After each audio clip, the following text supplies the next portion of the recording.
Man for Himself. An Inquiry into the Psychology of Ethic. Erich Fromm. Introduction. Be ye lamps unto yourselves. Be your own reliance. Hold to the truth within yourselves as to the only lamp. Buddha. True words always seem paradoxical, but no other form of teaching can take its place.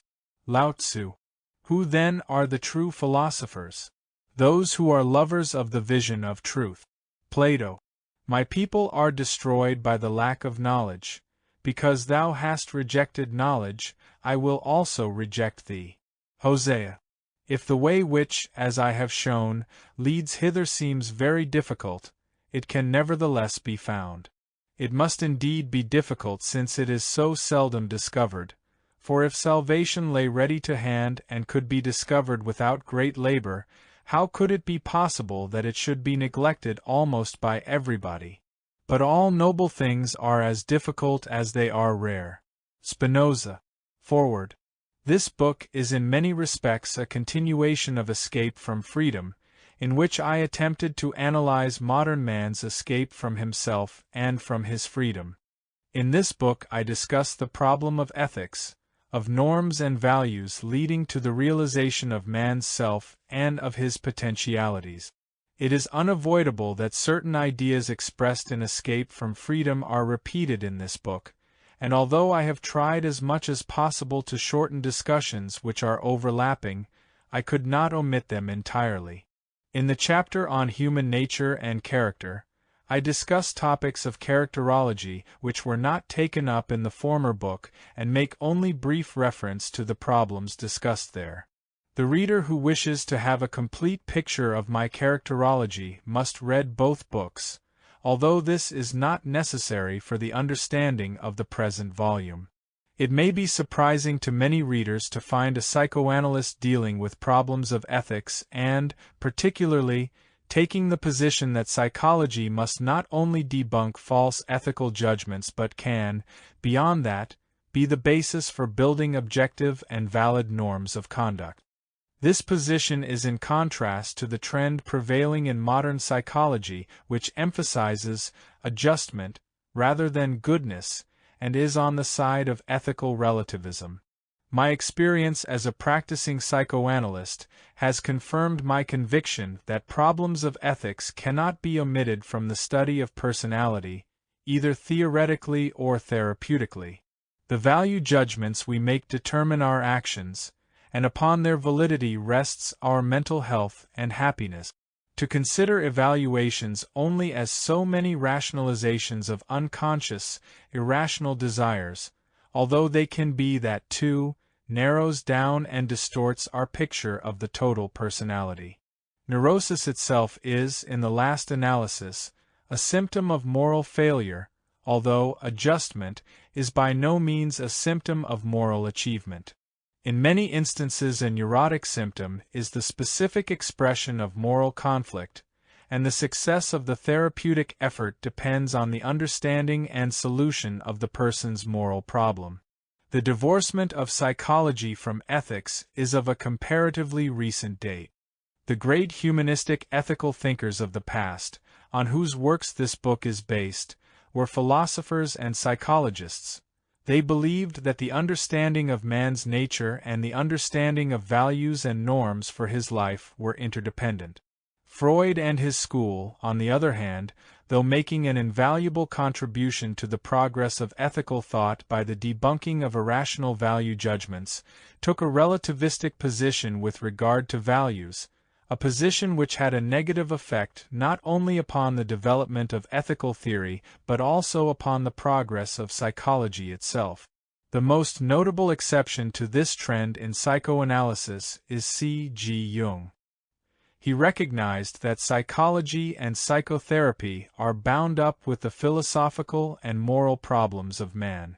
But while this recognition is exceedingly important in itself, Jung's philosophical orientation led only to a reaction against Freud and not to a philosophically oriented psychology going beyond Freud.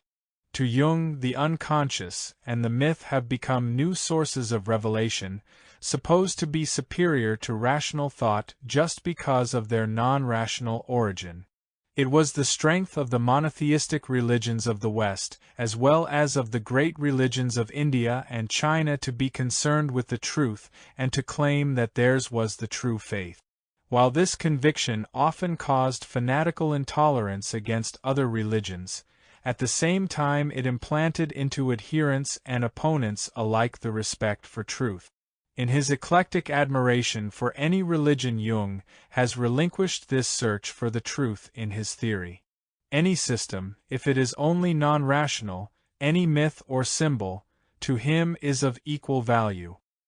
He is a relativist with regard to religion, the negative and not the opposite of rational relativism which he so ardently combats.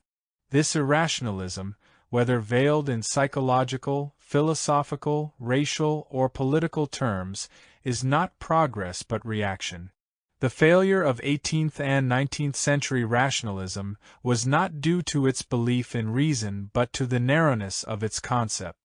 Not less but more reason and an unabating search for the truth can correct errors of a one-sided rationalism, not a pseudo-religious obscurantism.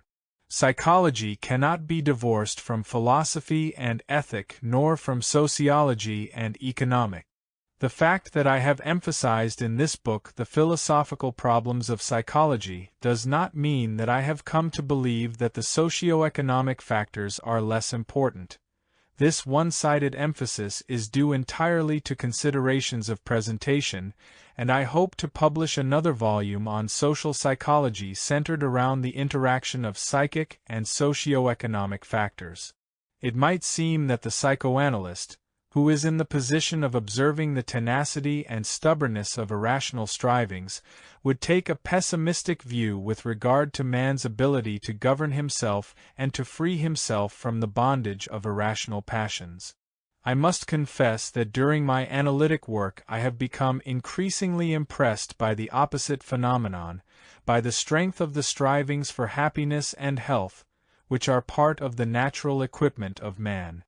Curing means removing the obstacles which prevent them from becoming effective. Indeed, there is less reason to be puzzled by the fact that there are so many neurotic people than by the phenomenon that most people are relatively healthy in spite of the many adverse influences they are exposed to. One word of warning seems to be indicated. Many people today expect that books on psychology will give them prescriptions on how to attain happiness or peace of mind. This book does not contain any such advice. It is a theoretical attempt to clarify the problem of ethics and psychology. Its aim is to make the reader question himself rather than to pacify him. Chapter 1. The Problem. Surely, I said, knowledge is the food of the soul. And we must take care, my friend, that the sophist does not deceive us when he praises what he sells, like the dealers wholesale or retail who sell the food of the body, for they praise indiscriminately all their goods without knowing what are really beneficial or hurtful, neither do their customers know, with the exception of any trainer or physician who may happen to buy of them. In like manner those who carry about the wares of knowledge, and make the round of the cities, and sell or retail them to any customer who is in want of them, praise them all alike, though I should not wonder, O my friend, if many of them were really ignorant of their effect upon the soul, and their customers equally ignorant, unless he who buys of them happens to be a physician of the soul. If, therefore, you have understanding of what is good and evil, you may safely buy knowledge of Protagoras or anyone. But if not, then, O my friend, pause, and do not hazard your dearest interests at a game of chance. For there is far greater peril in buying knowledge than in buying meat and drink. Plato, Protagoras. A spirit of pride and optimism has distinguished Western culture in the last few centuries. Pride in reason as man's instrument for his understanding and mastery of nature.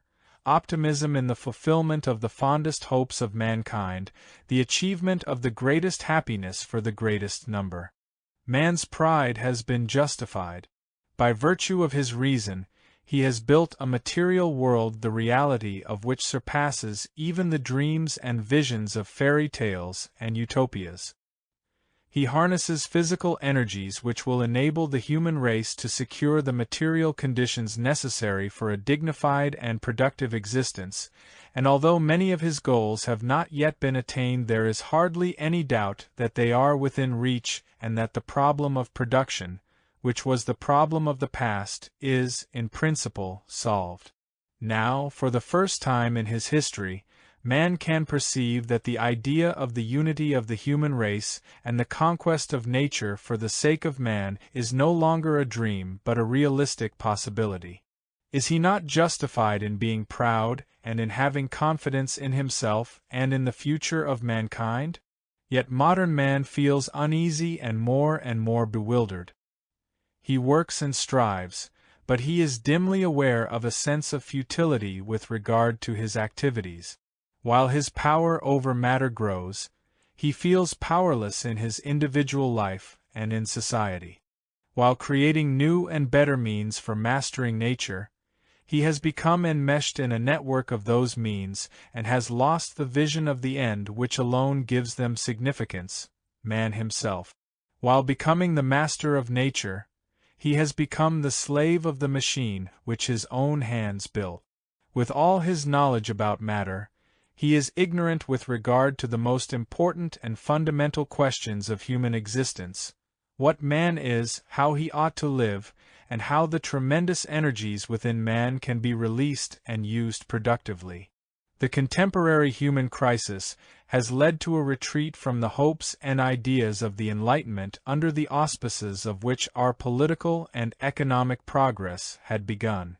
The very idea of progress is called a childish illusion, and realism, a new word for the utter lack of faith in man, is preached instead. The idea of the dignity and power of man, which gave man the strength and courage for the tremendous accomplishments of the last few centuries, is challenged by the suggestion that we have to revert to the acceptance of man's ultimate powerlessness and insignificance. This idea threatens to destroy the very roots from which our culture grew. The ideas of the Enlightenment taught man that he could trust his own reason as a guide to establishing valid ethical norms, and that he could rely on himself, needing neither revelation nor the authority of the Church in order to know good and evil. The motto of the Enlightenment, "Dare to know," implying "trust your knowledge," became the incentive for the efforts and achievements of modern man. The growing doubt of human autonomy and reason has created a state of moral confusion where man is left without the guidance of either revelation or reason. The result is the acceptance of a relativistic position which proposes that value judgments and ethical norms are exclusively matters of taste or arbitrary preference, and that no objectively valid statement can be made in this realm. But since man cannot live without values and norms, this relativism makes him an easy prey for irrational value systems. He reverts to a position which the Greek Enlightenment, Christianity, the Renaissance, and the 18th century Enlightenment had already overcome. The demands of the state, the enthusiasm for magic qualities of powerful leaders, powerful machines, and material success become the sources for his norms and value judgments. Are we to leave it at that? Are we to consent to the alternative between religion and relativism? Are we to accept the abdication of reason in matters of ethics? Are we to believe that the choices between freedom and slavery, between love and hate, between truth and falsehood, between integrity and opportunism, between life and death, are only the results of so many subjective preferences?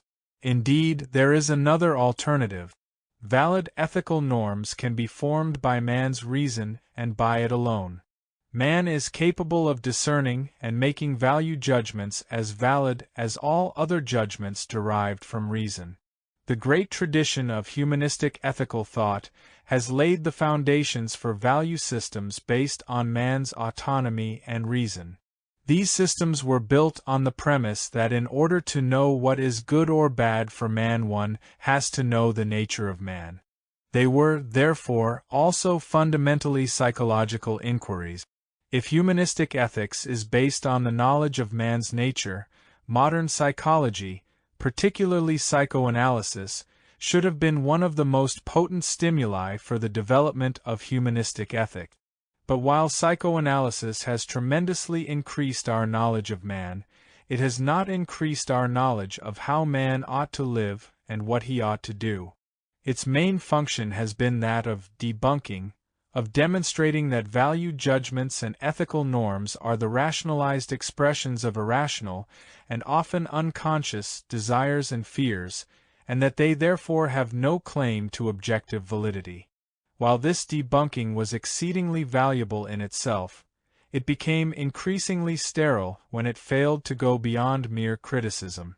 Psychoanalysis, in an attempt to establish psychology as a natural science, made the mistake of divorcing psychology from problems of philosophy and ethic.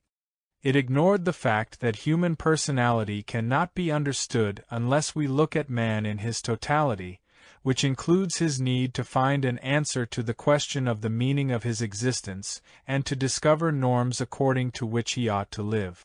Freud's Homo psychologicus is just as much an unrealistic construction as was the Homo economicus of classical economics.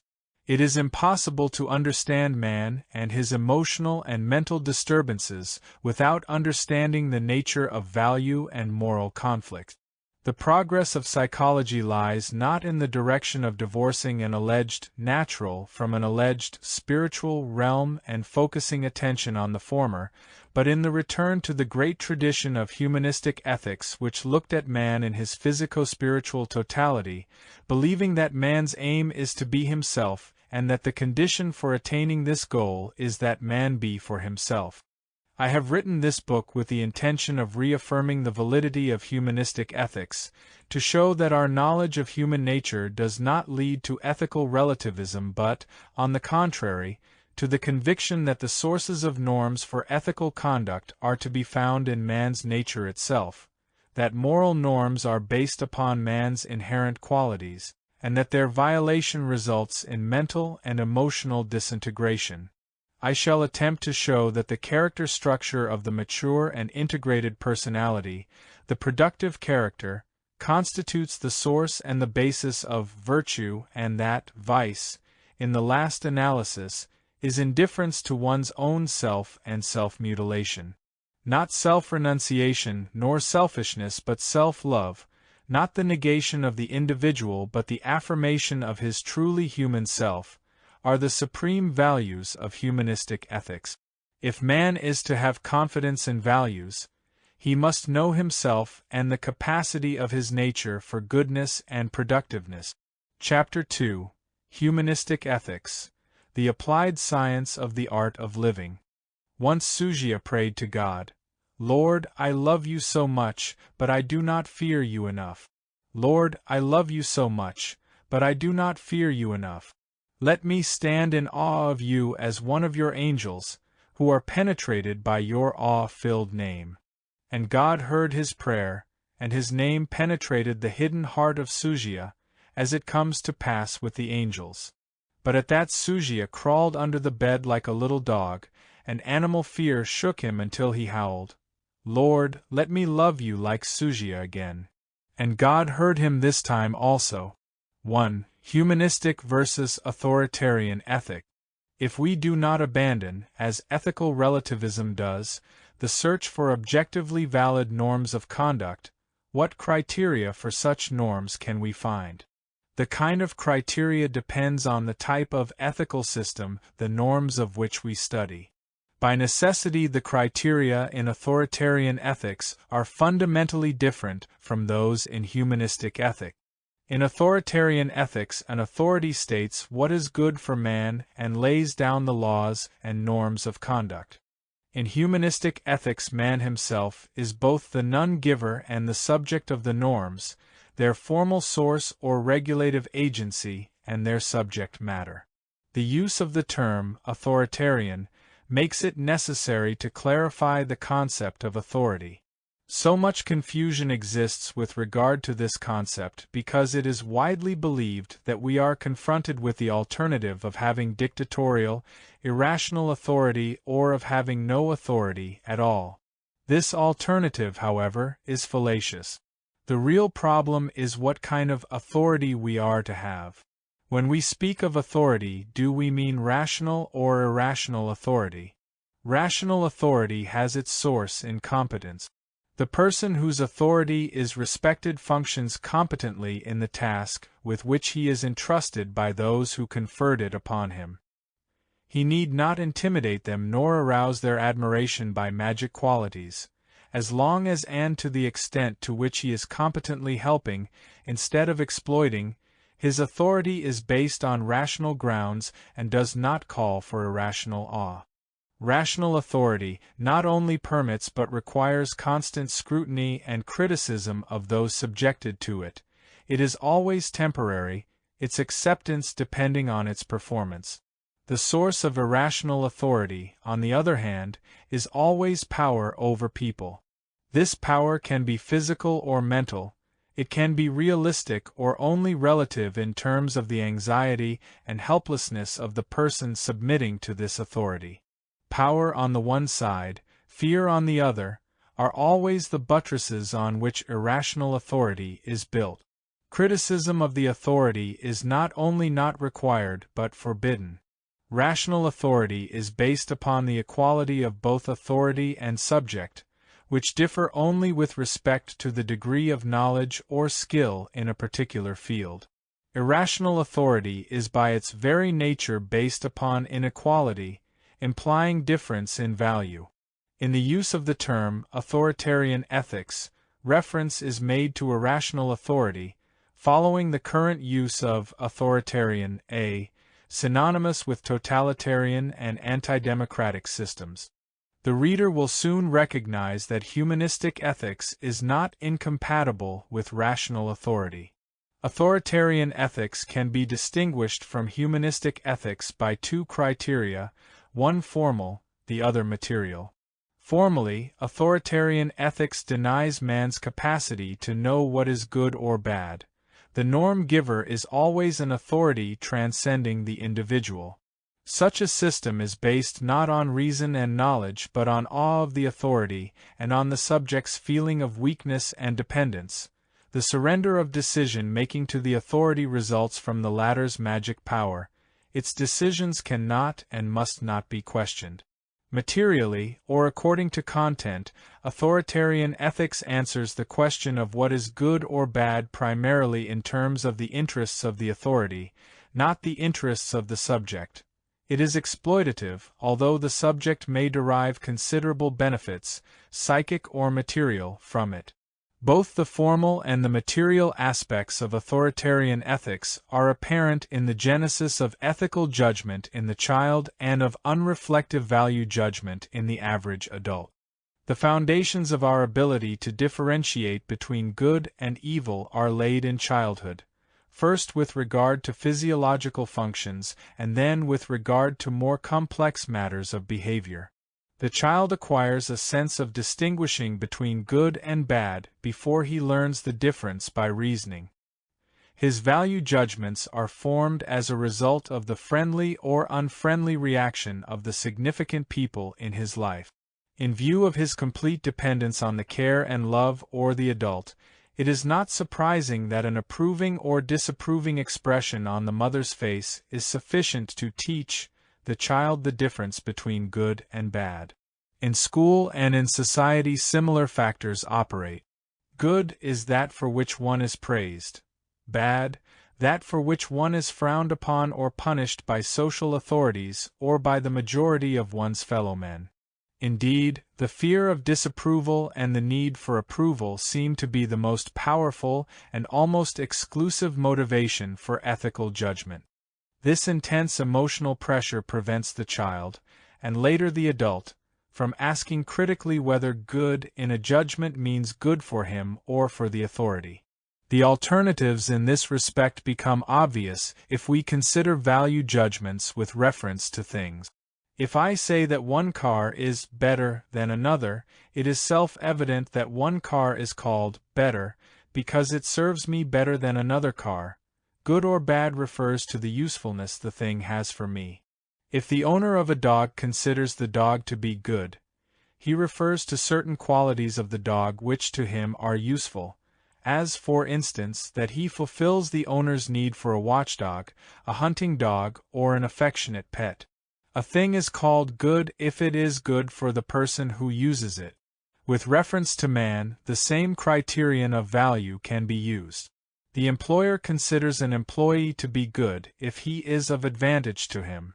The teacher may call a pupil good if he is obedient, does not cause trouble, and is a credit to him. In much the same way a child may be called good if he is docile and obedient. The good child may be frightened and insecure, wanting only to please his parents by submitting to their will, while the bad child may have a will of his own and genuine interests, but ones which do not please the parents. Obviously, the formal and material aspects of authoritarian ethics are inseparable. Unless the authority wanted to exploit the subject, it would not need to rule by virtue of awe and emotional submissiveness. It could encourage rational judgment and criticism, thus taking the risk of being found incompetent. But because its own interests are at stake, the authority ordains obedience to be the main virtue and disobedience to be the main sin. The unforgivable sin in authoritarian ethics is rebellion, the questioning of the authority's right to establish norms and of its axiom that the norms established by the authority are in the best interest of the subjects. Even if a person sins, his acceptance of punishment and his feeling of guilt restore him to goodness, because he thus expresses his acceptance of the authority's superiority. The Old Testament, in its account of the beginnings of man's history, gives an illustration of authoritarian ethics. The sin of Adam and Eve is not explained in terms of the act itself. Eating from the tree of knowledge of good and evil was not bad per se. In fact, both the Jewish and the Christian religions agree that the ability to differentiate between good and evil is a basic virtue. The sin was disobedience, the challenge to the authority of God, who was afraid that man, having already become as one of us, to know good and evil, could put forth his hand and take also of the tree of life and live forever. Humanistic ethics, in contrast to authoritarian ethics, may likewise be distinguished by formal and material criteria. Formally, it is based on the principle that only man himself can determine the criterion for virtue and sin and not an authority transcending him. Materially, it is based on the principle that good is what is good for man and evil what is detrimental to man. The sole criterion of ethical value being man's welfare. The difference between humanistic and authoritarian ethics is illustrated in the different meanings attached to the word virtue. Aristotle uses virtue to mean excellence, excellence of the activity by which the potentialities peculiar to man are realized. Virtue is used, e.g., by Paracelsus as synonymous with the individual characteristics of each thing, that is, its peculiarity. A stone or a rower each has its virtue, its combination of specific qualities. Man's virtue, likewise, is that precise set of qualities which is characteristic of the human species, while each person's virtue is his unique individuality. He is virtuous if he unfolds his virtue. In contrast, virtue in the modern sense is a concept of authoritarian ethic. To be virtuous signifies self-denial and obedience, suppression of individuality rather than its fullest realization. Humanistic ethics is anthropocentric. Not, of course, in the sense that man is the center of the universe, but in the sense that his value judgments, like all other judgments and even perceptions, are rooted in the peculiarities of his existence and are meaningful only with reference to it. Man, indeed, is the measure of all things. The humanistic position is that there is nothing higher and nothing more dignified than human existence. Against this position it has been argued that it is in the very nature of ethical behavior to be related to something transcending man, and hence that a system which recognizes man and his interest alone cannot be truly moral, that its object would be merely the isolated, egotistical individual. This argument, usually offered in order to disprove man's ability and right to postulate and to judge the norms valid for his life, is based on a fallacy, for the principle that good is what is good for man does not imply that man's nature is such that egotism or isolation are good for him. It does not mean that man's purpose can be fulfilled in a state of unrelatedness to the world outside him. In fact, as many advocates of humanistic ethics have suggested, it is one of the characteristics of human nature that man finds his fulfillment and happiness only in relatedness to and solidarity with his fellow men. However, to love one's neighbor is not a phenomenon transcending man. It is something inherent in and radiating from him. Love is not a higher power which descends upon man nor a duty which is imposed upon him. It is his own power by which he relates himself to the world and makes it truly his. 2. Subjectivistic versus objectivistic ethic. If we accept the principle of humanistic ethics, what are we to answer those who deny man's capacity to arrive at normative principles which are objectively valid? Indeed, one school of humanistic ethics accepts this challenge and agrees that value judgments have no objective validity and are nothing but arbitrary preferences or dislikes of an individual. From this point of view, the statement, for instance, that freedom is better than slavery, describes nothing but a difference in taste but is of no objective validity. Value in this sense is defined as any desired good, and desire is the test of value, not value the test of desire. Such radical subjectivism is by its very nature incompatible with the idea that ethical norms should be universal and applicable to all men. If this subjectivism were the only kind of humanistic ethics, then, indeed, we would be left with the choice between ethical authoritarianism and the abandonment of all claims for generally valid norms. Ethical hedonism is the first concession made to the principle of objectivity. In assuming that pleasure is good for man and that pain is bad, it provides a principle according to which desires are rated. Only those desires whose fulfillment causes pleasure are valuable, others are not. However, despite Herbert Spencer's argument that pleasure has an objective function in the process of biological evolution, pleasure cannot be a criterion of value. For there are people who enjoy submission and not freedom, who derive pleasure from hate and not from love, from exploitation and not from productive work. This phenomenon of pleasure derived from what is objectively harmful is typical of the neurotic character and has been studied extensively by psychoanalysis. We shall come back to this problem in our discussion of character structure and in the chapter dealing with happiness and pleasure. An important step in the direction of a more objective criterion of value was the modification of the hedonistic principle introduced by Epicurus, who attempted to solve the difficulty by differentiating between higher and lower orders of pleasure.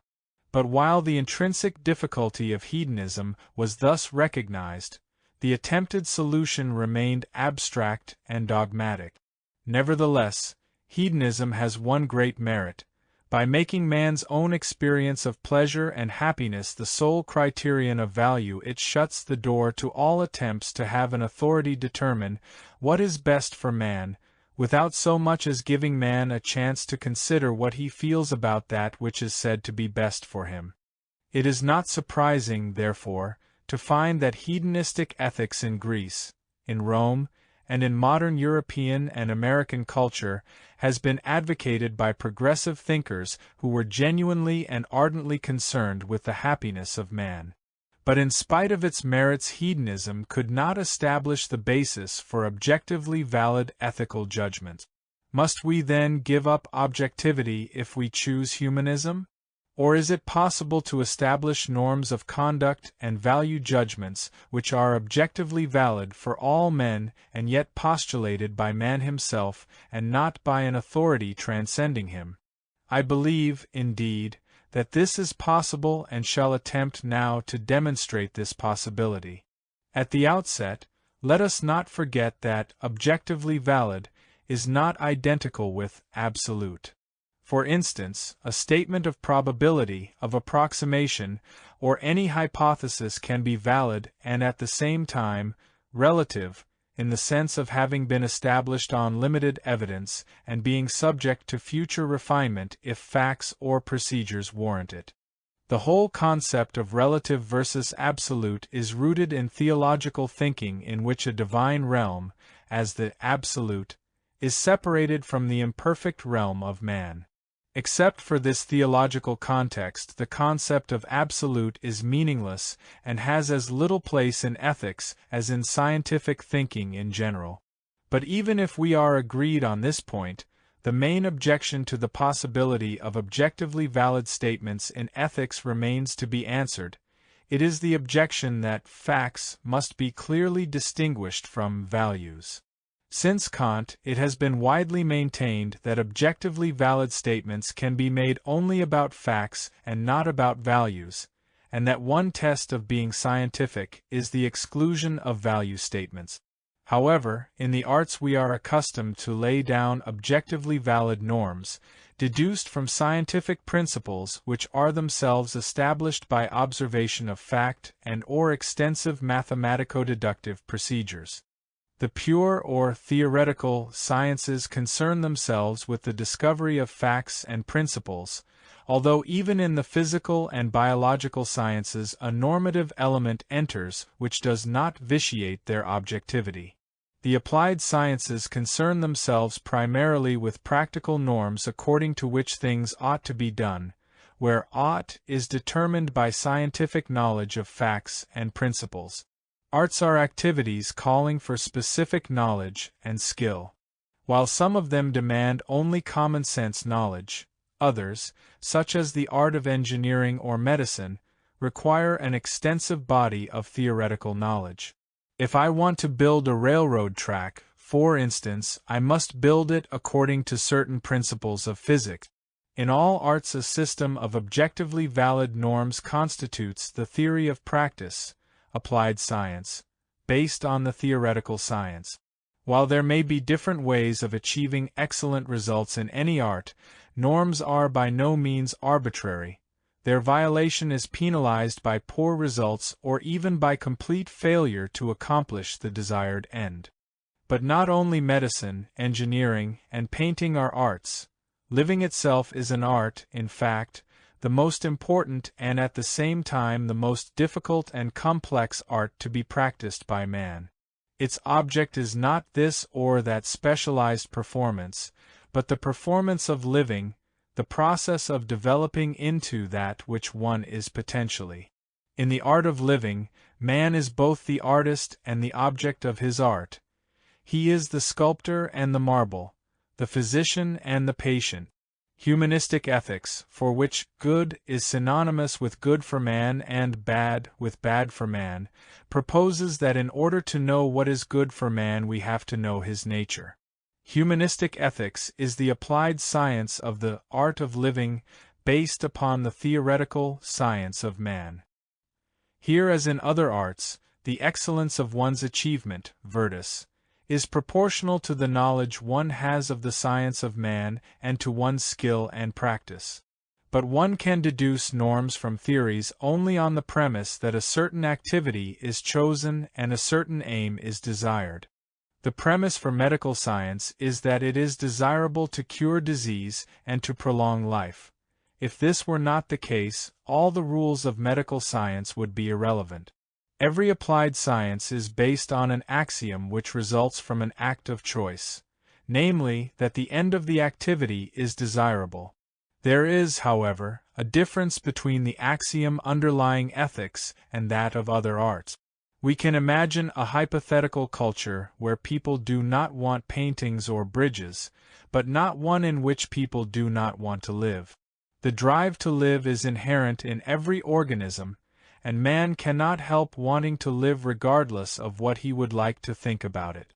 The choice between life and death is more apparent than real.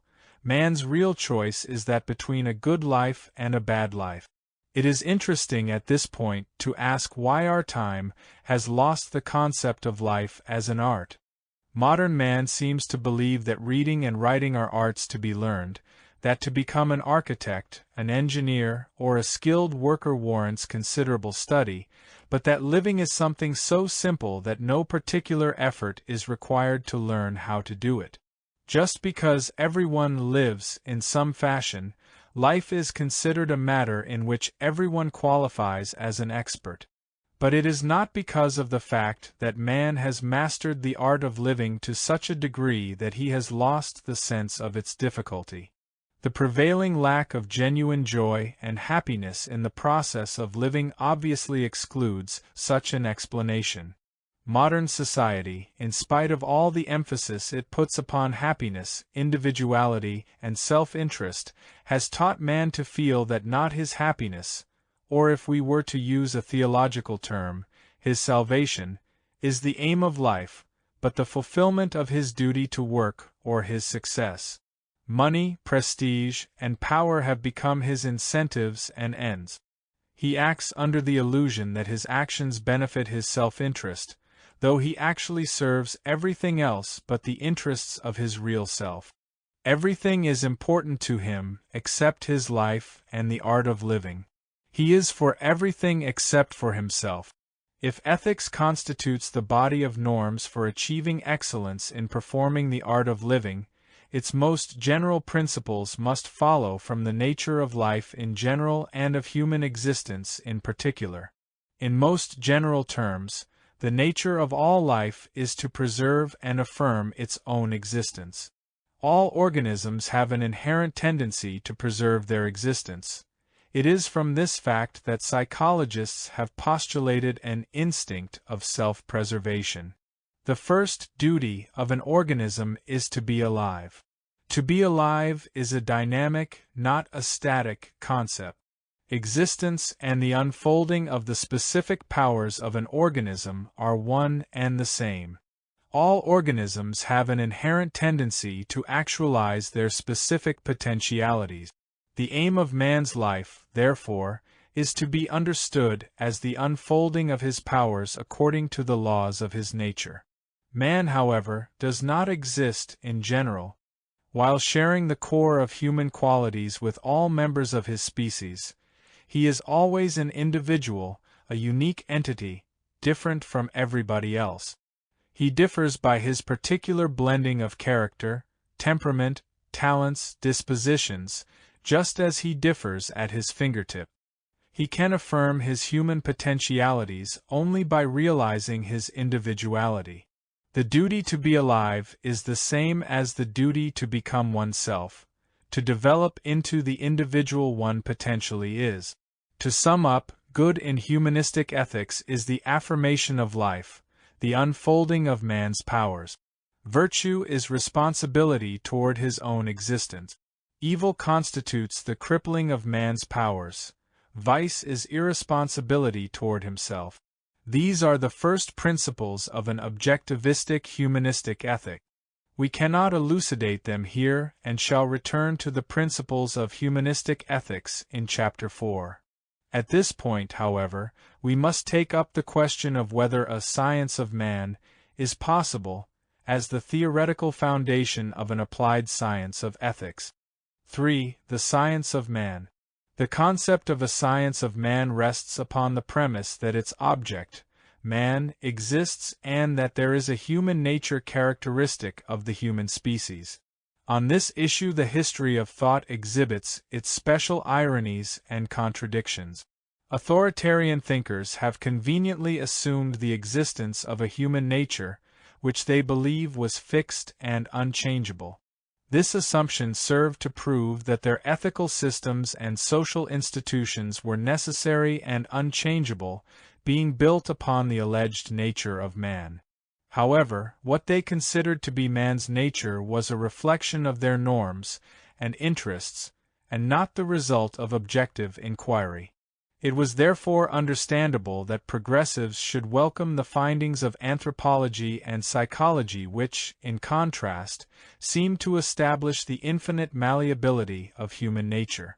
for malleability meant that norms and institutions, the assumed cause of man's nature rather than the effect, could be malleable too.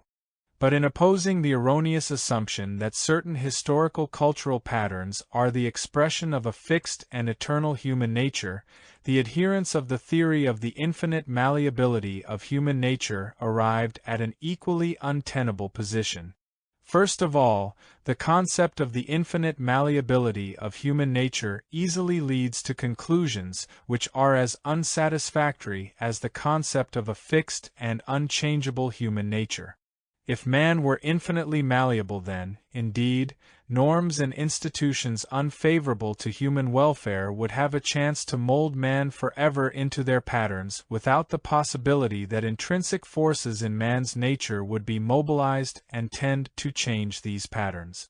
Man would be only the puppet of social arrangements and not, as he has proved to be in history, an agent whose intrinsic properties react strenuously against the powerful pressure of unfavorable social and cultural patterns.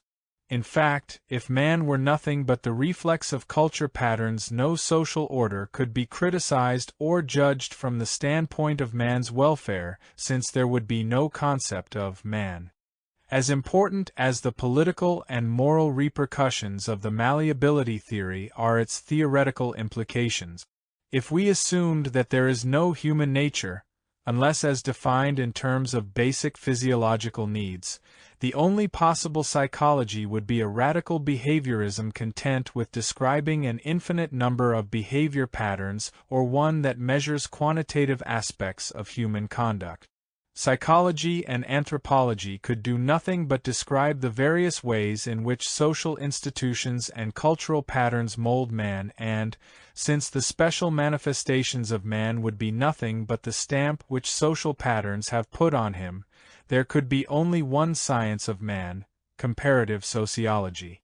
If, however, psychology and anthropology are to make valid propositions about the laws governing human behavior, they must start out with the premise that something, say X, is reacting to environmental influences in ascertainable ways that follow from its properties. Human nature is not fixed, and culture thus is not to be explained as the result of fixed human instincts. Nor is culture a fixed factor to which human nature adapts itself passively and completely. It is true that man can adapt himself even to unsatisfactory conditions, but in this process of adaptation he develops definite mental and emotional reactions which follow from the specific properties of his own nature. Man can adapt himself to slavery, but he reacts to it by lowering his intellectual and moral qualities. He can adapt himself to a culture permeated by mutual distrust and hostility, but he reacts to this adaptation by becoming weak and sterile.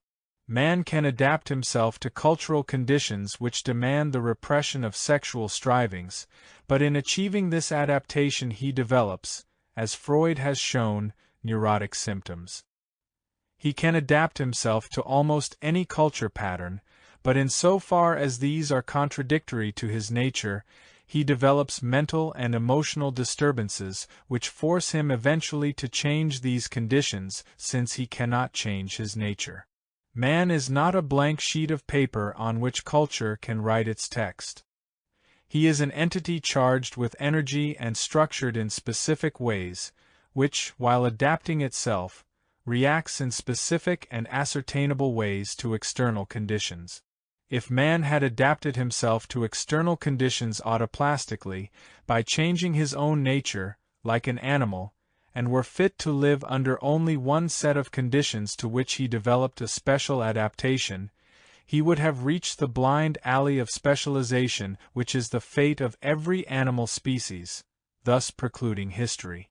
If, on the other hand, man could adapt himself to all conditions without fighting those which are against his nature, he would have had no history either. Human evolution is rooted in man's adaptability, and in certain indestructible qualities of his nature, which compel him never to cease his search for conditions better adjusted to his intrinsic needs. The subject of the science of man is human nature. But this science does not start out with a full and adequate picture of what human nature is. A satisfactory definition of its subject matter is its aim, not its premise.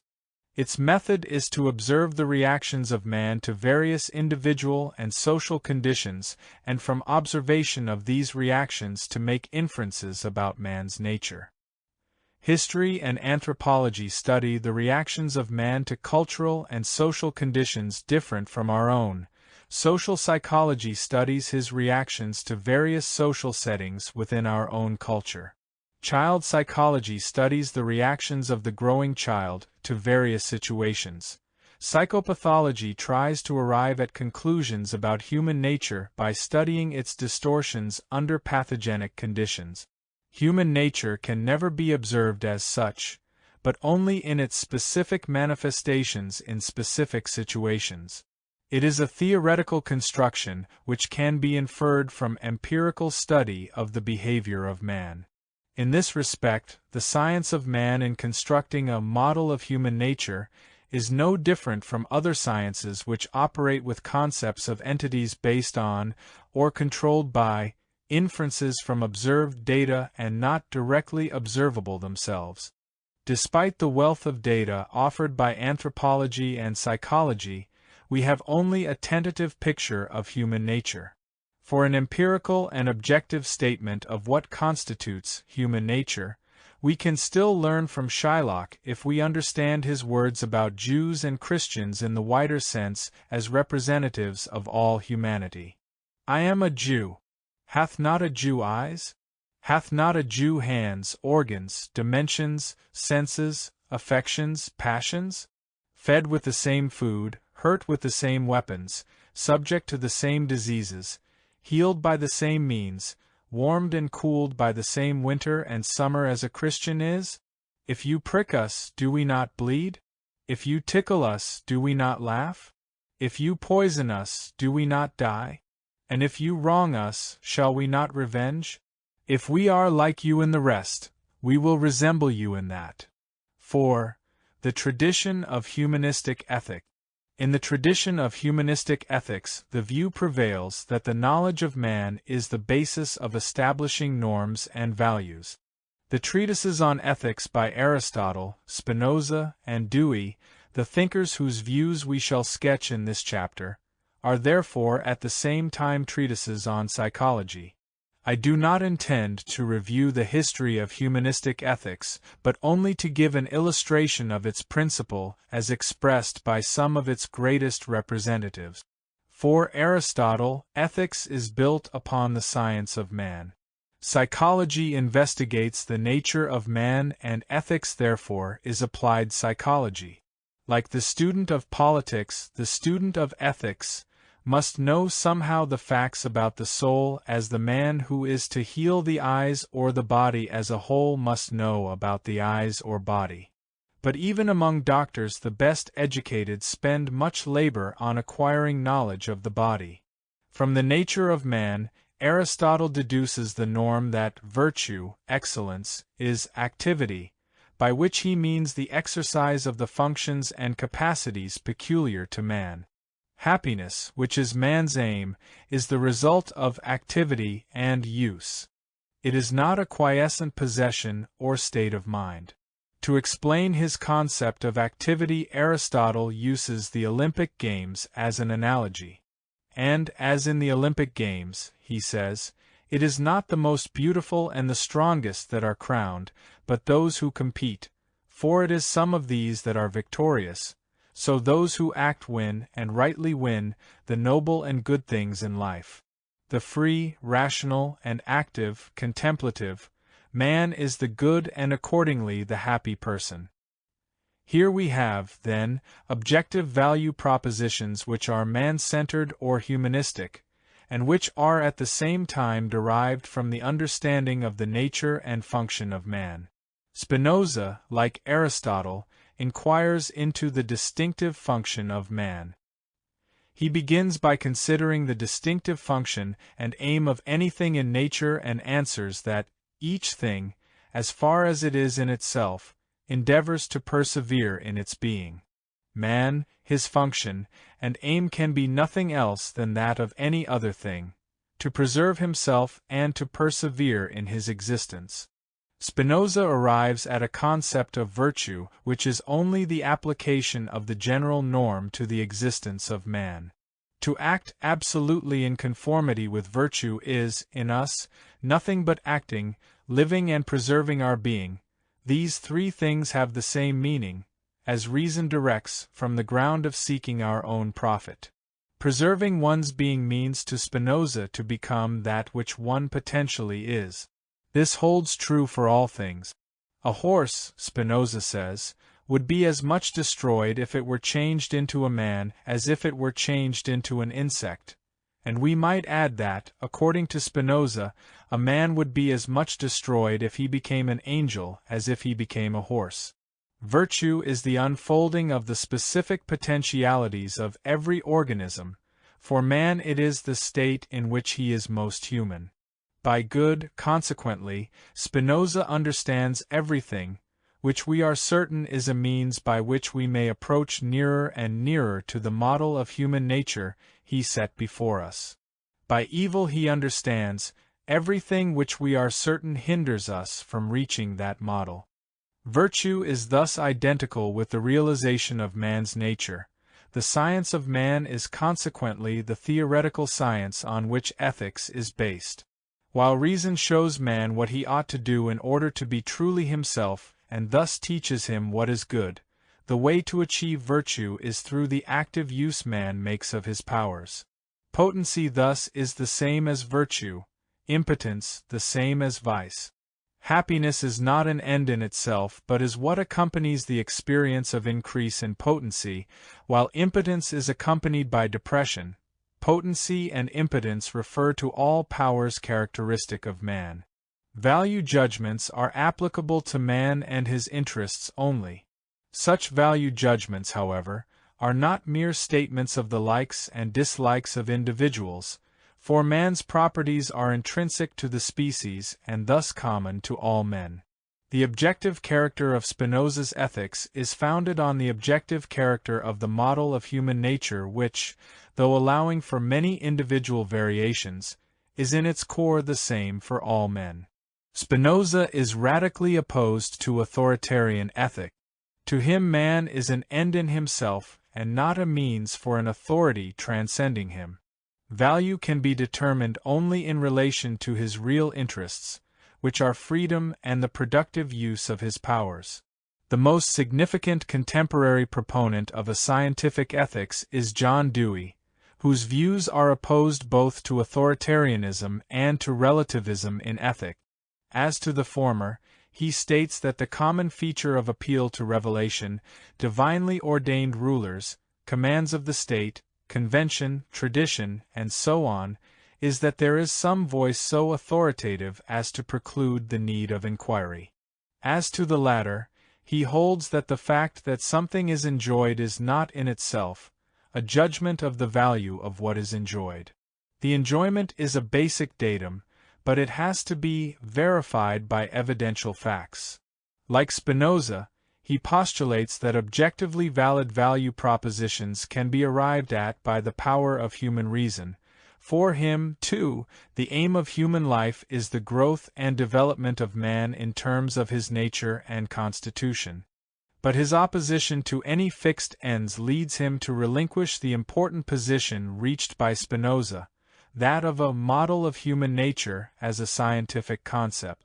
The main emphasis in Dewey's position is on the relationship between means and ends, or consequences, as the empirical basis for the validity of norms.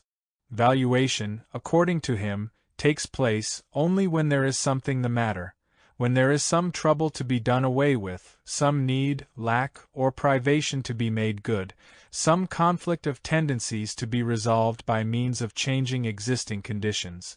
This fact in turn proves that there is present an intellectual factor, a factor of inquiry, whenever there is valuation, for the end in view is formed and projected as that which, if acted upon, will supply the existing need or lack and resolve the existing conflict.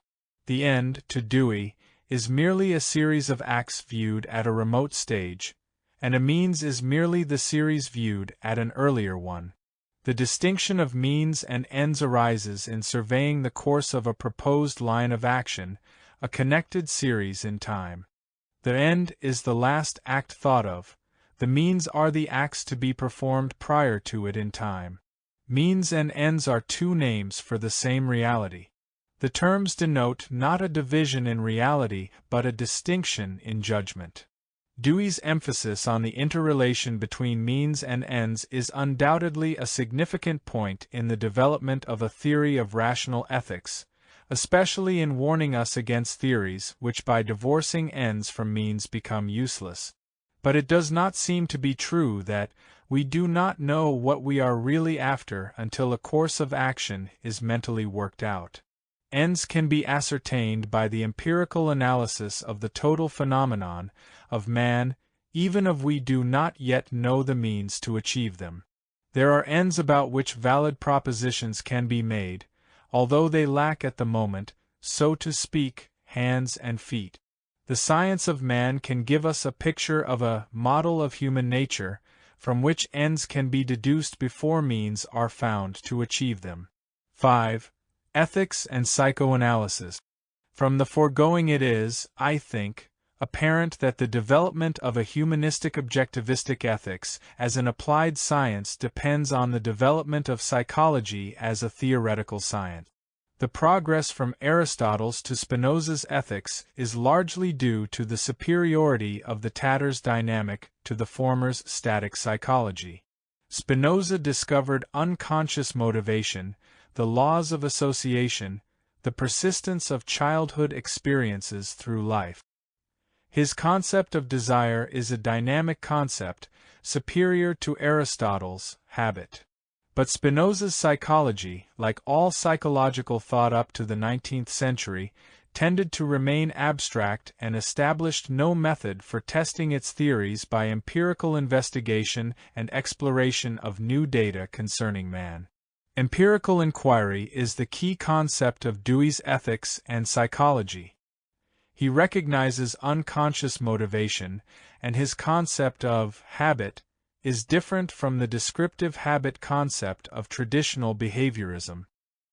His statement that modern clinical psychology exhibits a sense for reality in its insistence upon the profound importance of unconscious forces in determining not only overt conduct but desire, judgment, belief, idealization, shows the importance he attributes to unconscious factors, even though he did not exhaust all possibilities of this new method in his theory of ethics.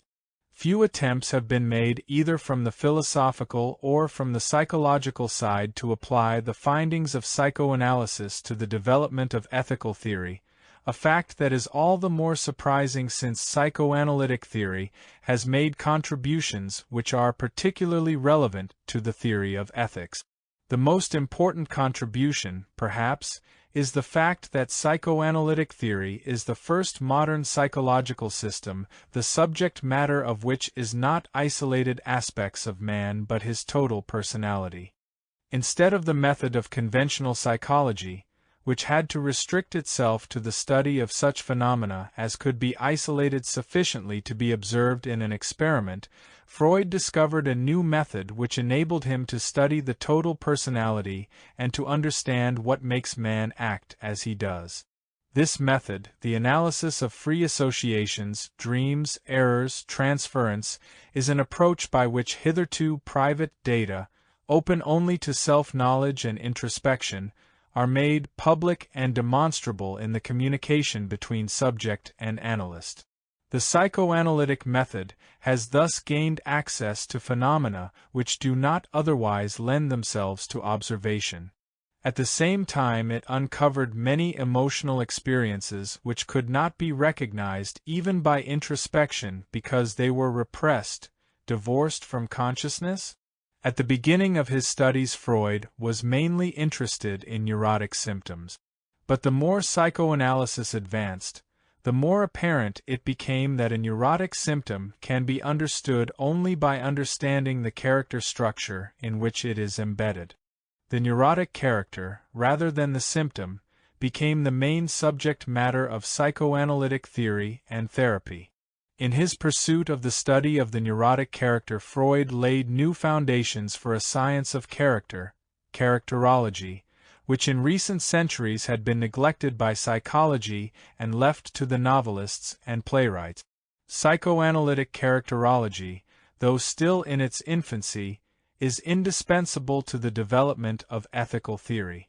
All the virtues and vices with which traditional ethics deals must remain ambiguous because they often signify by the same word different and partly contradictory human attitudes.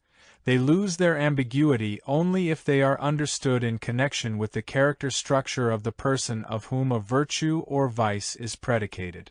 A virtue isolated from the context of character may turn out to be nothing valuable, as, for instance, humility caused by fear or compensating for suppressed arrogance, or a vice will be viewed in a different light if understood in the context of the whole character, as, for instance, arrogance as an expression of insecurity and self-depreciation. This consideration is exceedingly relevant to ethics. It is insufficient and misleading to deal with isolated virtues and vices as separate traits. The subject matter of ethics is character, and only in reference to the character structure as a whole can value statements be made about single traits or actions. The virtuous or the vicious character, rather than single virtues or vices, is the true subject matter of ethical inquiry. No less significant for ethics is the psychoanalytic concept of unconscious motivation. While this concept, in a general form, dates back to Leibniz and Spinoza, Freud was the first to study unconscious strivings empirically and in great detail, and thus to lay the foundations of a theory of human motivations.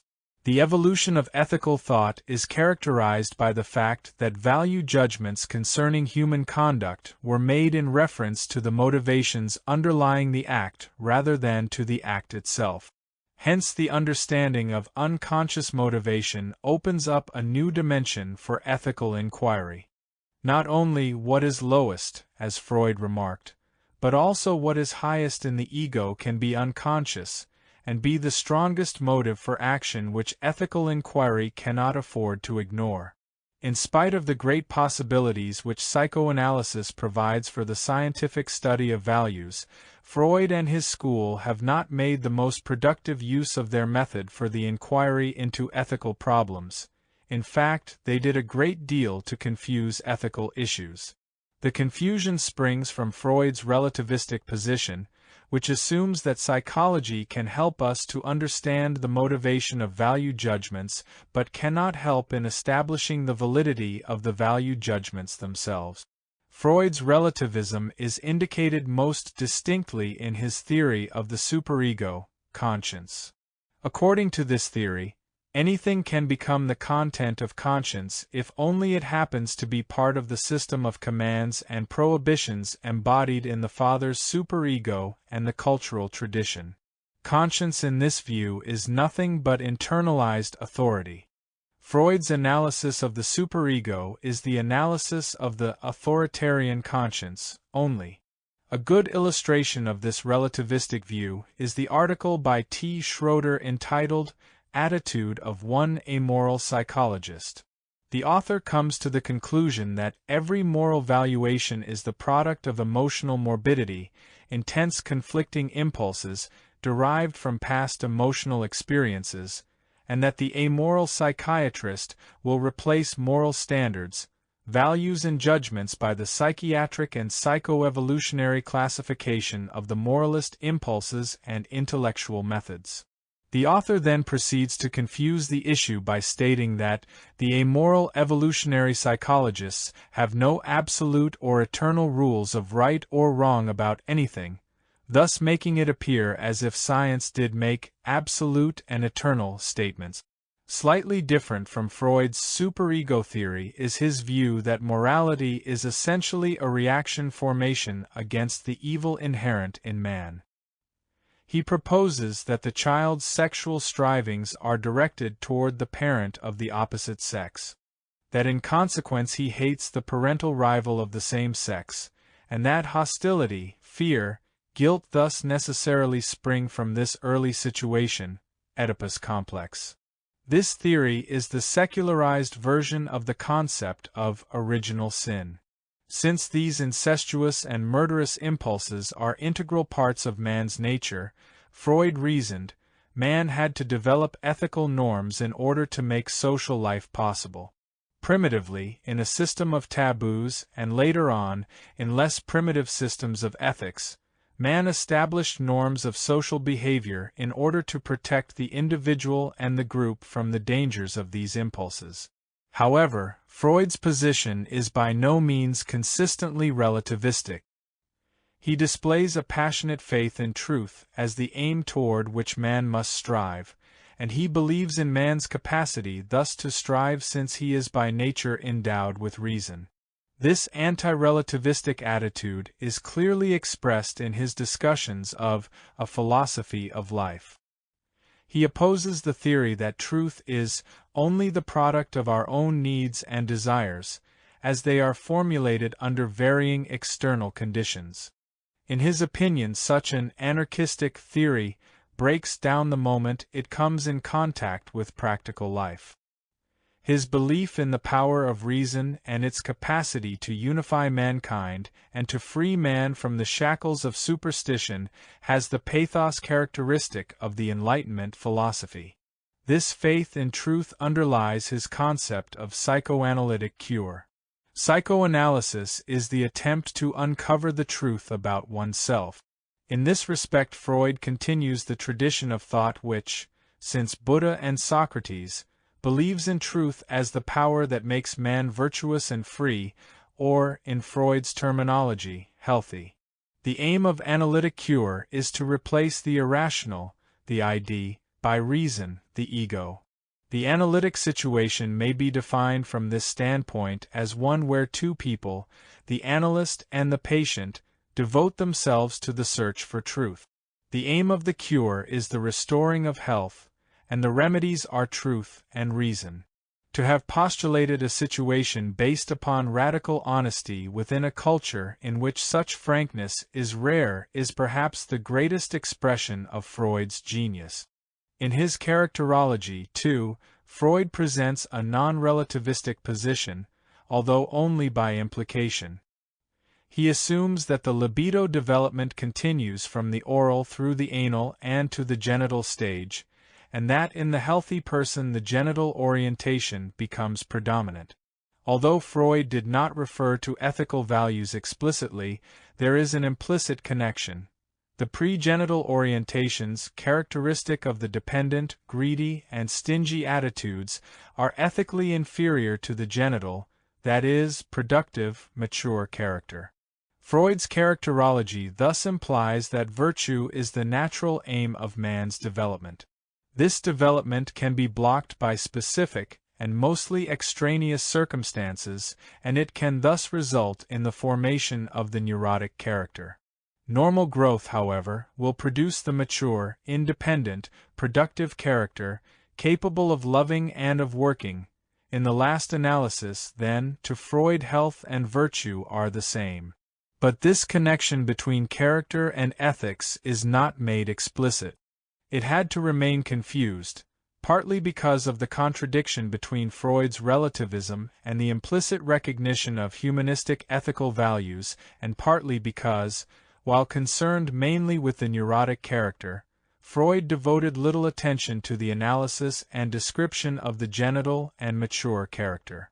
The following chapter, after reviewing the human situation and its significance for character development, leads up to a detailed analysis of the equivalent of the genital character, the productive orientation. Chapter 3: Human Nature and Character. That I am a man, this I share with other men. That I see and hear and that I eat and drink is what all animals do likewise. But that I am I is only mine and belongs to me and to nobody else, to no other man, not to an angel, not to God, except inasmuch as I am one with him. Master Eckhart, Fragments. 1. The human situation. One individual represents the human race. He is one specific example of the human species. He is he and he is all. He is an individual with his peculiarities and in this sense unique, and at the same time he is representative of all characteristics of the human race.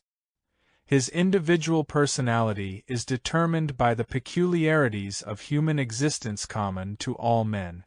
Hence the discussion of the human situation must precede that of personality. A man's biological weakness. The first element which differentiates human from animal existence is a negative one, the relative absence in man of instinctive regulation in the process of adaptation to the surrounding world. The mode of adaptation of the animal to its world remains the same throughout. If its instinctual equipment is no longer fit to cope successfully with a changing environment, the species will die out. The animal can adapt itself to changing conditions by changing itself, autoplastically, not by changing its environment, alloplastically. In this fashion it lives harmoniously, not in the sense of absence of struggle, but in the sense that its inherited equipment makes it a fixed and unchanging part of its world. It either fits in or dies out. The less complete and fixed the instinctual equipment of animals, the more developed is the brain and therefore the ability to learn. The emergence of man can be defined as occurring at the point in the process of evolution where instinctive adaptation has reached its minimum. But he emerges with new qualities which differentiate him from the animal. His awareness of himself as a separate entity, his ability to remember the past, to visualize the future, and to denote objects and acts by symbols, his reason to conceive and understand the world, and his imagination through which he reaches far beyond the range of his senses. Man is the most helpless of all animals, but this very biological weakness is the basis for his strength, the prime cause for the development of his specifically human qualities. b. The existential and the historical dichotomies in man's self-awareness, reason, and imagination have disrupted the harmony which characterizes animal existence. Their emergence has made man into an anomaly, into the freak of the universe. He is part of nature, subject to her physical laws and unable to change them, yet he transcends the rest of nature. He is set apart while being apart. He is homeless, yet chained to the home he shares with all creatures. Cast into this world at an accidental place and time, he is forced out of it again accidentally. Being aware of himself, he realizes his powerlessness and the limitations of his existence. He visualizes his own end, death. Never is he free from the dichotomy of his existence. He cannot rid himself of his mind, even if he should want to. He cannot rid himself of his body as long as he is alive, and his body makes him want to be alive. Reason, man's blessing, is also his curse. It forces him to cope everlastingly with the task of solving an insoluble dichotomy. Human existence is different in this respect from that of all other organisms. It is in a state of constant and unavoidable disequilibrium. Man's life cannot be lived by repeating the pattern of his species. He must live. Man is the only animal that can be bored, that can be discontented, that can feel evicted from paradise. Man is the only animal for whom his own existence is a problem which he has to solve and from which he cannot escape. He cannot go back to the pre-human state of harmony with nature. He must proceed to develop his reason until he becomes the master of nature and of himself. The emergence of reason has created a dichotomy within man which forces him to strive everlastingly for new solutions. The dynamism of his history is intrinsic to the existence of reason which causes him to develop and, through it, to create a world of his own in which he can feel at home with himself and his fellow men. Every stage he reaches leaves him discontented and perplexed, and this very perplexity urges him to move toward new solutions. There is no innate drive for progress in man. It is the contradiction in his existence that makes him proceed on the way he set out. Having lost paradise, the unity with nature, he has become the eternal wanderer, Odysseus, Oedipus, Abraham, Faust. He is impelled to go forward and with everlasting effort to make the unknown known by filling in with answers the blank spaces of his knowledge. He must give account to himself, and of the meaning of his existence. He is driven to overcome this inner split, tormented by a craving for absoluteness, for another kind of harmony which can lift the curse by which he was separated from nature, from his fellow men, and from himself. This split in man's nature leads to dichotomies which I call existential because they are rooted in the very existence of man. They are contradictions which man cannot annul but to which he can react in various ways, relative to his character and his culture. The most fundamental existential dichotomy is that between life and death. The fact that we have to die is unalterable for man. Man is aware of this fact, and this very awareness profoundly influences his life. But death remains the very opposite of life and is extraneous to, and incompatible with, the experience of living. All knowledge about death does not alter the fact that death is not a meaningful part of life, and that there is nothing for us to do but to accept the fact of death. Hence, as far as our life is concerned, defeat. All that man has will he give for his life, and the wise man, as Spinoza says, thinks not of death but of life. Man has tried to negate this dichotomy by ideologies, e.g., the Christian concept of immortality, which, by postulating an immortal soul, denies the tragic fact that man's life ends with death. That man is mortal results in another dichotomy. While every human being is the bearer of all human potentialities, the short span of his life does not permit their full realization under even the most favorable circumstances. Only if the life span of the individual were identical with that of mankind could he participate in the human development which occurs in the historical process. Man's life, beginning and ending at one accidental point in the evolutionary process of the race, conflicts tragically with the individual's claim for the realization of all of his potentialities. Of this contradiction between what he could realize and what he actually does realize he has, at least, a dim perception.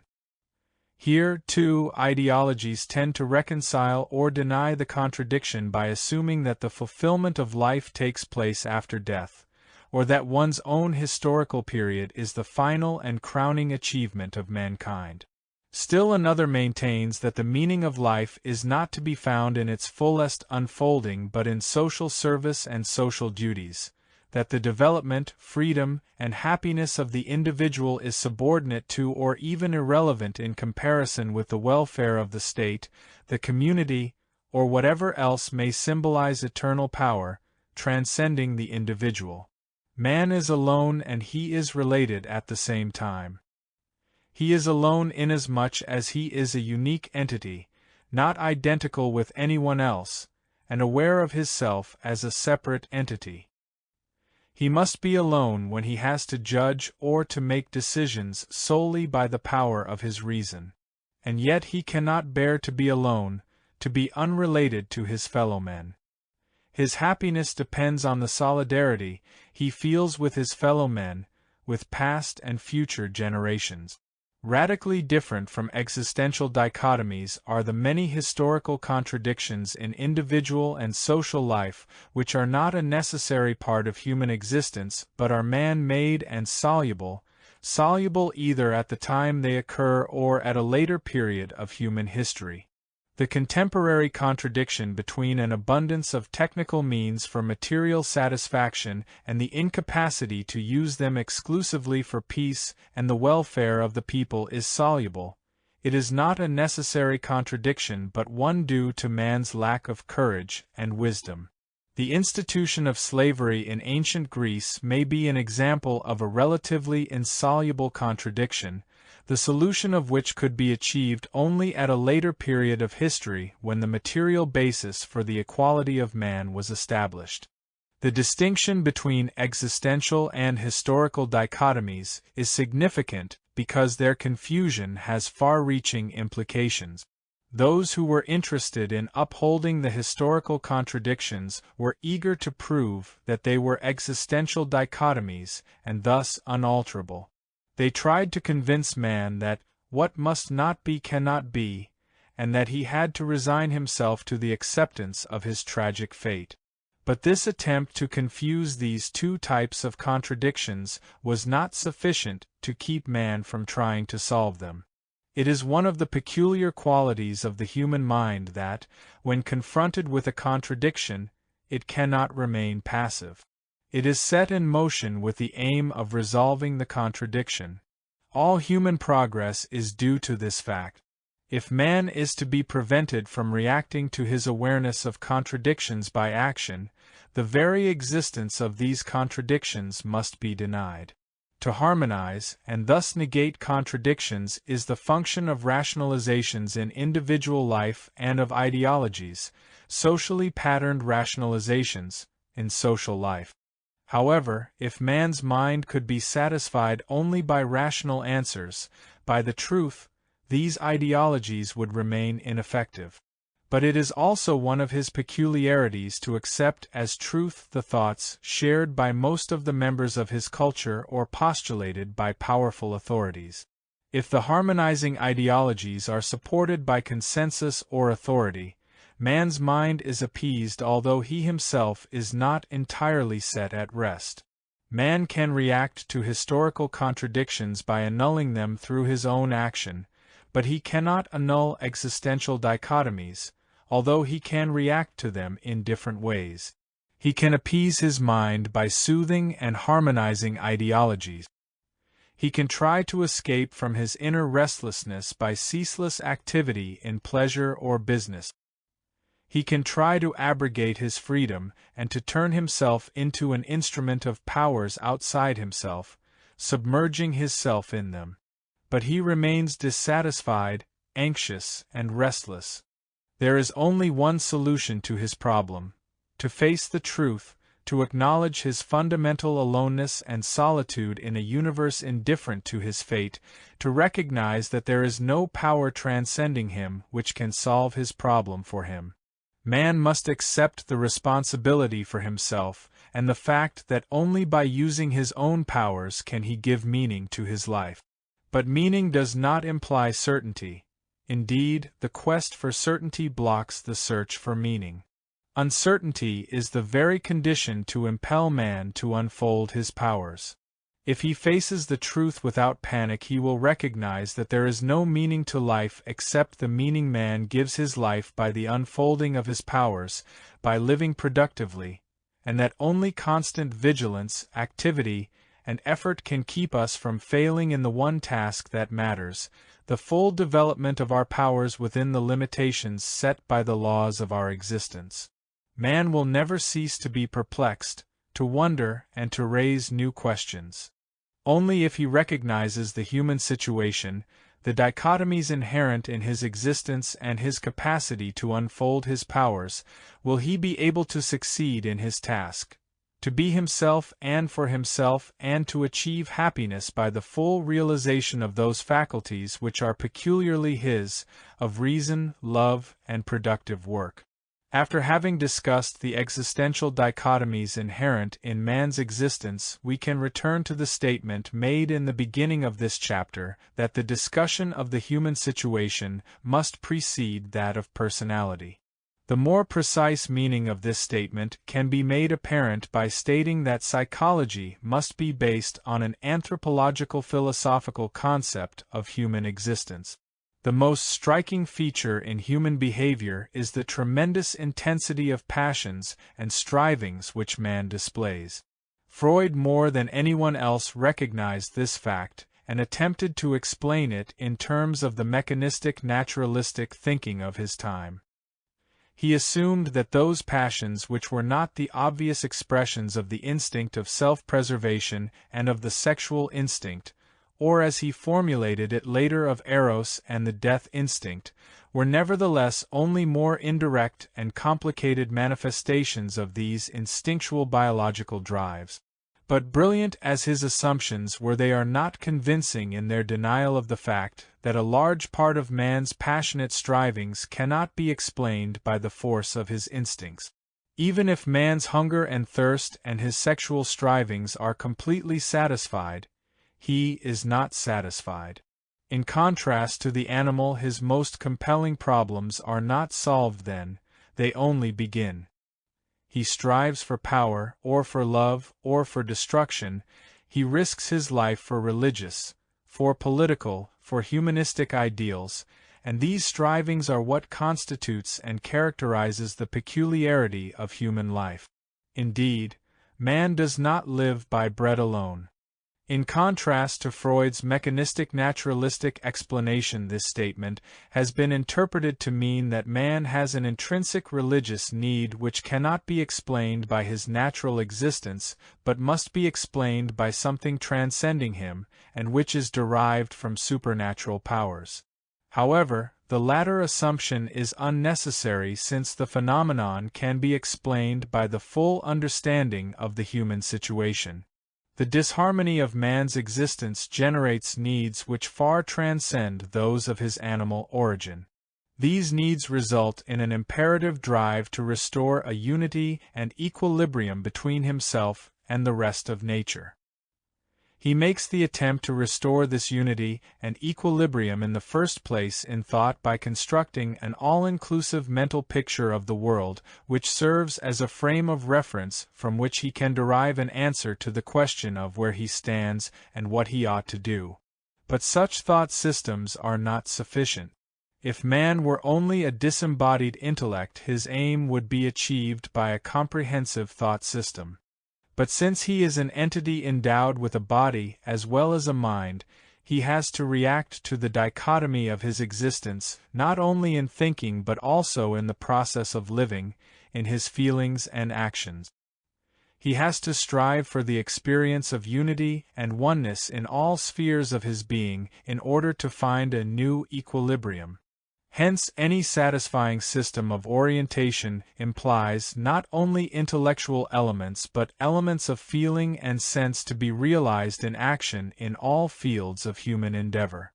Devotion to an aim, or an idea, or a power transcending man such as God, is an expression of this need for completeness in the process of living. The answers given to man's need for an orientation and for devotion differ widely both in content and in form. There are primitive systems such as animism and totemism in which natural objects or ancestors represent answers to man's quest for meaning. There are non-theistic systems like Buddhism, which are usually called religious, although in their original form there is no concept of God. There are philosophical systems, like Stoicism, and there are the monotheistic religious systems which give an answer to man's quest for meaning in reference to the concept of God. In discussing these various systems, we are hampered by a terminological difficulty. We could call them all religious systems were it not for the fact that for historical reasons the word religious is identified with a theistic system, a system centered around God, and we simply do not have a word in our language to denote that which is common to both theistic and non-theistic systems, that is, to all systems of thought which try to give an answer to the human quest for meaning and to man's attempt to make sense of his own existence. For lack of a better word, I therefore call such systems frames of orientation and devotion.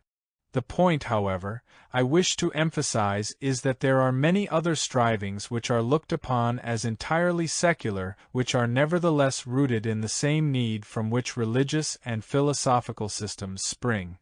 Let us consider what we observe in our time. We see in our own culture millions of people devoted to the attainment of success and prestige. We have seen and still see in other cultures fanatical devotion of adherents to dictatorial systems of conquest and domination. We are amazed at the intensity of those passions, which is often stronger than even the drive for self-preservation. We are easily deceived by the secular contents of these aims and explain them as outcomes of sexual or other quasi-biological strivings.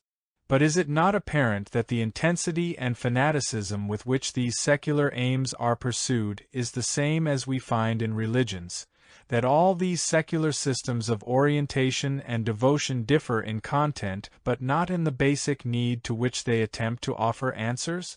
In our culture the picture is so particularly deceptive because most people believe in monotheism while their actual devotion belongs to systems which are, indeed, much closer to totemism and worship of idols than to any form of Christianity.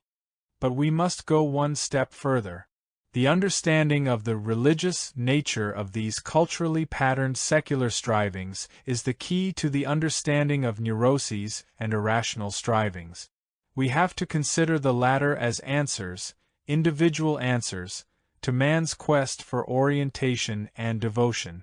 A person whose experience is determined by his fixation to his family, who is incapable of acting independently, is in fact a worshipper of a primitive ancestor cult, and the only difference between him and millions of ancestor worshippers is that his system is private and not culturally patterned. Freud recognized the connection between religion and neurosis and explained religion as a form of neurosis, while we arrive at the conclusion that a neurosis is to be explained as a particular form of religion differing mainly by its individual, non-patterned characteristics. The conclusion to which we are led with regard to the general problem of human motivation is that while the need for a system of orientation and devotion is common to all men, the particular contents of the systems which satisfy this need differ. These differences are differences in value. The mature, productive, rational person will choose a system which permits him to be mature, productive, and rational. The person who has been blocked in his development must revert to primitive and irrational systems, which in turn prolong and increase his dependence and irrationality. He will remain on the level which mankind in its best representatives has already overcome thousands of years ago. Because the need for a system of orientation and devotion is an intrinsic part of human existence, we can understand the intensity of this need. Indeed, there is no other more powerful source of energy in man. Man is not free to choose between having or not having ideals, but he is free to choose between different kinds of ideals, between being devoted to the worship of power and destruction and being devoted to reason and love. All men are idealists, and are striving for something beyond the attainment of physical satisfaction. They differ in the kinds of ideals they believe in. The very best but also the most satanic manifestations of man's mind are expressions not of his flesh but of this idealism, of his spirit. Therefore a relativistic view which claims that to have some ideal or some religious feeling is valuable in itself is dangerous and erroneous. We must understand every ideal, including those which appear in secular ideologies, as expressions of the same human need, and we must judge them with respect to their truth, to the extent to which they are conducive to the unfolding of man's powers, and to the degree to which they are a real answer to man's need for equilibrium and harmony in his world.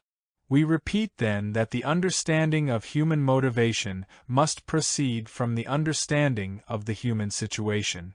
2. Personality. Men are alike, for they share the human situation and its inherent existential dichotomies. They are unique in the specific way they solve their human problem. The infinite diversity of personalities is in itself characteristic of human existence. By personality I understand the totality of inherited and acquired psychic qualities which are characteristic of one individual and which make the individual unique.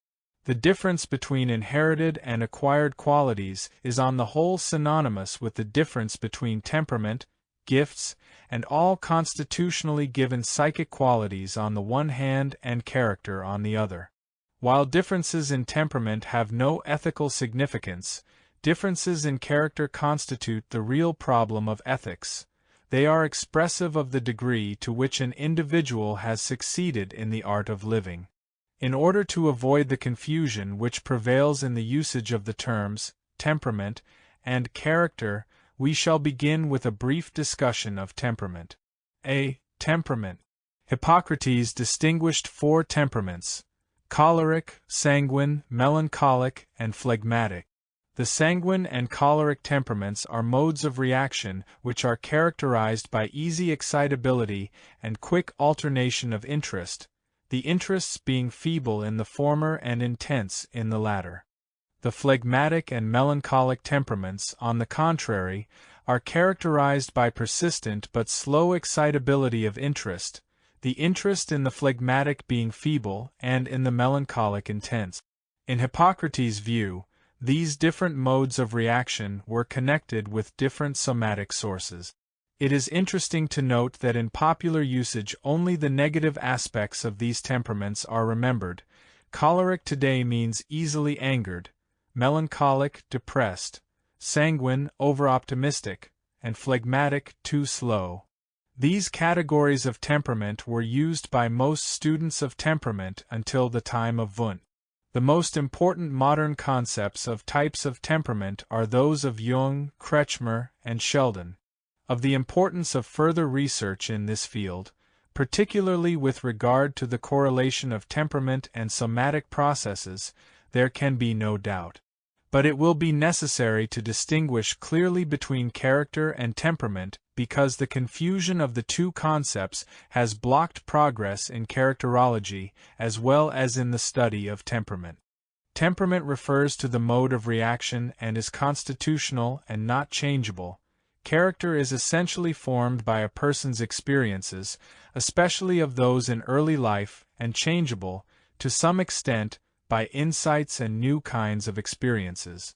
If a person has a choleric temperament, for instance, his mode of reaction is quick and strong.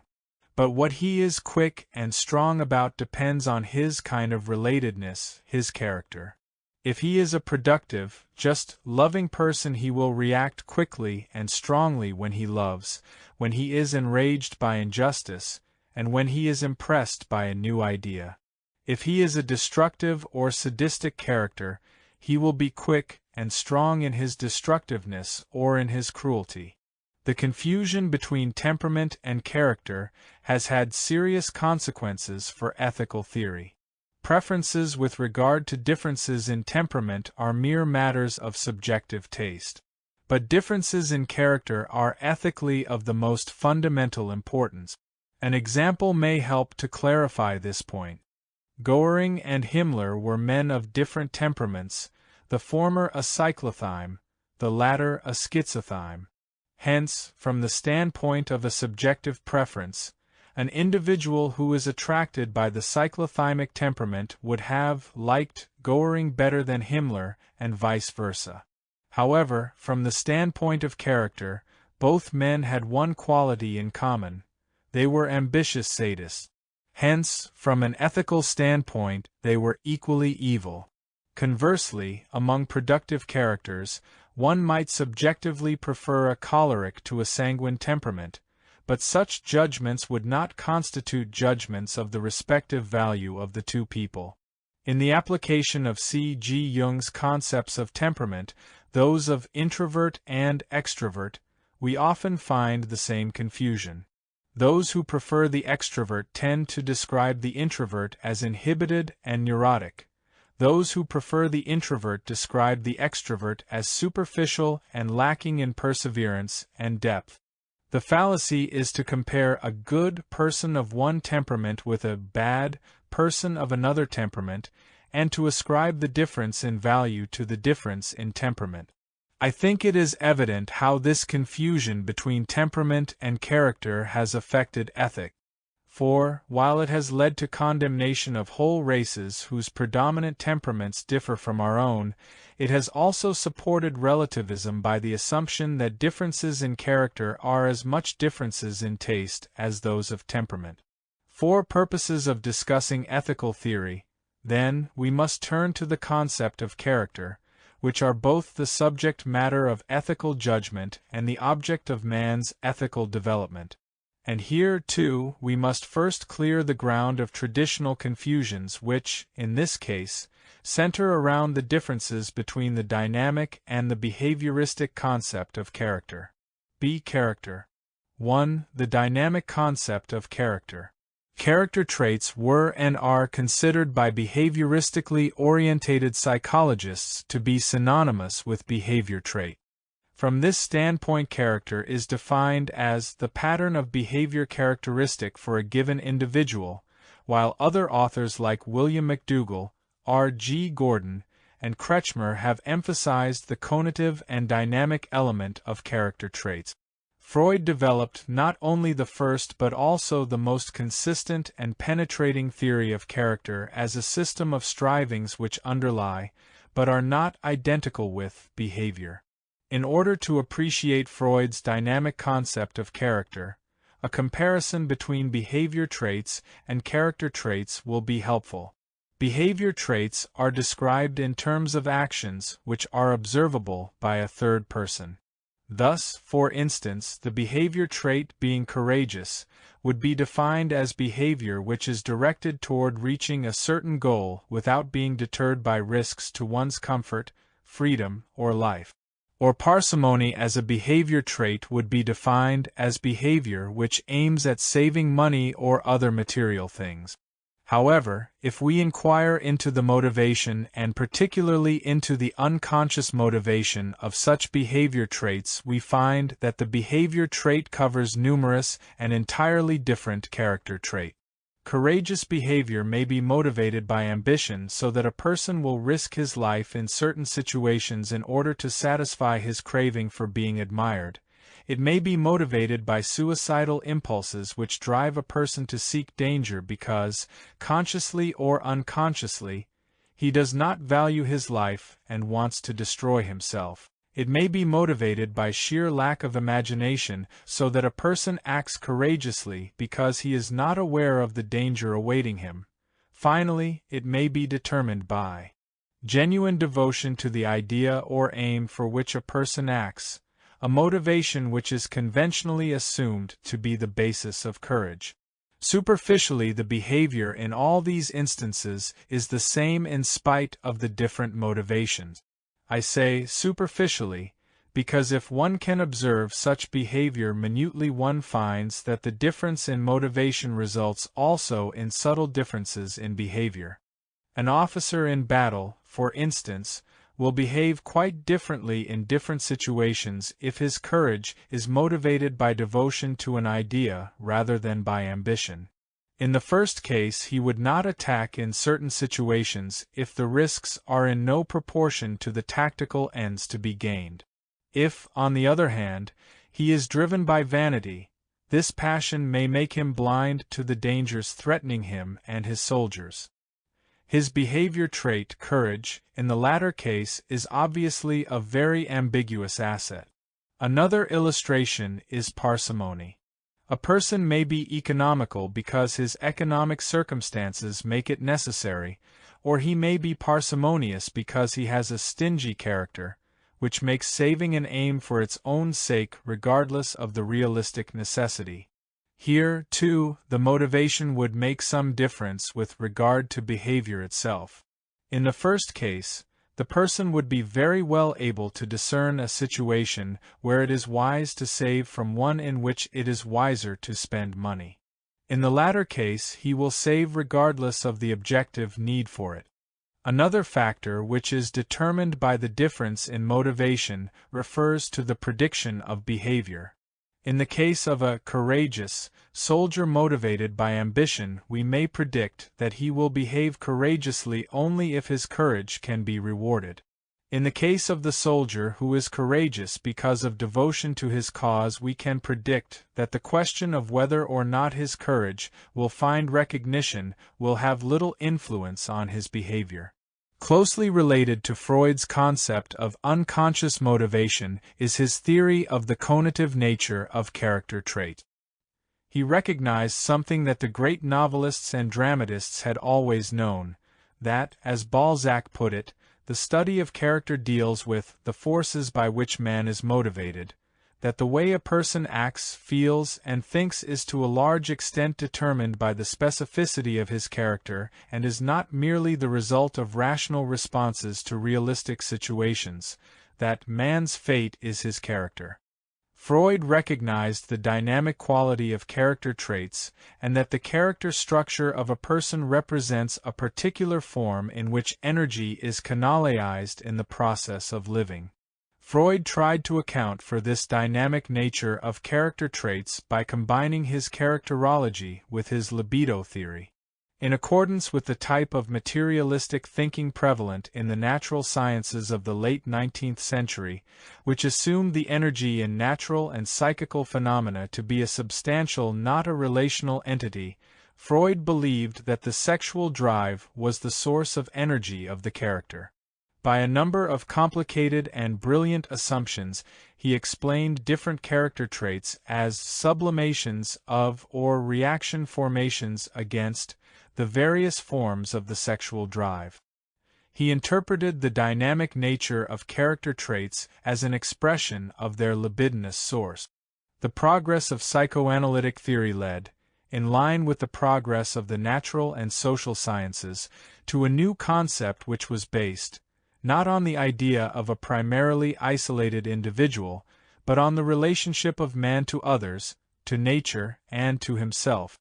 It was assumed that this very relationship governs and regulates the energy manifest in the passionate strivings of man. H. S. Sullivan, one of the pioneers of this new view, has accordingly defined psychoanalysis as a study of interpersonal relations.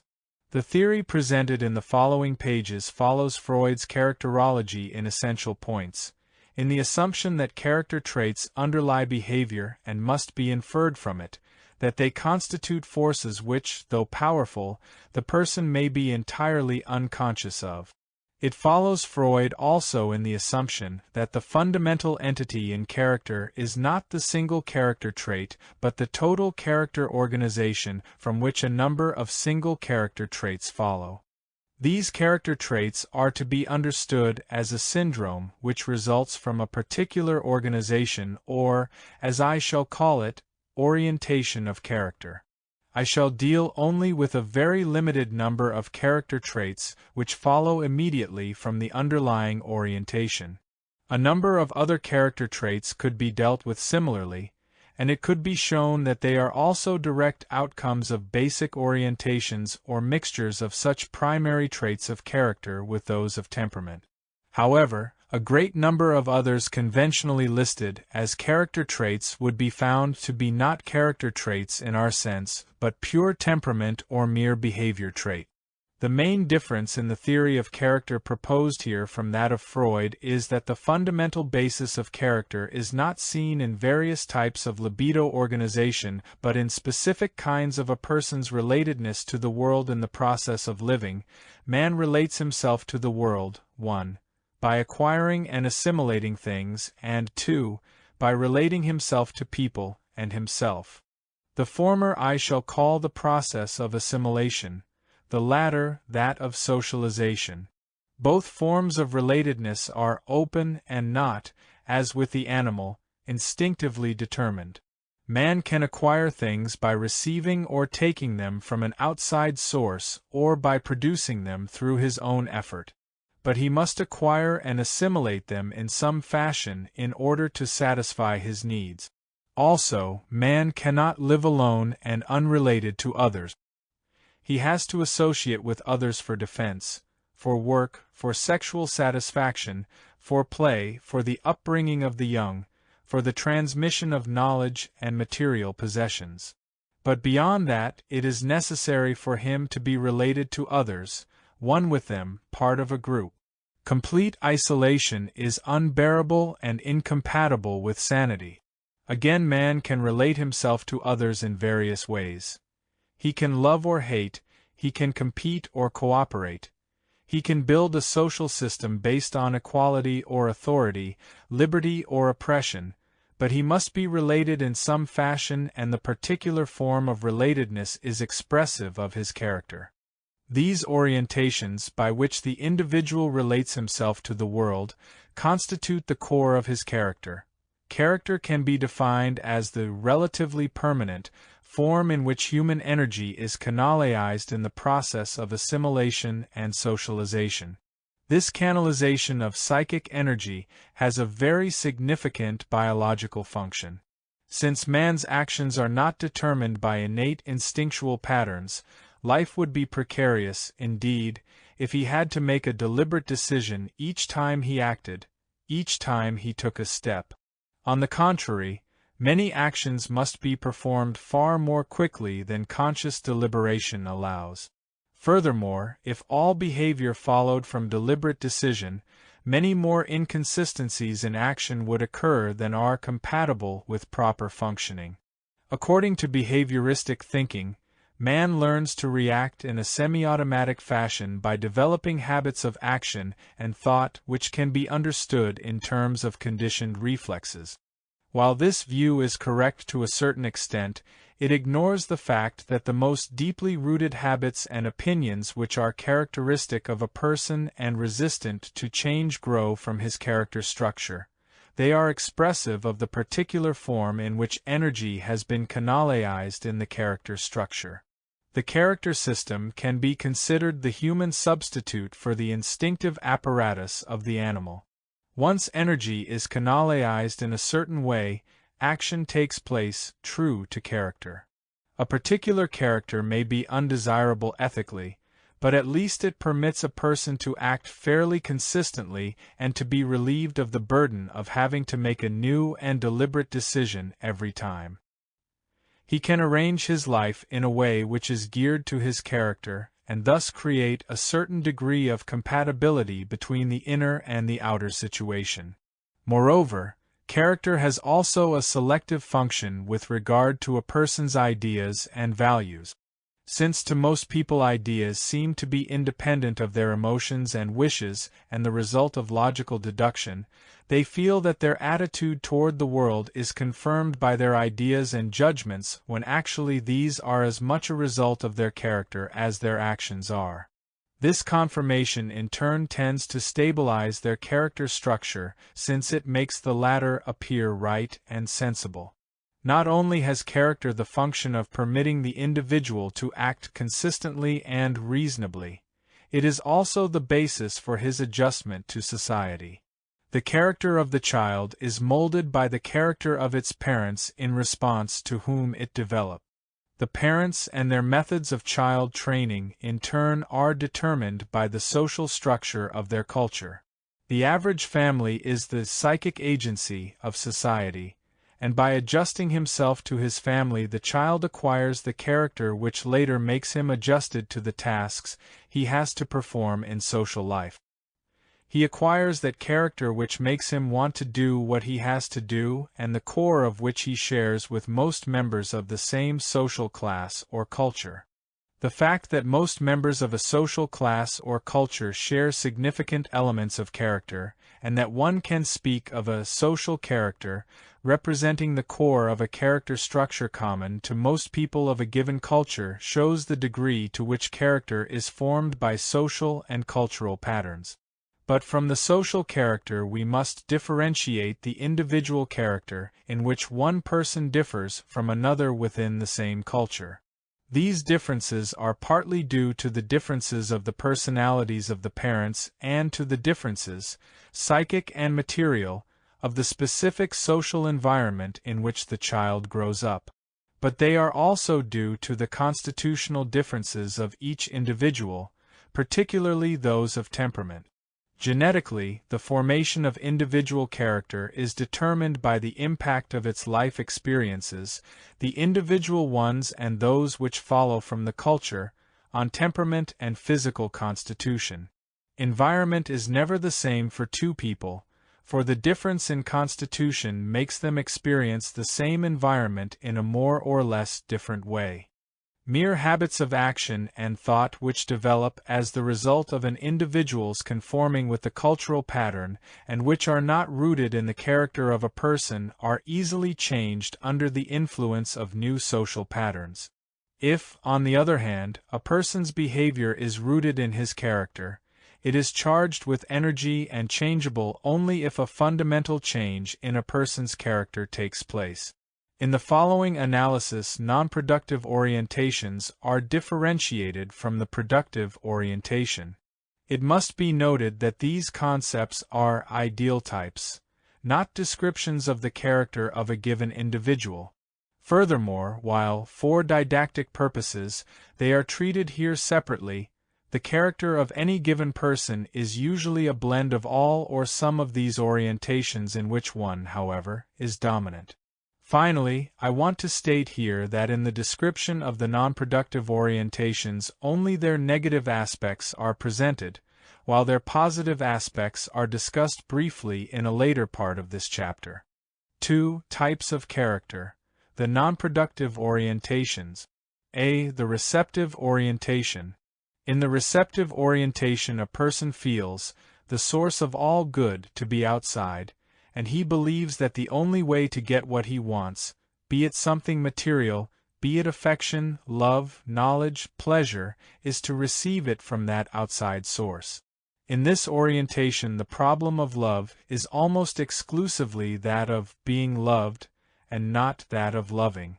Such people tend to be indiscriminate in the choice of their love objects, because being loved by anybody is such an overwhelming experience for them that they fall for anybody who gives them love or what looks like love. They are exceedingly sensitive to any withdrawal or rebuff they experience on the part of the loved person. Their orientation is the same in the sphere of thinking. If intelligent, they make the best listeners, since their orientation is one of receiving, not of producing, ideas. Left to themselves, they feel paralyzed. It is characteristic of these people that their first thought is to find somebody else to give them needed information rather than to make even the smallest effort of their own. If religious, these persons have a concept of God in which they expect everything from God and nothing from their own activity. If not religious, their relationship to persons or institutions is very much the same. They are always in search of a magic helper. They show a particular kind of loyalty, at the bottom of which is the gratitude for the hand that feeds them and the fear of ever losing it. Since they need many hands to feel secure, they have to be loyal to numerous people. It is difficult for them to say no, and they are easily caught between conflicting loyalties and promises. Since they cannot say no, they love to say yes to everything and everybody, and the resulting paralysis of their critical abilities makes them increasingly dependent on others. They are dependent not only on authorities for knowledge and help but on people in general for any kind of support. They feel lost when alone because they feel that they cannot do anything without help. This helplessness is especially important with regard to those acts which by their very nature can only be done alone, making decisions and taking responsibility. In personal relationships, for instance, they ask advice from the very person with regard to whom they have to make a decision. This receptive type has great fondness for food and drink.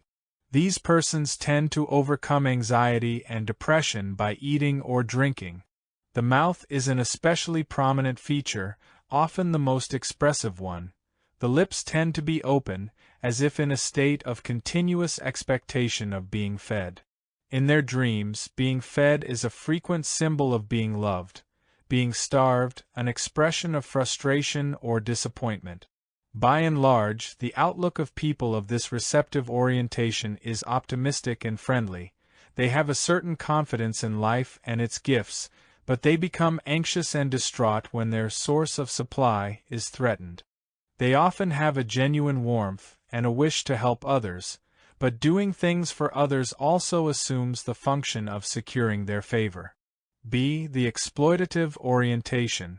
The exploitative orientation, like the receptive, has as its basic premise the feeling that the source of all good is outside, that whatever one wants to get must be sought there, and that one cannot produce anything oneself.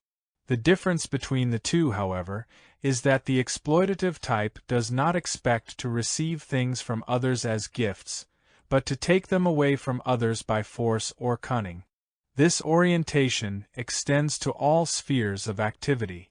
In the realm of love and affection, these people tend to grab and steal. They feel attracted only to people whom they can take away from somebody else. Attractiveness to them is conditioned by a person's attachment to somebody else.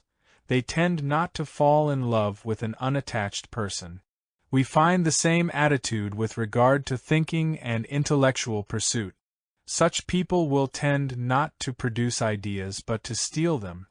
This may be done directly in the form of plagiarism or more subtly by repeating in different phraseology the ideas voiced by others and insisting they are new and their own. It is a striking fact that frequently people with great intelligence proceed in this way, although if they relied on their own gifts, they might well be able to have ideas of their own. The lack of original ideas or independent production in otherwise gifted people often has its explanation in this character orientation, rather than in any innate lack of originality. The same statement holds true with regard to their orientation to material things.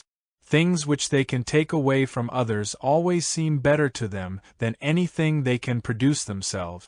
They use and exploit anybody and anything from whom or from which they can squeeze something. Their motto is, "Stolen fruits are sweetest."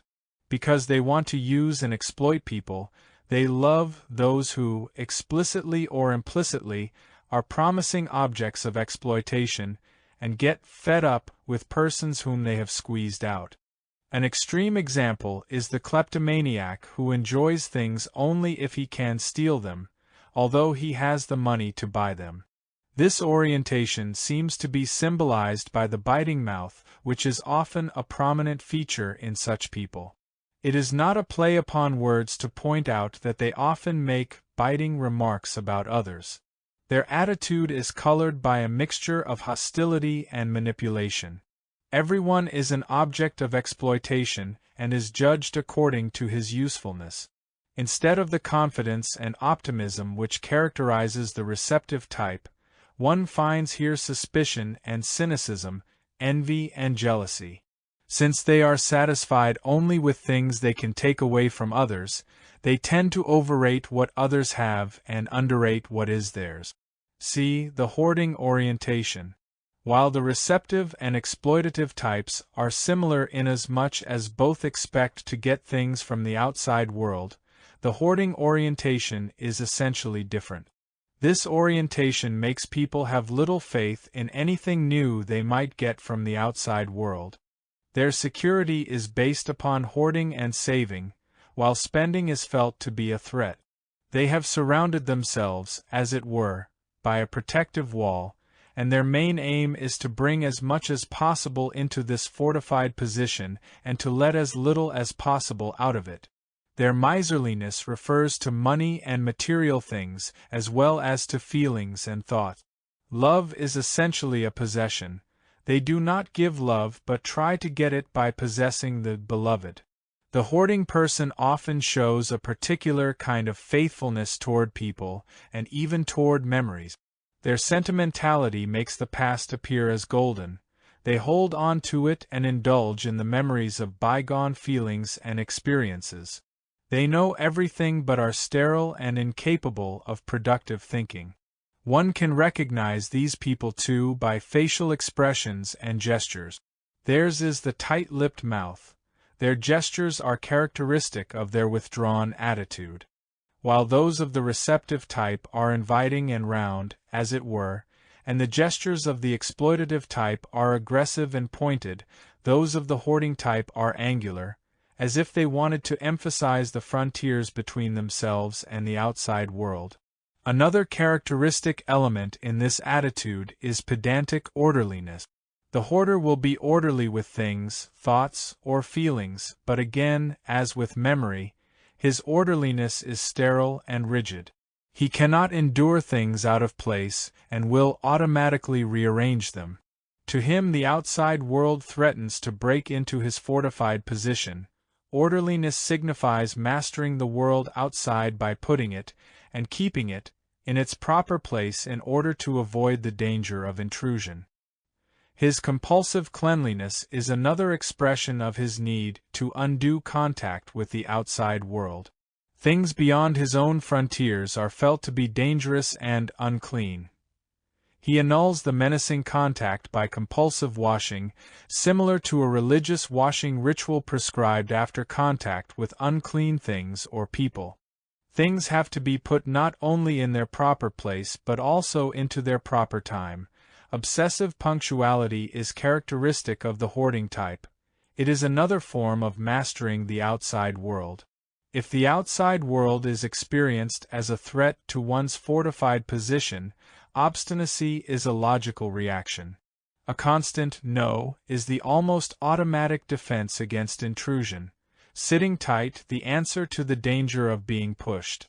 These people tend to feel that they possess only a fixed quantity of strength, energy, or mental capacity, and that this stock is diminished or exhausted by use and can never be replenished. They cannot understand the self-replenishing function of all living substance, and that activity and the use of one's powers increase strength, while stagnation paralyzes. To them, death and destruction have more reality than life and growth. The act of creation is a miracle of which they hear but in which they do not believe. Their highest values are order and security. Their motto, "There is nothing new under the sun." In their relationship to others, intimacy is a threat. Either remoteness or possession of a person means security. The hoarder tends to be suspicious and to have a particular sense of justice which in effect says, "Mine is mine and yours is yours." The marketing orientation. The marketing orientation developed as a dominant one only in the modern era. In order to understand its nature, one must consider the economic function of the market in modern society as being not only analogous to this character orientation, but as the basis and the main condition for its development in modern man. Barter is one of the oldest economic mechanisms. The traditional local market, however, is essentially different from the market as it has developed in modern capitalism. Bartering on a local market offered an opportunity to meet for the purpose of exchanging commodities. Producers and customers became acquainted. They were relatively small groups. The demand was more or less known, so that the producer could produce for this specific demand. The modern market is no longer a meeting place but a mechanism characterized by abstract and impersonal demand. One produces for this market, not for a known circle of customers. Its verdict is based on laws of supply and demand, and it determines whether the commodity can be sold and at what price. No matter what the use value of a pair of shoes may be, for instance, if the supply is greater than the demand, some shoes will be sentenced to economic death. They might as well not have been produced at all. The market day is the day of judgment, as far as the exchange value of commodities is concerned. The reader may object that this description of the market is oversimplified. The producer does try to judge the demand in advance, and under monopoly conditions even obtains a certain degree of control over it. Nevertheless, the regulatory function of the market has been, and still is, predominant enough to have a profound influence on the character formation of the urban middle class and, through the latter's social and cultural influence, on the whole population. The market concept of value, the emphasis on exchange value rather than on use value, has led to a similar concept of value with regard to people and particularly to oneself. The character orientation which is rooted in the experience of oneself as a commodity and of one's value as exchange value I call the marketing orientation. In our time the marketing orientation has been growing rapidly, together with the development of a new market that is a phenomenon of the last decades, the personality market. Clerks and salesmen, business executives and doctors, lawyers and artists all appear on this market. It is true that their legal status and economic positions are different, Some are independent, charging for their services. Others are employed, receiving salaries. But all are dependent for their material success on a personal acceptance by those who need their services or who employ them. The principle of evaluation is the same on both the personality and the commodity market. On the one, personalities are offered for sale. On the other, commodities. Value in both cases is their exchange value, for which use value is a necessary but not a sufficient condition. It is true, our economic system could not function if people were not skilled in the particular work they have to perform and were gifted only with a pleasant personality. Even the best bedside manner and the most beautifully equipped office on Park Avenue would not make a New York doctor successful if he did not have a minimum of medical knowledge and skill. Even the most winning personality would not prevent a secretary from losing her job unless she could type reasonably fast. However, if we ask what the respective weight of skill and personality as a condition for success is, we find that only in exceptional cases is success predominantly the result of skill and of certain other human qualities like honesty, decency, and integrity. Although the proportion between skill and human qualities on the one hand and personality, on the other hand as prerequisites for success varies, the personality factor always plays a decisive role. Success depends largely on how well a person sells himself on the market, how well he gets his personality across, how nice a package he is, whether he is cheerful, sound, aggressive, reliable, ambitious. Furthermore, what his family background is, what clubs he belongs to, and whether he knows the right people. The type of personality required depends to some degree on the special field in which a person works. A stockbroker, a salesman, a secretary, a railroad executive, a college professor, or a hotel manager must each offer different kinds of personality that, regardless of their differences, must fulfill one condition: to be in demand. The fact that in order to have success it is not sufficient to have the skill and equipment for performing a given task, but that one must be able to put across one's personality in competition with many others shapes the attitude toward oneself. If it were enough for the purpose of making a living to rely on what one knows and what one can do, one's self-esteem would be in proportion to one's capacities, that is, to one's use value. But since success depends largely on how one sells one's personality, one experiences oneself as a commodity or rather simultaneously as the seller and the commodity to be sold. A person is not concerned with his life and happiness, but with becoming saleable.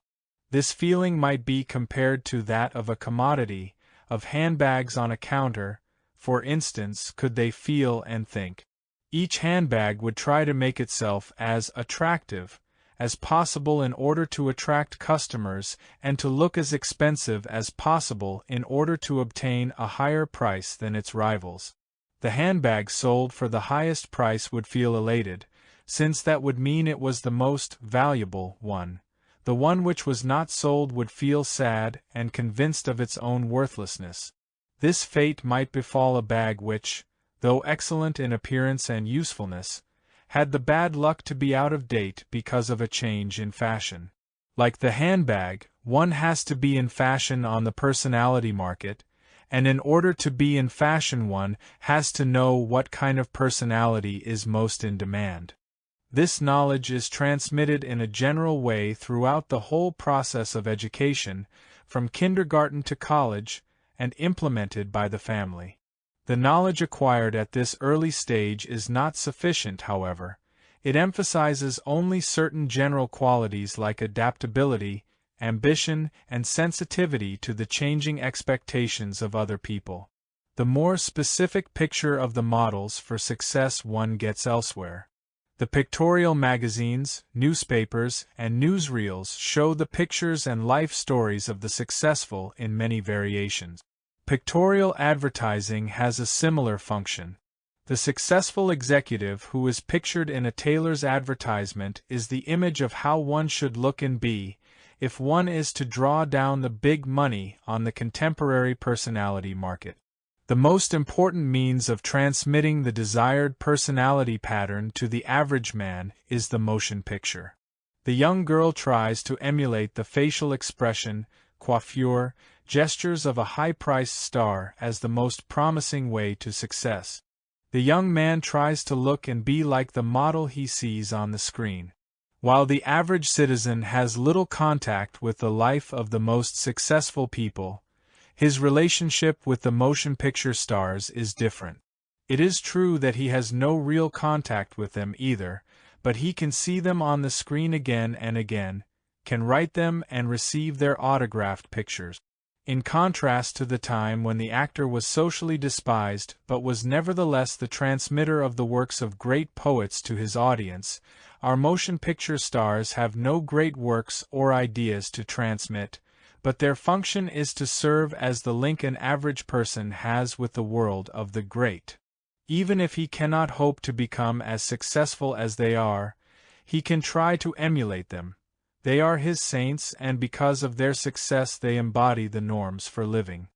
Since modern man experiences himself both as the seller and as the commodity to be sold on the market, his self-esteem depends on conditions beyond his control. If he is successful, he is valuable.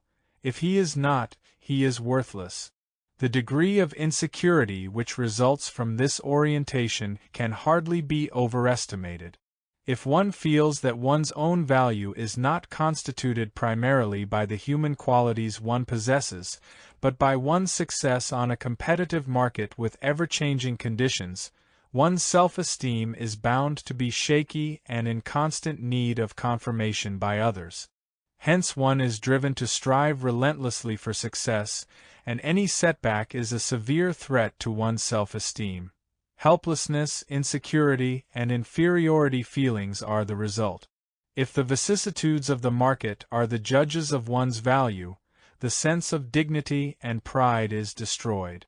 But the problem is not only that of self-evaluation and self-esteem, but of one's experience of oneself as an independent entity, of one's identity with oneself. As we shall see later, the mature and productive individual derives his feeling of identity from the experience of himself as the agent who is one with his powers. This feeling of self can be briefly expressed as meaning, "I am what I do." In the marketing orientation, man encounters his own powers as commodities alienated from him. He is not one with them, but they are masked from him because what matters is not his self-realization in the process of using them, but his success in the process of selling them. Both his powers and what they create become estranged, something different from himself, something for others to judge and to use. Thus his feeling of identity becomes as shaky as his self-esteem. It is constituted by the sum total of roles one can play. I am as you desire me. Ibsen has expressed this state of selfhood in Peer Gynt. Peer Gynt tries to discover his self, and he finds that he is like an onion, one layer after the other can be peeled off, and there is no core to be found. Since man cannot live doubting his identity, he must, in the marketing orientation, find the conviction of identity not in reference to himself and his powers but in the opinion of others about him. His prestige, status, success, the fact that he is known to others as being a certain person are a substitute for the genuine feeling of identity. This situation makes him utterly dependent on the way others look at him and forces him to keep up the role in which he once had become successful. If I and my powers are separated from each other, then, indeed, is myself constituted by the price I fetch. The way one experiences others is not different from the way one experiences oneself. Others are experienced as commodities like oneself. They too do not present themselves but their saleable part. The difference between people is reduced to a merely quantitative difference of being more or less successful, attractive, hence valuable. This process is not different from what happens to commodities on the market. A painting and a pair of shoes can both be expressed in, and reduced to their exchange value, their price. So many pairs of shoes are equal to one painting. In the same way, the difference between people is reduced to a common element, their price on the market. Their individuality, that which is peculiar and unique in them, is valueless and, in fact, a ballast. The meaning which the word peculiar has assumed is quite expressive of this attitude.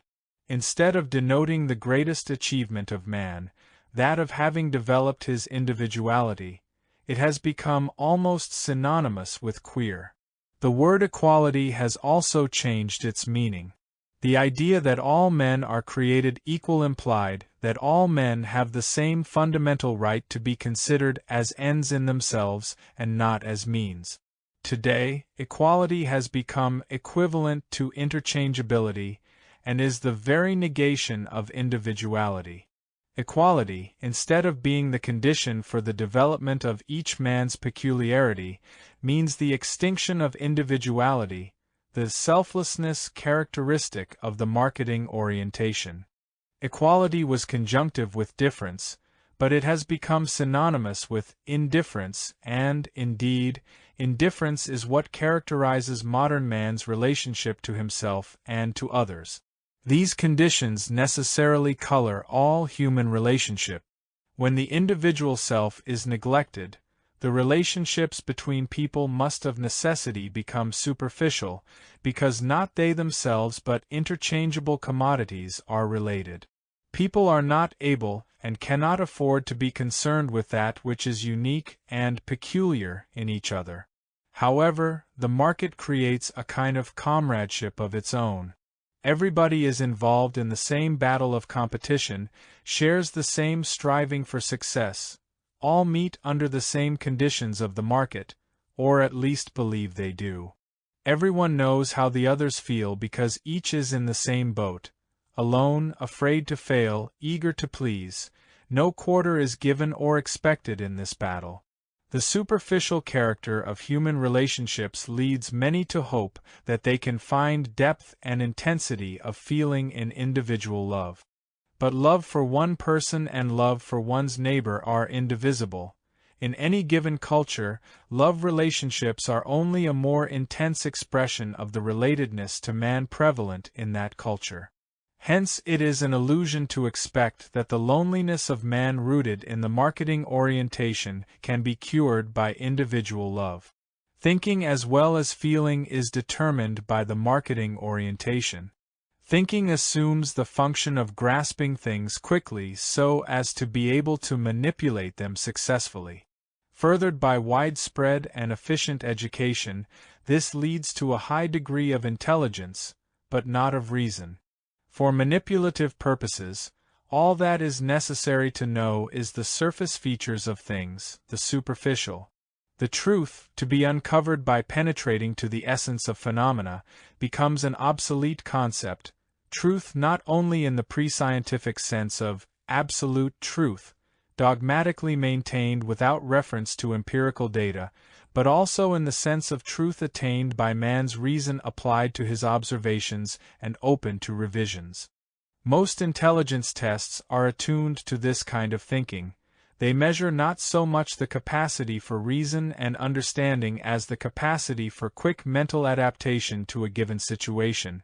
Mental adjustment tests would be the adequate name for them.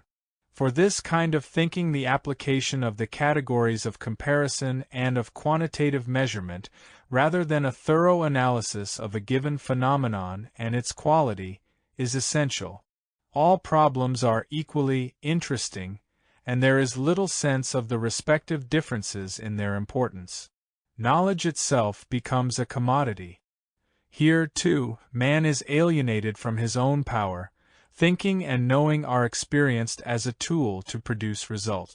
Knowledge of man himself, psychology, which in the great tradition of Western thought was held to be the condition for virtue, for right living, for happiness, has degenerated into an instrument to be used for better manipulation of others and oneself, in market research, in political propaganda, in advertising, and so on. Evidently, this type of thinking has a profound effect on our educational system. From grade school to graduate school, the aim of learning is to gather as much information as possible that is mainly useful for the purposes of the market. Students are supposed to learn so many things that they have hardly time and energy left to think. Not the interest in the subjects taught or in knowledge and insight as such, but the enhanced exchange value knowledge gives is the main incentive for wanting more and better education. We find today a tremendous enthusiasm for knowledge and education, but at the same time a skeptical or contemptuous attitude toward the allegedly impractical and useless thinking which is concerned only with the truth and which has no exchange value on the market. Although I have presented the marketing orientation as one of the non-productive orientations, it is in many ways so different that it belongs in a category of its own. The receptive, exploitative, and hoarding orientations have one thing in common. Each is one form of human relatedness which, if dominant in a person, is specific of him and characterizes him. Later on it will be shown that these four orientations do not necessarily have the negative qualities which have been described so far. The marketing orientation, however, does not develop something which is potentially in the person, unless we make the absurd assertion that nothing is also part of the human equipment. Its very nature is that no specific and permanent kind of relatedness is developed, but that the very changeability of attitudes is the only permanent quality of such orientation. In this orientation, those qualities are developed which can best be sold. Not one particular attitude is predominant, but the emptiness which can be filled most quickly with the desired quality. This quality, however, ceases to be one in the proper sense of the word. It is only a role, the pretense of a quality, to be readily exchanged if another one is more desirable. Thus, for instance, respectability is sometimes desirable. The salesman in certain branches of business ought to impress the public with those qualities of reliability, soberness, and respectability which were genuine in many a businessman of the 19th century. Now one looks for a man who instills confidence because he looks as if he had these qualities. What this man sells on the personality market is his ability to look the part. What kind of person is behind that role does not matter and is nobody's concern. He himself is not interested in his honesty, but in what it gets for him on the market. The premise of the marketing orientation is emptiness, the lack of any specific quality which could not be subject to change, since any persistent trait of character might conflict some day with the requirements of the market. Some roles would not fit in with the peculiarities of the person, therefore we must do away with them, not with the roles but with the peculiarities. The marketing personality must be free of all individuality. The character orientations which have been described so far are by no means as separate from one another as it may appear from this sketch.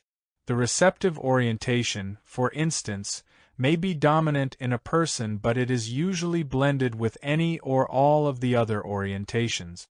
While I shall discuss the various blendings later on in this chapter, I want to stress at this point that all orientations are part of the human equipment, and the dominance of any specific orientation depends to a large extent on the peculiarity of the culture in which the individual lives.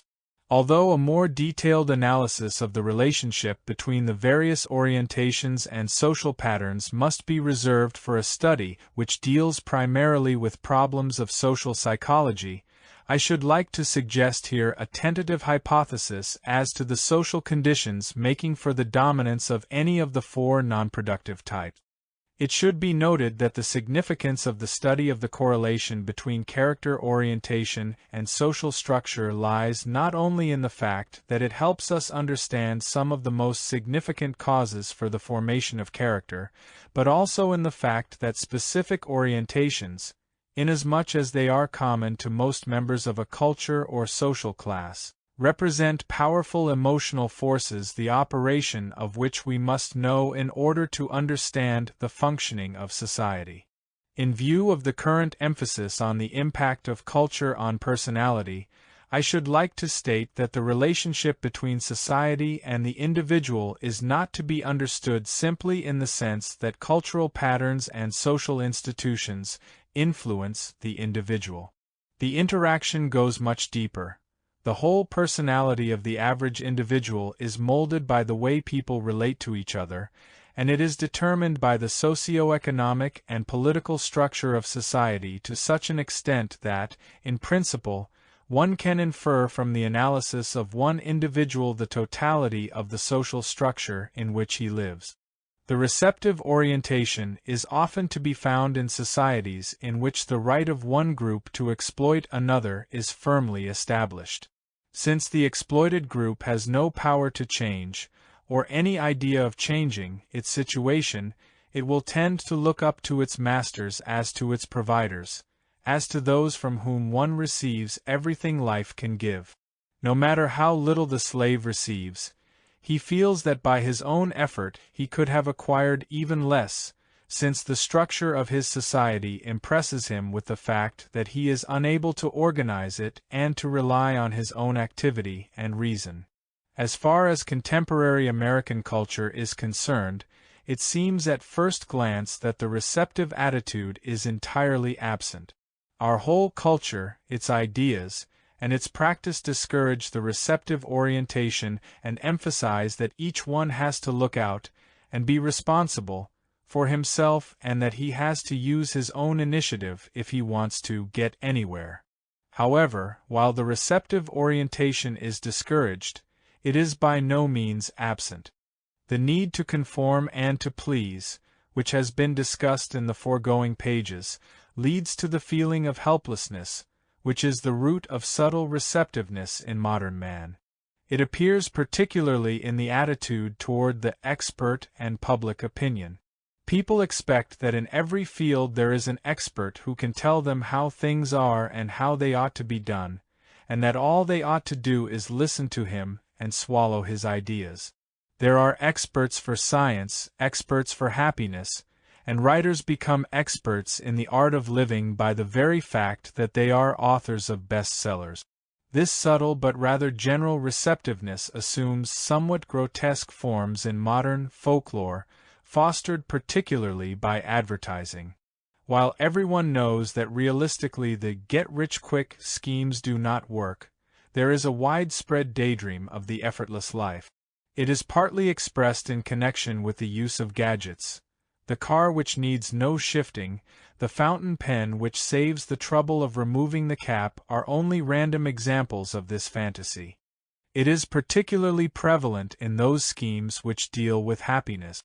A very characteristic quotation is the following. This book, the author says, tells you how to be twice the man or woman you ever were before, happy, well, brimming with energy, confident, capable and free of care. You are required to follow no laborious mental or physical program. It is much simpler than that. As laid down here, the route to that promised profit may appear strange, for few of us can imagine getting without striving. Yet that is so, as you will see. The exploitative character, with its motto, "I take what I need," goes back to piratical and feudal ancestors and goes forward from there to the robber barons of the 19th century who exploited the natural resources of the continent.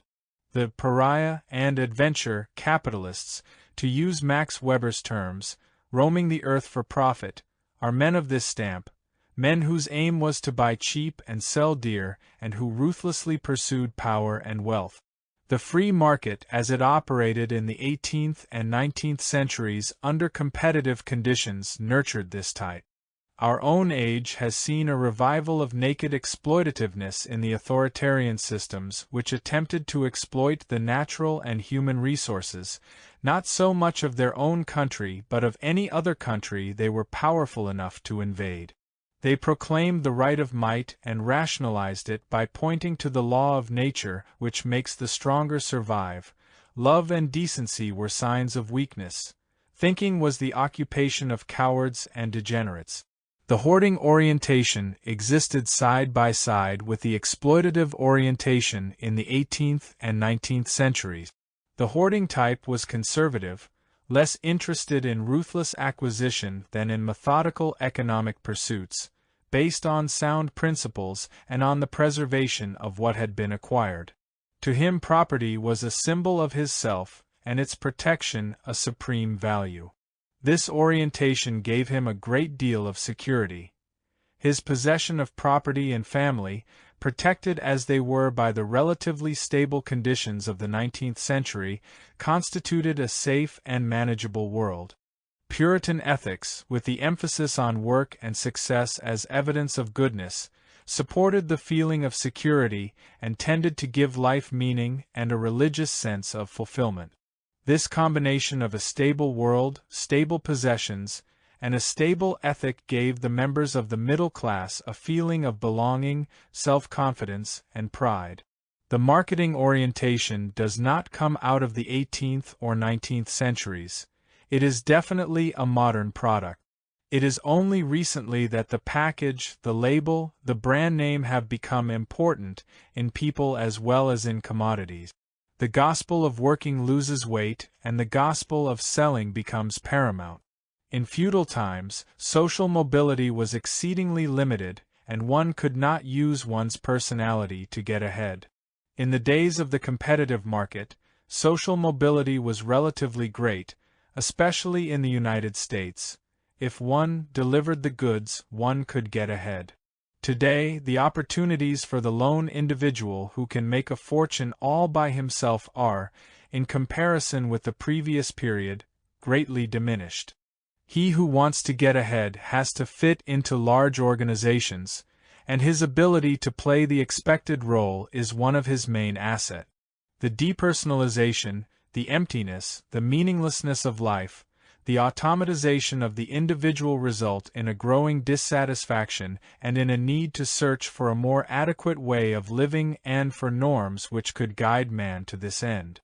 The productive orientation which I am going to discuss now points to the type of character in whom growth and the development of all his potentialities is the aim to which all other activities are subordinated. 3. The productive orientation. A. General characteristics. From the time of classic and medieval literature up to the end of the 19th century, a great deal of effort was expended in describing the vision of what the good man and the good society ought to be. Such ideas were expressed partly in the form of philosophical or theological treatises, partly in the form of utopias. The 20th century is conspicuous for the absence of such visions. The emphasis is on critical analysis of man and society, in which positive visions of what man ought to be are only implied.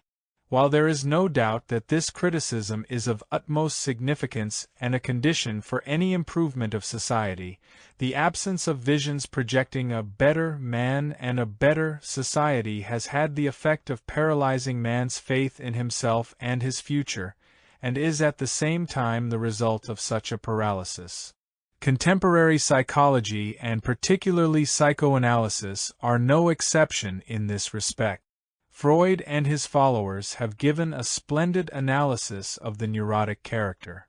Their clinical description of the nonproductive character, in Freud's terms, the pregenital character, is exhaustive and accurate, quite regardless of the fact that the theoretical concepts they used are in need of revision. But the character of the normal, mature, healthy personality has found scarcely any consideration. This character, called the genital character by Freud, has remained a rather vague and abstract concept. It is defined by him as the character structure of a person in whom the oral and anal libido has lost its dominant position and functions under the supremacy of genital sexuality, the aim of which is sexual union with a member of the opposite sex. The description of the genital character does not go far beyond the statement that it is the character structure of an individual who is capable of functioning well sexually and socially. In discussing the productive character, I venture beyond critical analysis and inquire into the nature of the fully developed character that is the aim of human development and simultaneously the ideal of humanistic ethic. It may serve as a preliminary approach to the concept of productive orientation to state its connection with Freud's genital character. Indeed, if we do not use Freud's term literally in the context of his libido theory but symbolically, it denotes quite accurately the meaning of productiveness. For the stage of sexual maturity is that in which man has the capacity of natural production. By the union of the sperm and the egg new life is produced. While this type of production is common to man and to animals, the capacity for material production is specific for man. Man is not only a rational and social animal. He can also be defined as a producing animal, capable of transforming the materials which he finds at hand, using his reason and imagination. Not only can he produce, he must produce in order to live. Material production, however, is but the most frequent symbol for productiveness as an aspect of character. The productive orientation of personality refers to a fundamental attitude, a mode of relatedness in all realms of human experience. It covers mental, emotional, and sensory responses to others, to oneself, and to things. Productiveness is man's ability to use his powers and to realize the potentialities inherent in him. If we say he must use his powers, we imply that he must be free and not dependent on someone who controls his powers. We imply, furthermore, that he is guided by reason, since he can make use of his powers only if he knows what they are, how to use them, and what to use them for. Productiveness means that he experiences himself as the embodiment of his powers and as the actor. That he feels himself one with his powers and at the same time that they are not masked and alienated from him. In order to avoid the misunderstandings to which the term productiveness lends itself, it seems appropriate to discuss briefly what is not meant by productiveness. Generally, the word productiveness is associated with creativeness, particularly artistic creativeness. The real artist, indeed, is the most convincing representative of productiveness. But not all artists are productive. A conventional painting, e.g., may exhibit nothing more than the technical skill to reproduce the likeness of a person in photographic fashion on a canvas. But a person can experience, see, feel, and think productively without having the gift to create something visible or communicable.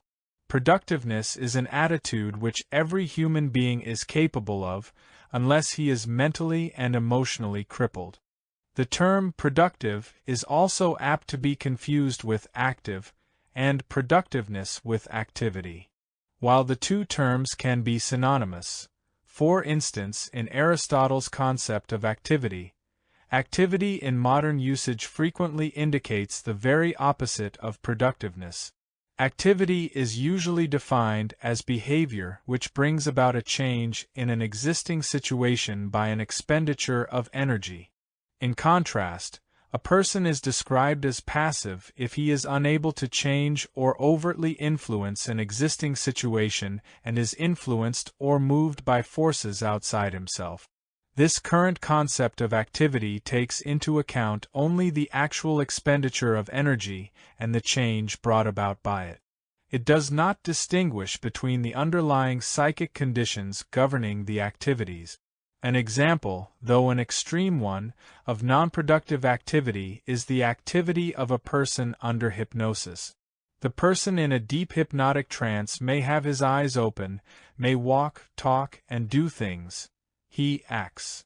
The general definition of activity would apply to him, since energy is spent and some change brought about. But if we consider the particular character and quality of this activity, we find that it is not really the hypnotized person who is the actor, but the hypnotist who, by means of his suggestions, acts through him.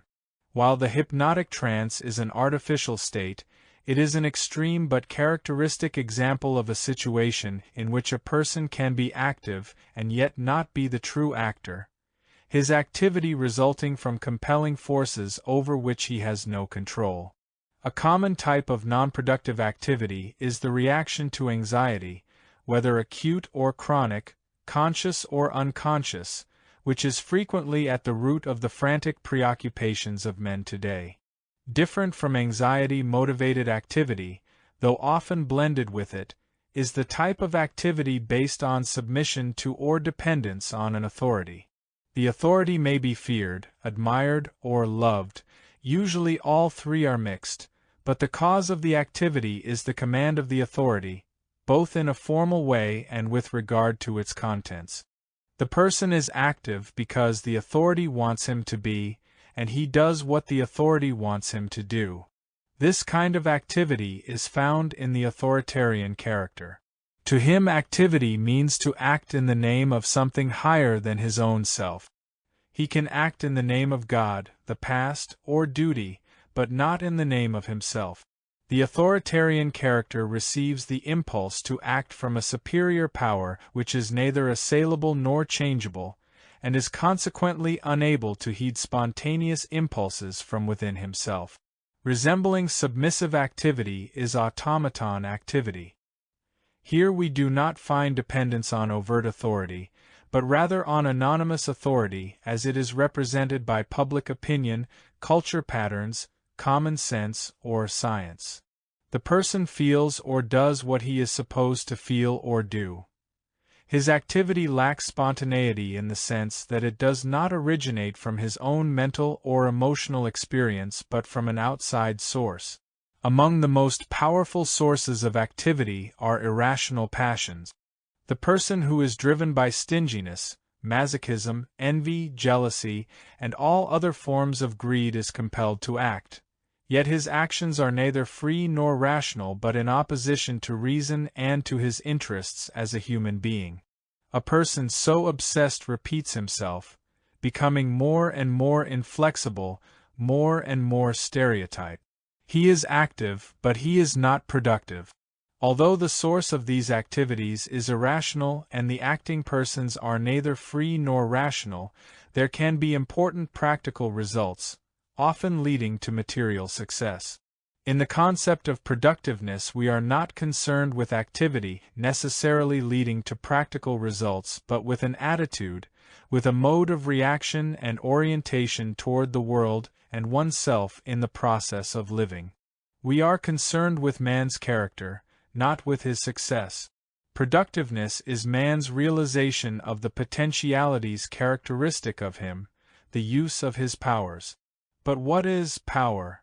It is rather ironical that this word denotes two contradictory concepts: power of equals capacity and power over equals domination. This contradiction, however, is of a particular kind. Power equals domination results from the paralysis of power equals capacity. Power over is the perversion of power to. The ability of man to make productive use of his powers is his potency. The inability is his impotence. With his power of reason, he can penetrate the surface of phenomena and understand their essence. With his power of love, he can break through the wall which separates one person from another. With his power of imagination, he can visualize things not yet existing. He can plan and thus begin to create. Where potency is lacking, man's relatedness to the world is perverted into a desire to dominate, to exert power over others as though they were things. Domination is coupled with death, potency with life. Domination springs from impotence and in turn reinforces it, for if an individual can force somebody else to serve him, his own need to be productive is increasingly paralyzed. How is man related to the world when he uses his powers productively? The world outside oneself can be experienced in two ways: reproductively by perceiving actuality in the same fashion as a film makes a literal record of things photographed, although even mere reproductive perception requires the active participation of the mind, and generatively by conceiving it, by enlivening and recreating this new material through the spontaneous activity of one's own mental and emotional powers. While to a certain extent everyone does react in both ways, the respective weight of each kind of experience differs widely. Sometimes either one of the two is atrophied, and the study of these extreme cases in which the reproductive or the generative mode is almost absent offers the best approach to the understanding of each of these phenomena. The relative atrophy of the generative capacity is very frequent in our culture. A person may be able to recognize things as they are, or as his culture maintains them to be, but he is unable to enliven his perception from within. Such a person is the perfect realist, who sees all there is to be seen of the surface features of phenomena but who is quite incapable of penetrating below the surface to the essential, and of visualizing what is not yet apparent. He sees the details but not the whole, the trees but not the forest. Reality to him is only the sum total of what has already materialized. This person is not lacking in imagination, but his is a calculating imagination, combining factors all of which are known and in existence, and inferring their future operation. On the other hand, the person who has lost the capacity to perceive actuality is insane. The psychotic person builds up an inner world of reality in which he seems to have full confidence. He lives in his own world, and the common factors of reality as perceived by all men are unreal to him. When a person sees objects which do not exist in reality but are entirely the product of his imagination, he has hallucinations. He interprets events in terms of his own feelings, without reference to, or at least without proper acknowledgement of, what goes on in reality. A paranoid person may believe that he is being persecuted, and a chance remark may indicate a plan to humiliate and ruin him. He is convinced that the lack of any more obvious and explicit manifestation of such intention does not prove anything, that, although the remark may appear harmless on the surface, its real meaning becomes clear if one looks deeper. For the psychotic person, actual reality is wiped out and an inner reality has taken its place. The realist sees only the surface features of things. He sees the manifest world, he can reproduce it photographically in his mind, and he can act by manipulating things and people as they appear in this picture. The insane person is incapable of seeing reality as it is. He perceives reality only as a symbol and a reflection of his inner world. Both are sick. The sickness of the psychotic, who has lost contact with reality, is such that he cannot function socially. The sickness of the realist impoverishes him as a human being. While he is not incapacitated in his social functioning, his view of reality is so distorted because of its lack of depth and perspective that he is apt to err when more than manipulation of immediately given data and short-range aims are involved. Realism seems to be the very opposite of insanity, and yet it is only its complement. The true opposite of both realism and insanity is productiveness. The normal human being is capable of relating himself to the world simultaneously by perceiving it as it is and by conceiving it enlivened and enriched by his own powers.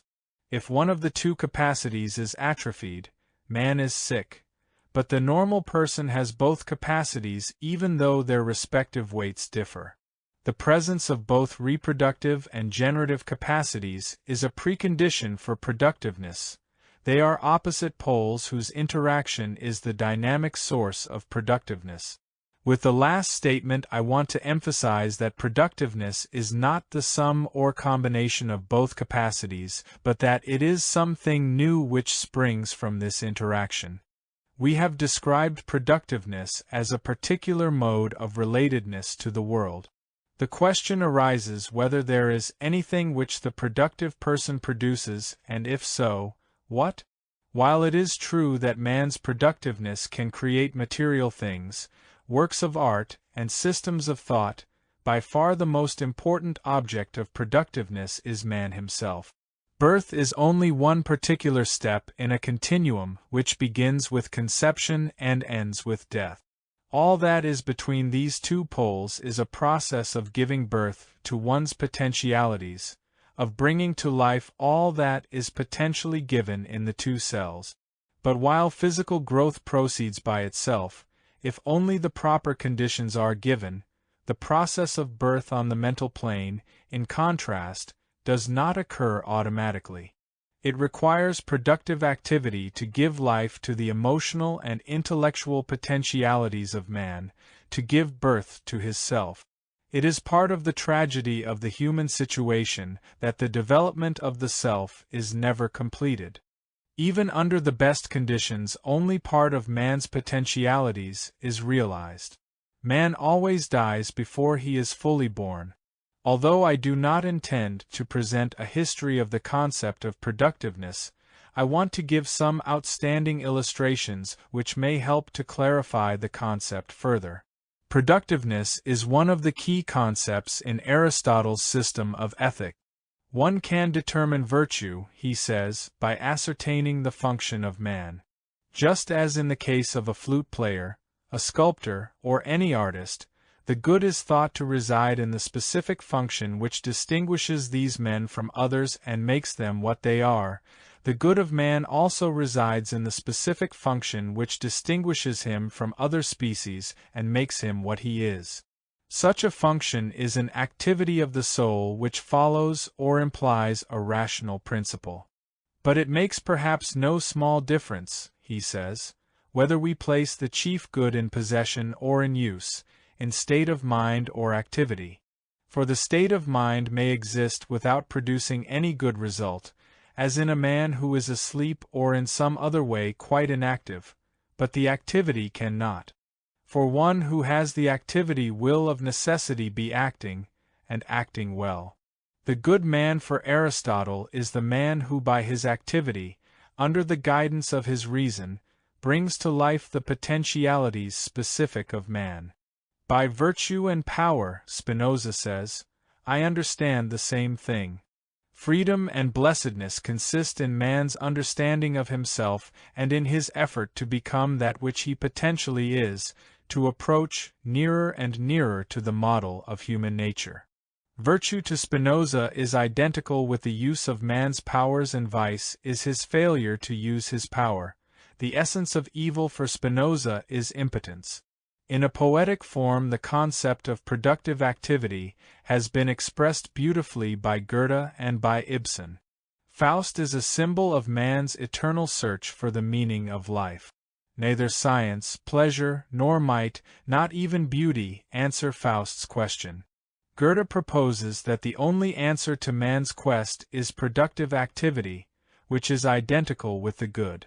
In the prologue in Heaven, the Lord says it is not error which thwarts man but non-activity. Man's active nature, flagging, seeks too soon to level. Unqualified repose he learns to crave, whence, willingly, the comrade him I gave, who works, excites, and must create, as devil.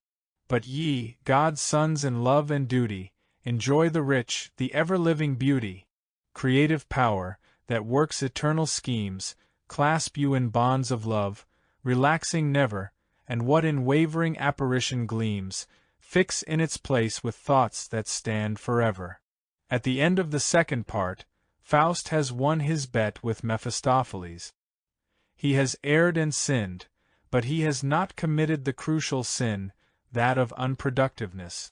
The last words of Faust express this idea very clearly, symbolized by the act of claiming tillable land from the sea. To many millions let me furnish soil, though not secure, yet free to active toil.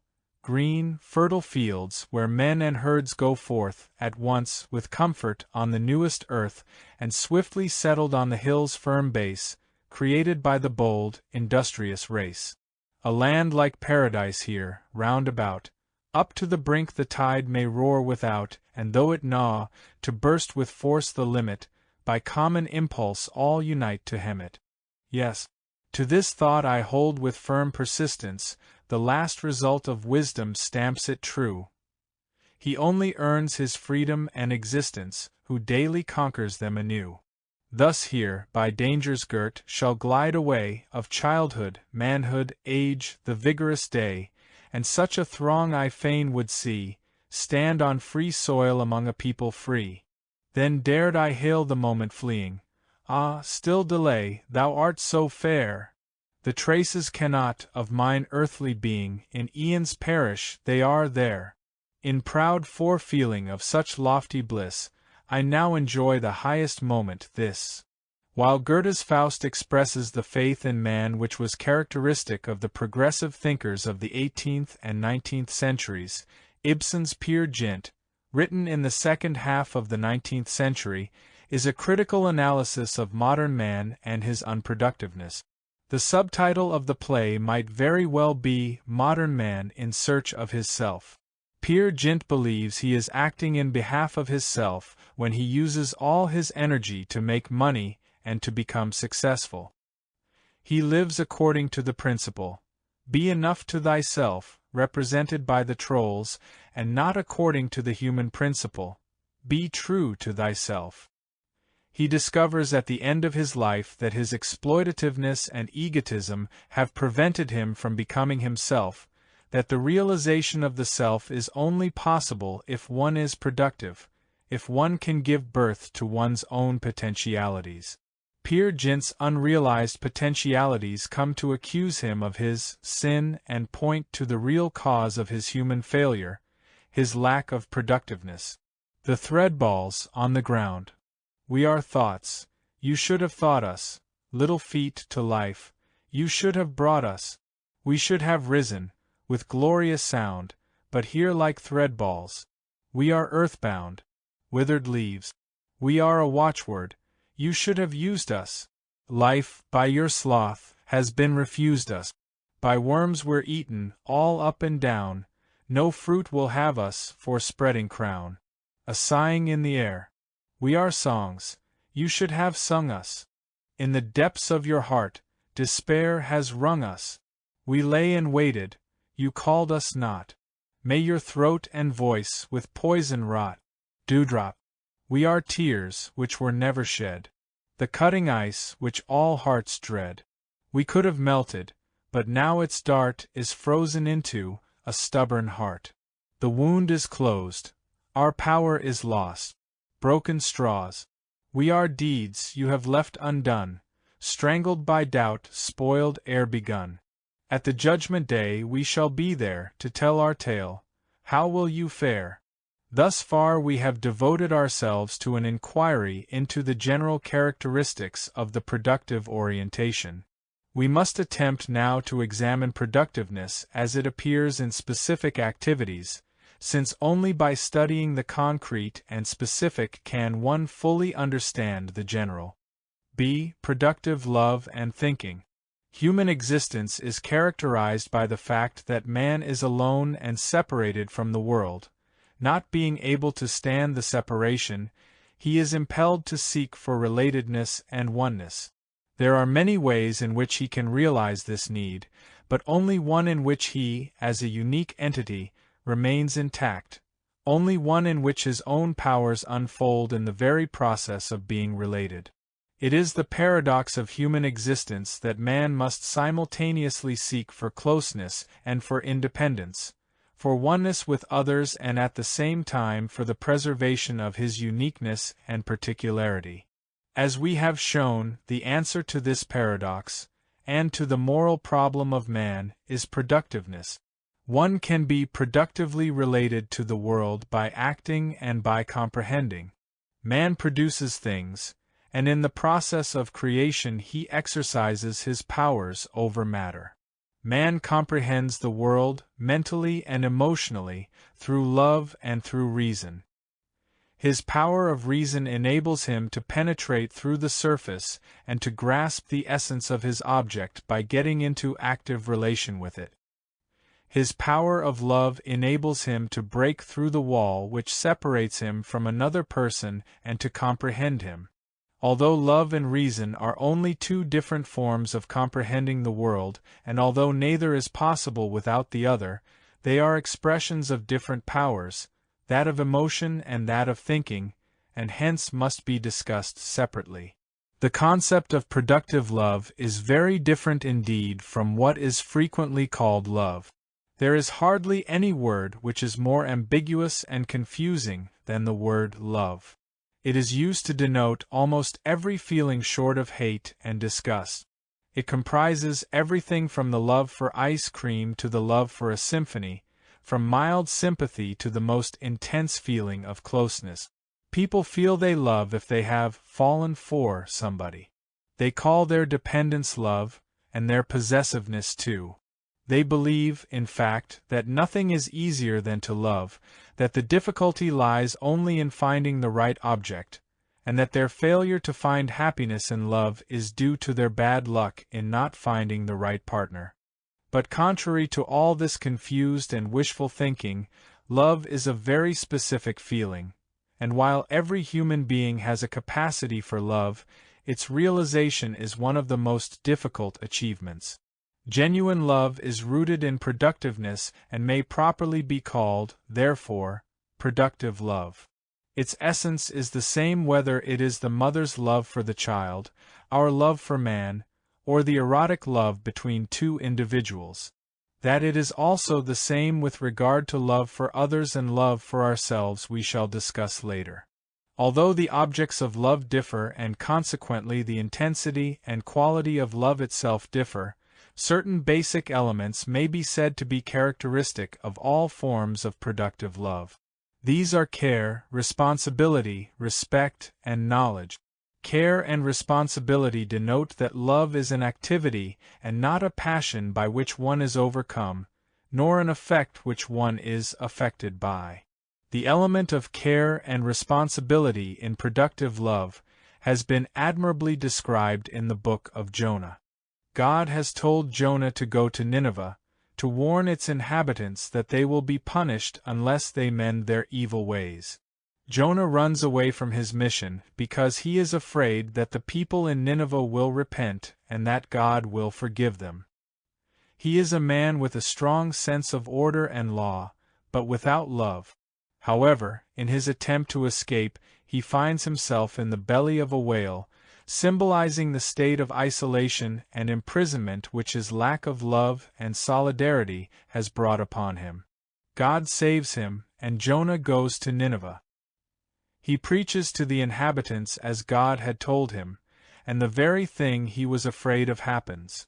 The men of Nineveh repent their sins, mend their ways, and God forgives them and decides not to destroy the city. Jonah is intensely angry and disappointed. He wanted justice to be done, not mercy. At last he finds some comfort by the shade of a tree which God had made to grow for him to protect him from the sun. But when God makes the tree wilt, Jonah is depressed and angrily complains to God. God answers, "Thou hast had pity on the gourd for the which thou hast not labored neither madest it grow, which came up in a night and perished in a night.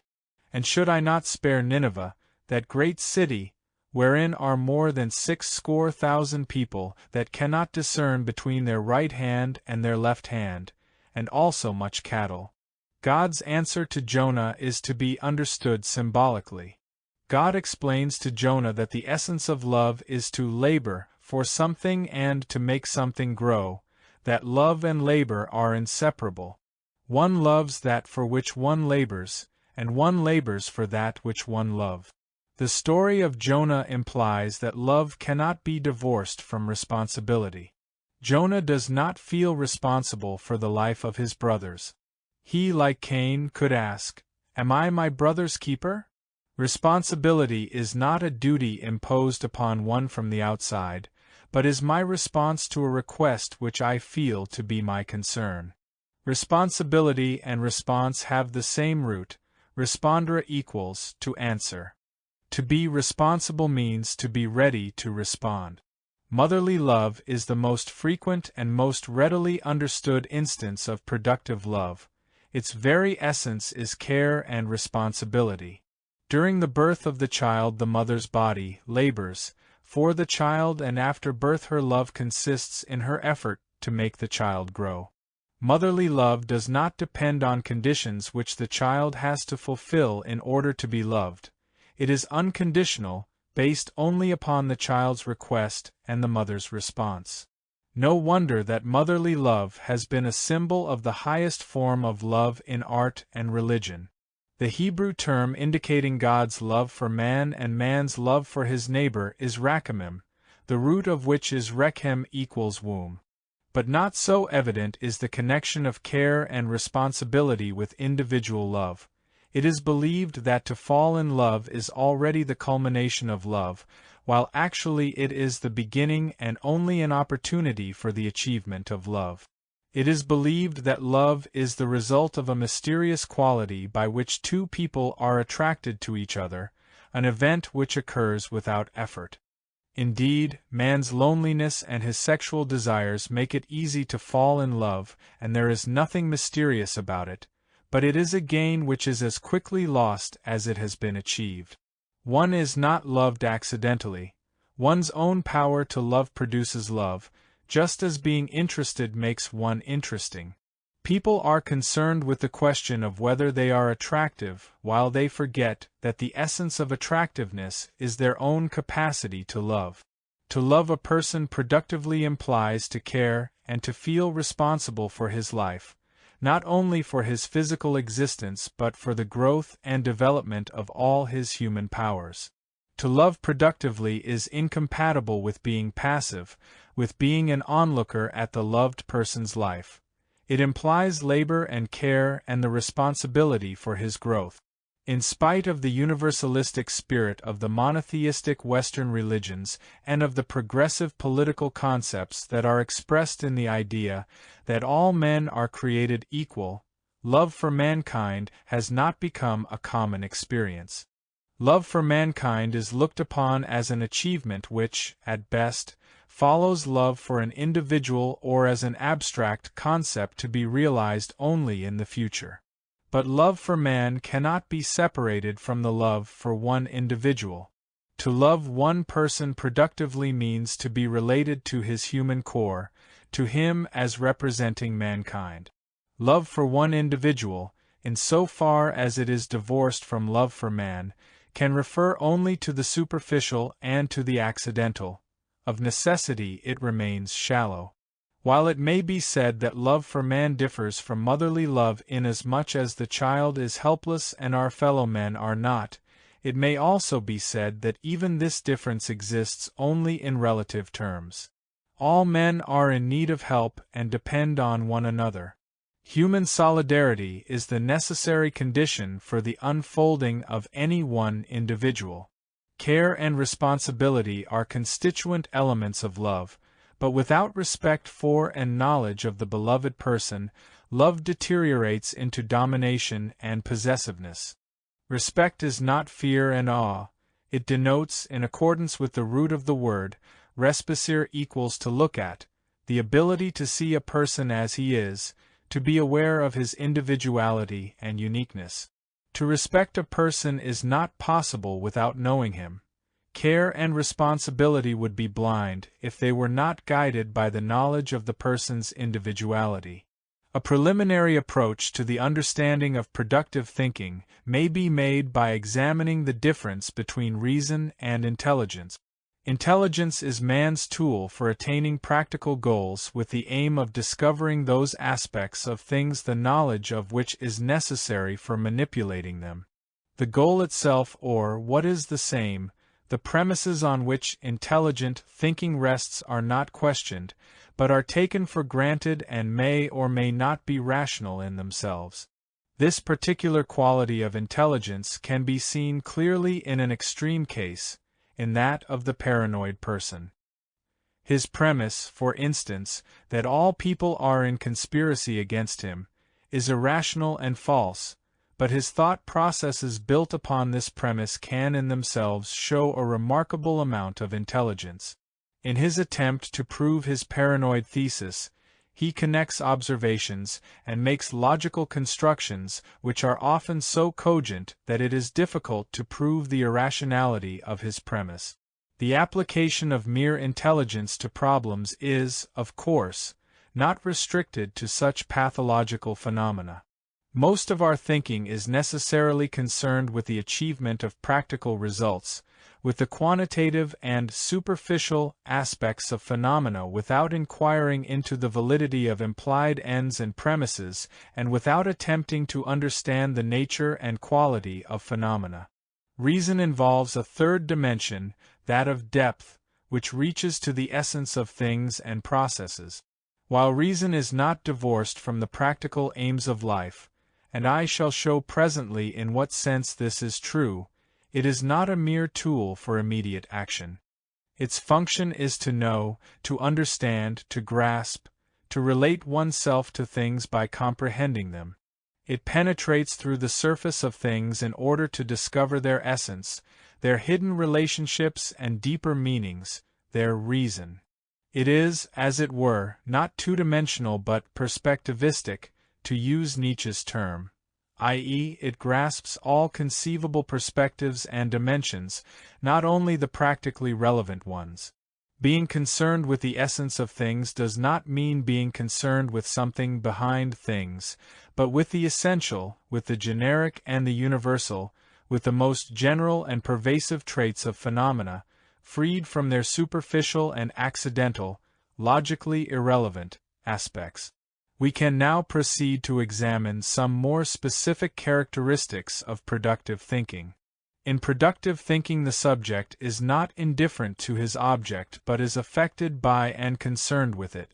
The object is not experienced as something dead and divorced from oneself and one's life, as something about which one thinks only in a self-isolated fashion. On the contrary, the subject is intensely interested in his object, and the more intimate this relation is, the more fruitful is his thinking. It is this very relationship between him and his object which stimulates his thinking in the first place. To him, a person or any phenomenon becomes an object of thought because it is an object of interest, relevant from the standpoint of his individual life or that of human existence. A beautiful illustration of this point is the story of Buddha's discovery of the fourfold truth. Buddha saw a dead man, a sick man, and an old man. He, a young man, was deeply affected by the inescapable fate of man, and his reaction to his observation was the stimulus for thinking which resulted in his theory of the nature of life and the ways of man's salvation. His reaction was certainly not the only possible one. A modern physician in the same situation might react by starting to think of how to combat death, sickness, and age, but his thinking would also be determined by his total reaction to his object. In the process of productive thinking, the thinker is motivated by his interest for the object. He is affected by it and reacts to it. He cares and responds. But productive thinking is also characterized by objectivity, by the respect the thinker has for his object, by his ability to see the object as it is and not as he wishes it to be. This polarity between objectivity and subjectivity is characteristic of productive thinking as it is of productiveness in general. To be objective is possible only if we respect the things we observe. That is, if we are capable of seeing them in their uniqueness and their interconnectedness. This respect is not essentially different from the respect we discussed in connection with love. Inasmuch as I want to understand something, I must be able to see it as it exists according to its own nature. While this is true with regard to all objects of thought, it constitutes a special problem for the study of human nature. Another aspect of objectivity must be present in productive thinking about living and non-living objects, that of seeing the totality of a phenomenon.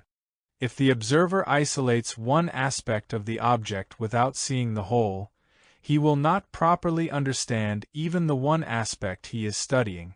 This point has been emphasized as the most important element in productive thinking by Wertheimer. Productive processes, he writes, are often of this nature. In the desire to get a real understanding, questioning and investigation start. A certain region in the field becomes crucial, is focused. but it does not become isolated. A new, deeper structural view of the situation develops, involving changes in the functional meaning, the grouping, etc., of the items. Directed by what is required by the structure of a situation for a crucial region, one is led to a reasonable prediction, which, like the other parts of the structure, calls for verification, direct or indirect. Two directions are involved: getting a whole consistent picture, and seeing what the structure of the whole requires for the parts. Objectivity requires not only seeing the object as it is but also seeing oneself as one is, i.e., being aware of the particular constellation in which one finds oneself as an observer related to the object of observation. Productive thinking, then, is determined by the nature of the object and the nature of the subject who relates himself to his object in the process of thinking. This twofold determination constitutes objectivity, in contrast to false subjectivity in which the thinking is not controlled by the object and thus degenerates into prejudice, wishful thinking, and fantasy. But objectivity is not, as it is often implied in a false idea of scientific objectivity, synonymous with detachment, with absence of interest and care. How can one penetrate the veiling surface of things to their causes and relationships if one does not have an interest that is vital and sufficiently impelling for so laborious a task? How could the aims of inquiry be formulated except by reference to the interests of man?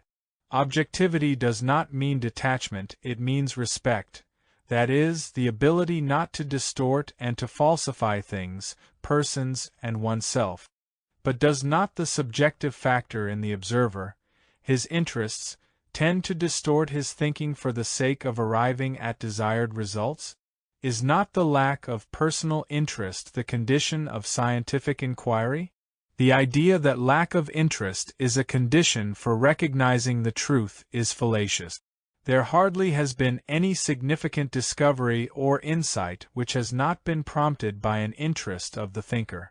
In fact, without interests, thinking becomes sterile and pointless.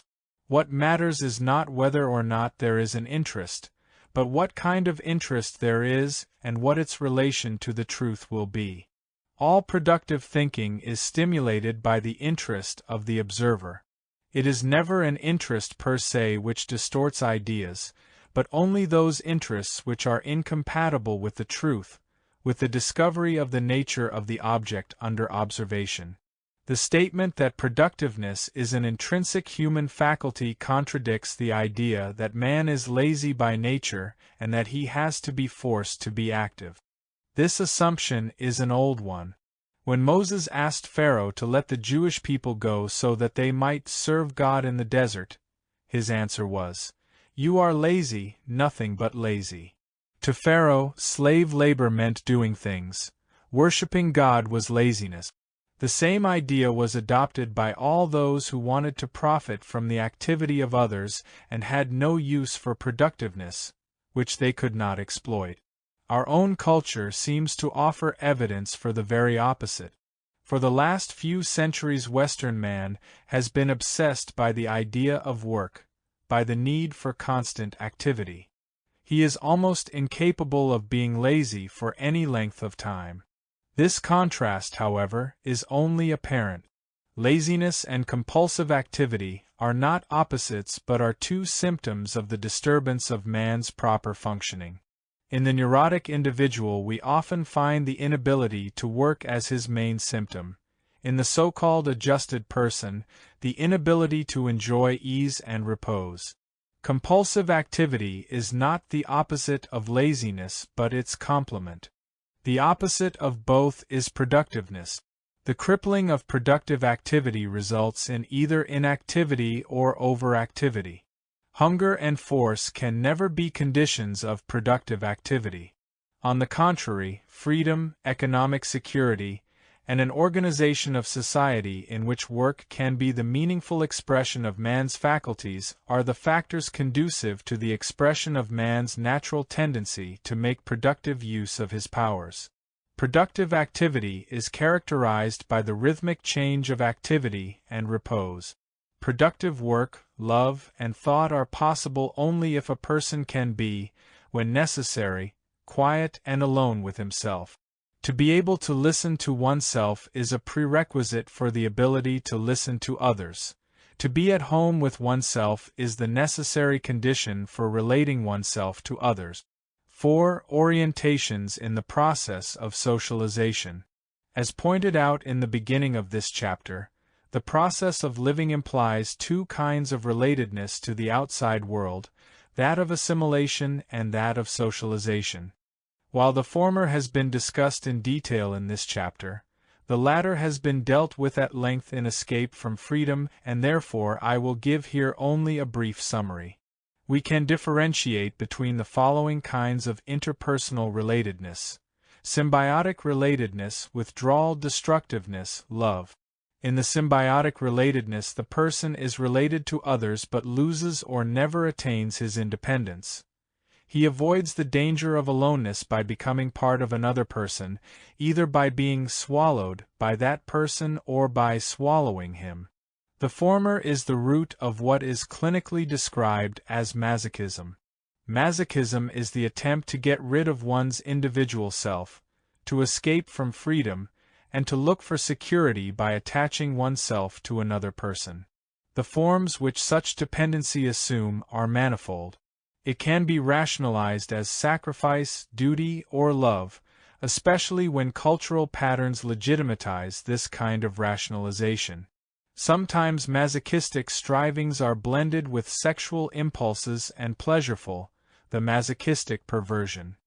Often the masochistic strivings are so much in conflict with the parts of the personality striving for independence and freedom that they are experienced as painful and tormenting.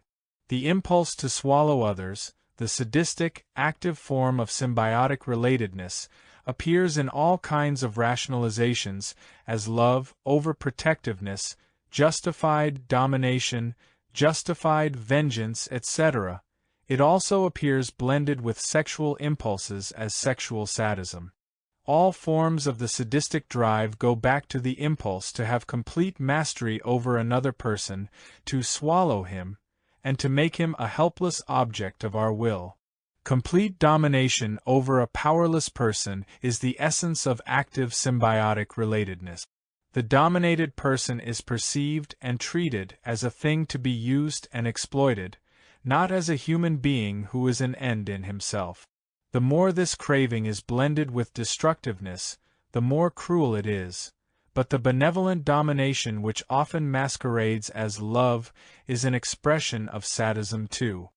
While the benevolent sadist wants his object to be rich, powerful, successful, there is one thing he tries to prevent with all his power: that his object become free and independent and thus cease to be his. Balzac in his Lost Illusions gives a striking example of benevolent sadism. He describes the relationship between young Lucien and the Bagneux prisoner who poses as an abbé. Shortly after he makes the acquaintance of the young man who has just tried to commit suicide, the abbé says, "I have picked you up, I have given life to you, and you belong to me as the creature belongs to the Creator, as, in the Orient's fairy tales, the Ifrit belongs to the spirit, as the body belongs to the soul. With powerful hands I will keep you straight on the road to power. I promise you, nevertheless, a life of pleasure, of honors, of everlasting feasts. You will never lack money, you will sparkle, you will be brilliant, whereas I, stooped down in the filth of promoting, shall secure the brilliant edifice of your success. I love power for the sake of power. I shall always enjoy your pleasures, although I shall have to renounce them. Shortly, I shall be one and the same person with you. I will love my creature, I will mold him, will shape him to my services, in order to love him as a father loves his child. I shall drive at your side in your tilbury, my dear boy, I shall delight in your successes with women. I shall say, I am this handsome young man. while the symbiotic relationship is one of closeness to and intimacy with the object, although at the expense of freedom and integrity. A second kind of relatedness is one of distance, of withdrawal and destructiveness. The feeling of individual powerlessness can be overcome by withdrawal from others who are experienced as threat. To a certain extent, withdrawal is part of the normal rhythm in any person's relatedness to the world, a necessity for contemplation, for study, for the reworking of materials, thoughts, attitude. In the phenomenon here described, withdrawal becomes the main form of relatedness to others, a negative relatedness, as it were. Its emotional equivalent is the feeling of indifference toward others, often accompanied by a compensatory feeling of self-inflation. Withdrawal and indifference can, but need not, be conscious. As a matter of fact, in our culture they are mostly covered up by a superficial kind of interest and sociability. Destructiveness is the active form of withdrawal. The impulse to destroy others follows from the fear of being destroyed by them. Since withdrawal and destructiveness are the passive and active forms of the same kind of relatedness, they are often blended, in varying proportions. Their difference, however, is greater than that between the active and the passive form of the symbiotic relatedness. Destructiveness results from a more intense and more complete blocking of productiveness than withdrawal. It is the perversion of the drive to live. It is the energy of unlived life transformed into energy for the destruction of life. Love is the productive form of relatedness to others and to oneself. It implies responsibility, care, respect and knowledge, and the wish for the other person to grow and develop. It is the expression of intimacy between two human beings under the condition of the preservation of each other's integrity.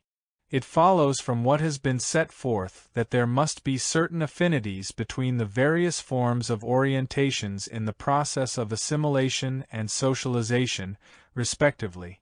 The receptive and exploitative attitude implies a different kind of interpersonal relationship from the hoarding one.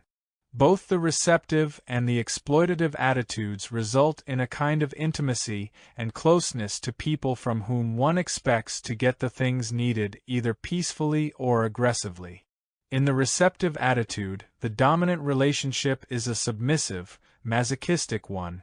If I submit to the stronger person, he will give me all I need. The other person becomes the source of all good, and in the symbiotic relationship one receives all one needs from him.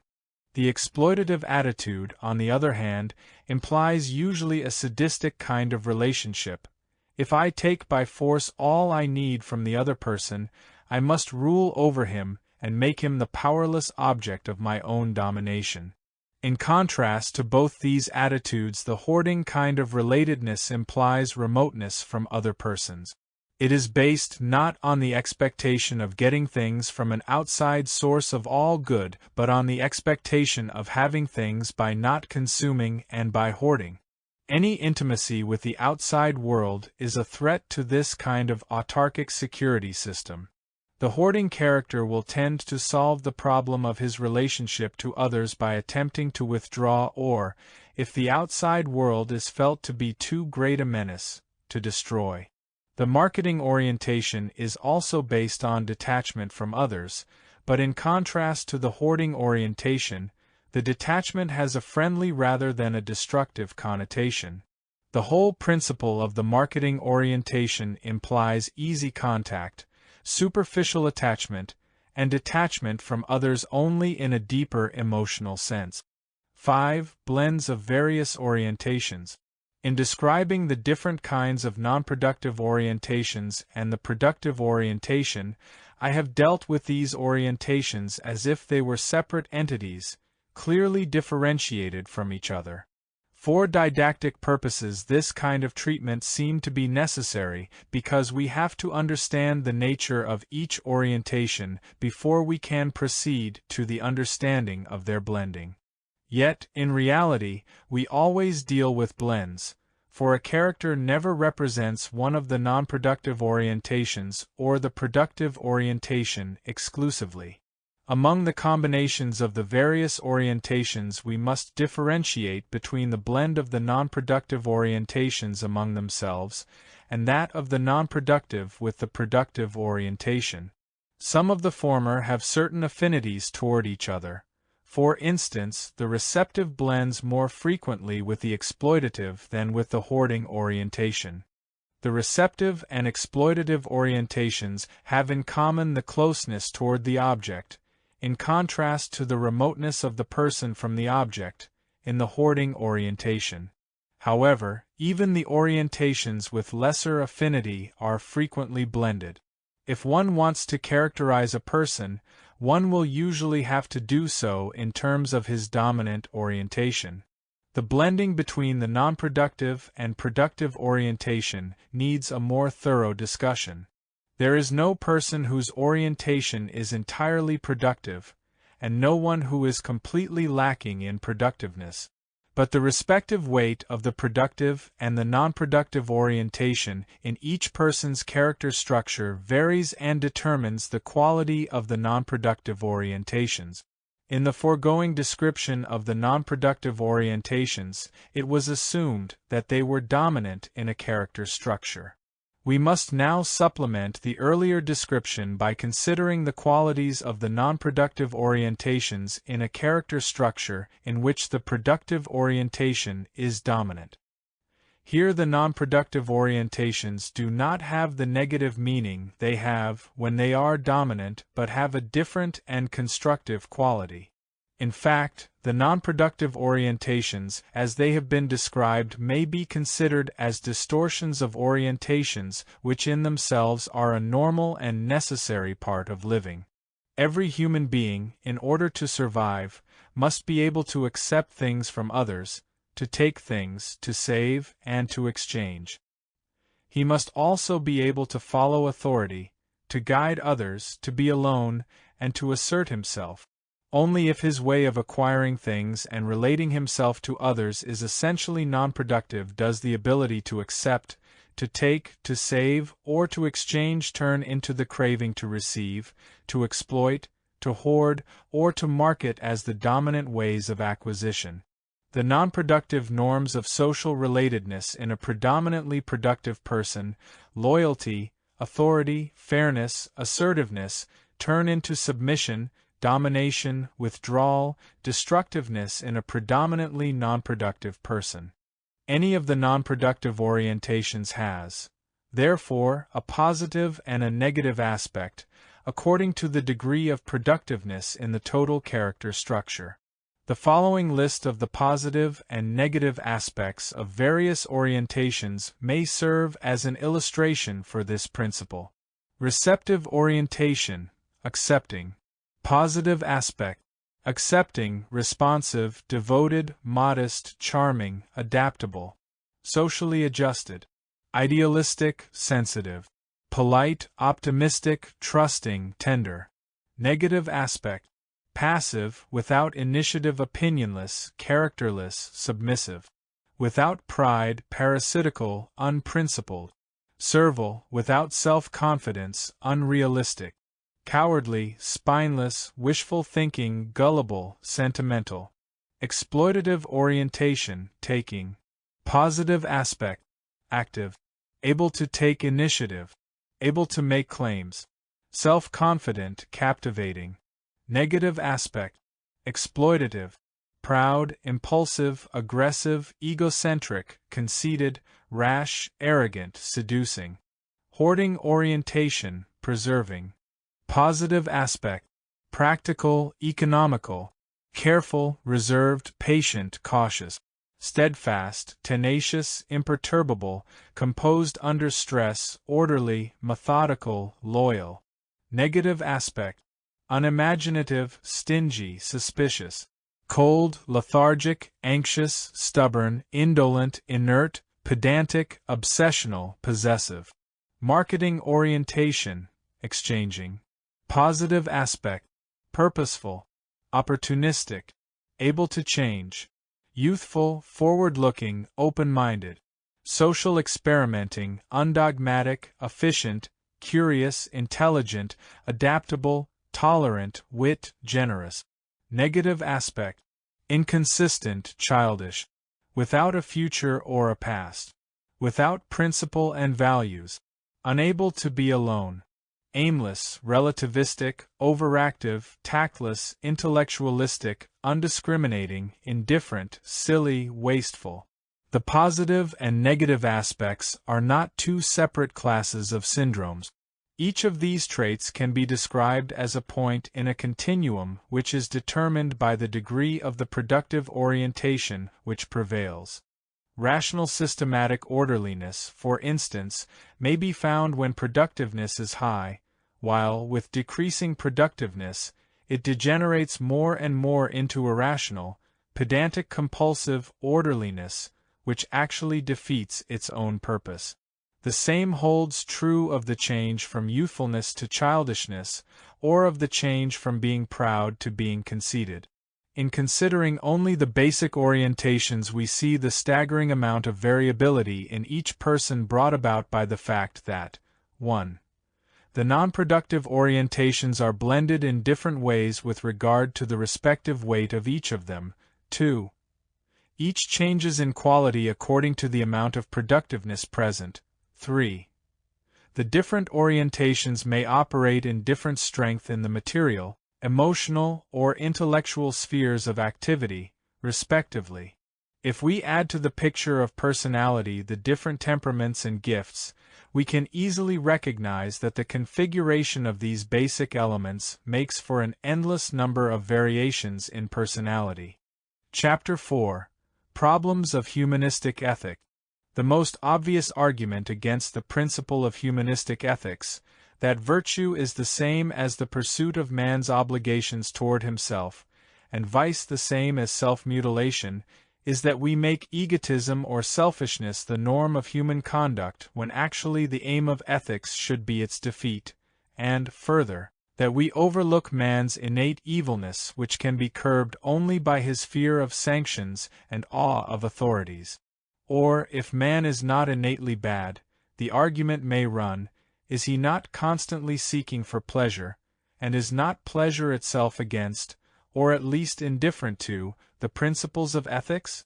Is not conscience the only effective agent in man causing him to act virtuously, and has not conscience lost its place in humanistic ethics? There seems to be no place for faith either. Yet is not faith a necessary basis of ethical behavior? These questions imply certain assumptions about human nature and become a challenge to any psychologist who is concerned with the achievement of man's happiness and growth, and consequently with moral norms conducive to this aim. In this chapter 1 shall attempt to deal with these problems in the light of the psychoanalytic data, the theoretical foundation for which was laid in the chapter entitled Human Nature and Character. 1. Selfishness, self-love, and self-interest. Thou shalt love thy neighbor as thyself. The Bible. Modern culture is pervaded by a taboo on selfishness.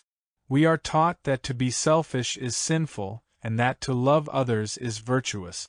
To be sure, this doctrine is in flagrant contradiction to the practice of modern society, which holds the doctrine that the most powerful and legitimate drive in man is selfishness, and that by following this imperative drive the individual makes his best contribution to the common good. But the doctrine which declares selfishness to be the arch evil and love for others to be the greatest virtue is still powerful. Selfishness is used here almost synonymously with self-love. The alternative is to love others, which is a virtue, or to love oneself, which is a sin. This principle has found its classic expression in Calvin's theology, according to which man is essentially evil and powerless. Man can achieve absolutely nothing that is good on the basis of his own strength or merit. We are not our own, says Calvin. Therefore neither our reason nor our will should predominate in our deliberations and actions. We are not our own, therefore let us not propose it as our end to seek what may be expedient for us according to the flesh. We are not our own. Therefore, let us, as far as possible, forget ourselves and all things that are ours. On the contrary, we are God's. For Him, therefore, let us live and die. For, as it is the most devastating pestilence which ruins people if they obey themselves, it is the only haven of salvation not to know or to want anything by oneself, but to be guided by God who walks before us. Man should have not only the conviction of his absolute nothingness, but he should do everything to humiliate himself. For I do not call it humility if you suppose that we have anything left. We cannot think of ourselves as we ought to think without utterly despising everything that may be supposed an excellence in us. This humility is unfeigned submission of a mind overwhelmed with a weighty sense of its own misery and poverty, for such is the uniform description of it in the Word of God. This emphasis on the nothingness and wickedness of the individual implies that there is nothing he should like and respect about himself. The doctrine is rooted in self-contempt and self-hatred. Calvin makes this point very clear. He speaks of self-love as a pest. If the individual finds something on the strength of which he finds pleasure in himself, he betrays this sinful self-love. This fondness for himself will make him sit in judgment over others and despise them. Therefore, to be fond of oneself or to like anything in oneself is one of the greatest sins. It is supposed to exclude love for others and to be identical with selfishness. The view of man held by Calvin and Luther has been of tremendous influence on the development of modern Western society. They laid the foundations for an attitude in which man's own happiness was not considered to be the aim of life, but where he became a means, an adjunct, to ends beyond him, of an all-powerful God, or of the not less powerful secularized authorities and norms, the state, business, success. Kant, who, with regard to the idea that man should be an end in himself and never a means only, was perhaps the most influential ethical thinker of the Enlightenment period, nevertheless had the same condemnation for self-love. According to him, it is a virtue to want happiness for others, but to want one's own happiness is ethically indifferent, since it is something for which the nature of man is striving, and since a natural striving cannot have a positive ethical value. Kant admits that one must not give up one's claims to happiness. Under certain circumstances it may even be a duty to be concerned with it, partly because health, wealth, and the like may be means necessary for the fulfillment of one's duty, partly because the lack of happiness, poverty, can prevent one from fulfilling his duty. But love for oneself, striving for one's own happiness, can never be a virtue. As an ethical principle, the striving for one's own happiness is the most objectionable one, not merely because it is false, but because the springs it provides for morality are such as rather to undermine it and destroy its sublimity. Kant differentiates egotism, self-love, philautia, a benevolence for oneself, and arrogance, the pleasure in oneself. But even rational self-love must be restricted by ethical principles, the pleasure in oneself must be battered down, and the individual must come to feel humiliated in comparing himself with the sanctity of moral laws. The individual should find supreme happiness in the fulfillment of his duty. The realization of the moral principle, and, therefore, of the individual's happiness, is only possible in the general whole, the nation, the state. But the welfare of the state, and salus rei publici suprema lex est, is not identical with the welfare of the citizens and their happiness. In spite of the fact that Kant shows a greater respect for the integrity of the individual than did Calvin or Luther, he denies the individual's right to rebel even under the most tyrannical government. The rebel must be punished with no less than death if he threatens the sovereign. Kant emphasizes the native propensity for evil in the nature of man, for the suppression of which the moral law, the categorical imperative, is essential lest man should become a beast and human society end in wild anarchy. In the philosophy of the Enlightenment period, the individual's claims to happiness have been emphasized much more strongly by others than by Kant, for instance, by Helvetius. This trend in modern philosophy has found its most radical expression in Stirner and Nietzsche. But while they take the opposite position to that of Calvin and Kant with regard to the value of selfishness, they agree with them in the assumption that love for others and love for oneself are alternatives. They denounce love for others as weakness and self-sacrifice and postulate egotism, selfishness and self-love. They too confuse the issue by not clearly differentiating between these last, as virtue. Thus Stirner says, "Here, egoism, selfishness must decide, not the principle of love, not love motives like mercy, gentleness, good nature, or even justice and equity, for aesthesia too is a phenomenon of love, a product of love. Love knows only sacrifice and demands self-sacrifice." The kind of love denounced by Stirner is the masochistic dependence by which the individual makes himself a means for achieving the purposes of somebody or something outside himself. Opposing this concept of love, he did not avoid a formulation, which, highly polemical, overstates the point. The positive principle with which Stirner was concerned was opposed to an attitude which had been that of Christian theology for centuries, and which was vivid in the German idealism prevalent in his time, namely, to bend the individual so that he submits to, and finds his center in, a power and a principle outside himself. Stirner was not a philosopher of the stature of Kant or Hegel, but he had the courage to rebel radically against that side of idealistic philosophy which negated the concrete individual and thus helped the absolute state to retain its oppressive power over him. In spite of many differences between Nietzsche and Stirner, their ideas in this respect are very much the same. Nietzsche too denounces love and altruism as expressions of weakness and self-negation. For Nietzsche, the quest for love is typical of slaves unable to fight for what they want and who therefore try to get it through love. Altruism and love for mankind thus have become a sign of degeneration. For Nietzsche it is the essence of a good and healthy aristocracy that it is ready to sacrifice countless people for its interests without having a guilty conscience. Society should be a foundation and scaffolding by means of which a select class of beings may be able to elevate themselves to their higher duties, and in general to a higher existence. Many quotations could be added to document this spirit of contempt and egotism. These ideas have often been understood as the philosophy of Nietzsche. However, they do not represent the true core of his philosophy. There are various reasons why Nietzsche expressed himself in the sense noted above.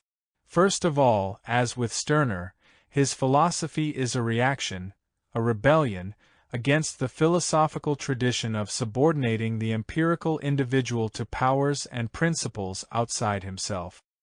His tendency to overstatement shows this reactive quality. Second, there were, in Nietzsche's personality, feelings of insecurity and anxiety that made him emphasize the strong man as a reaction formation. Finally, Nietzsche was impressed by the theory of evolution and its emphasis on the survival of the fittest. This interpretation does not alter the fact that Nietzsche believed that there is a contradiction between love for others and love for oneself, yet his views contain the nucleus from which this false dichotomy can be overcome. The love which he attacks is rooted not in one's own strength, but in one's own weakness. Your neighbor love is your bad love of yourselves. Ye flee unto your neighbor from yourselves, and would fain make a virtue thereof. But I fathom your unselfishness. He states explicitly, you cannot stand yourselves and you do not love yourselves sufficiently. For Nietzsche the individual has an enormously great significance. The strong individual is the one who has true kindness, nobility, greatness of soul, which does not give in order to take, which does not want to excel by being kind. Waste as type of true kindness, wealth of the person as a premise. He expresses the same thought also in Thus Spake Zarathustra. The one goeth to his neighbor because he seeketh himself, and the other because he would fain lose himself. The essence of this view is this: love is a phenomenon of abundance. Its premise is the strength of the individual who can give. Love is affirmation and productiveness. It seeketh to create what is loved. To love another person is only a virtue if it springs from this inner strength, but it is a vice if it is the expression of the basic inability to be oneself.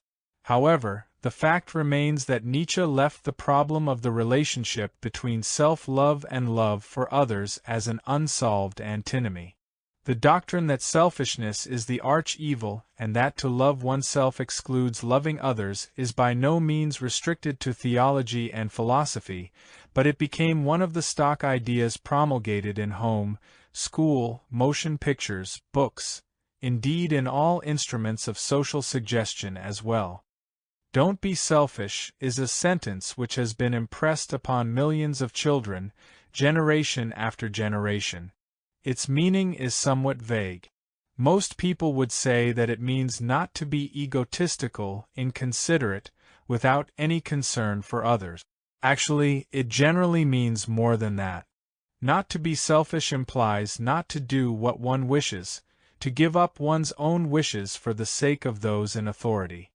"Don't be selfish," in the last analysis, has the same ambiguity that it has in Calvinism. Aside from its obvious implication, it means, don't love yourself, don't be yourself, but submit yourself to something more important than yourself, to an outside power or its internalization, duty. "Don't be selfish" becomes one of the most powerful ideological tools in suppressing spontaneity and the free development of personality. Under the pressure of this slogan, one is asked for every sacrifice and for complete submission. Only those acts are unselfish which do not serve the individual but somebody or something outside himself. This picture, we must repeat, is in a certain sense one-sided. For besides the doctrine that one should not be selfish, the opposite is also propagandized in modern society. Keep your own advantage in mind, act according to what is best for you. By so doing you will also be acting for the greatest advantage of all others.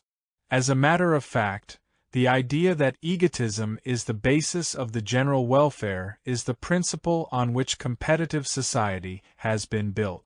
It is puzzling that two such seemingly contradictory principles could be taught side by side in one culture. Of the fact, however, there is no doubt. One result of this contradiction is confusion in the individual. Torn between the two doctrines, he is seriously blocked in the process of integrating his personality. This confusion is one of the most significant sources of the bewilderment and helplessness of modern man. The doctrine that love for oneself is identical with selfishness and an alternative to love for others has pervaded theology, philosophy, and popular thought. The same doctrine has been rationalized in scientific language in Freud's theory of narcissism. Freud's concept presupposes a fixed amount of libido. In the infant, all of the libido has the child's own person as its objective, the stage of primary narcissism, as Freud calls it. During the individual's development, the libido is shifted from one's own person toward other objects. If a person is blocked in his object relationships, the libido is withdrawn from the objects and returned to his own person. This is called secondary narcissism. According to Freud, the more love I turn toward the outside world, the less love is left for myself, and vice versa. He thus describes the phenomenon of love as an impoverishment of one's self-love because all libido is turned to an object outside oneself. These questions arise. Does psychological observation support the thesis that there is a basic contradiction and a state of alternation between love for oneself and love for others? Is love for oneself the same phenomenon as selfishness, or are they opposites? Furthermore, is the selfishness of modern man really a concern for himself as an individual, with all his intellectual, emotional, and sensual potentialities? Has he not become an appendage of his socio-economic role? Is his selfishness identical with self-love, or is it not caused by the very lack of it? Before we start the discussion of the psychological aspect of selfishness and self-love, the logical fallacy in the notion that love for others and love for oneself are mutually exclusive should be stressed. If it is a virtue to love my neighbor as a human being, it must be a virtue, and not a vice, to love myself since I am a human being too. There is no concept of man in which I myself am not included. A doctrine which proclaims such an exclusion proves itself to be intrinsically contradictory.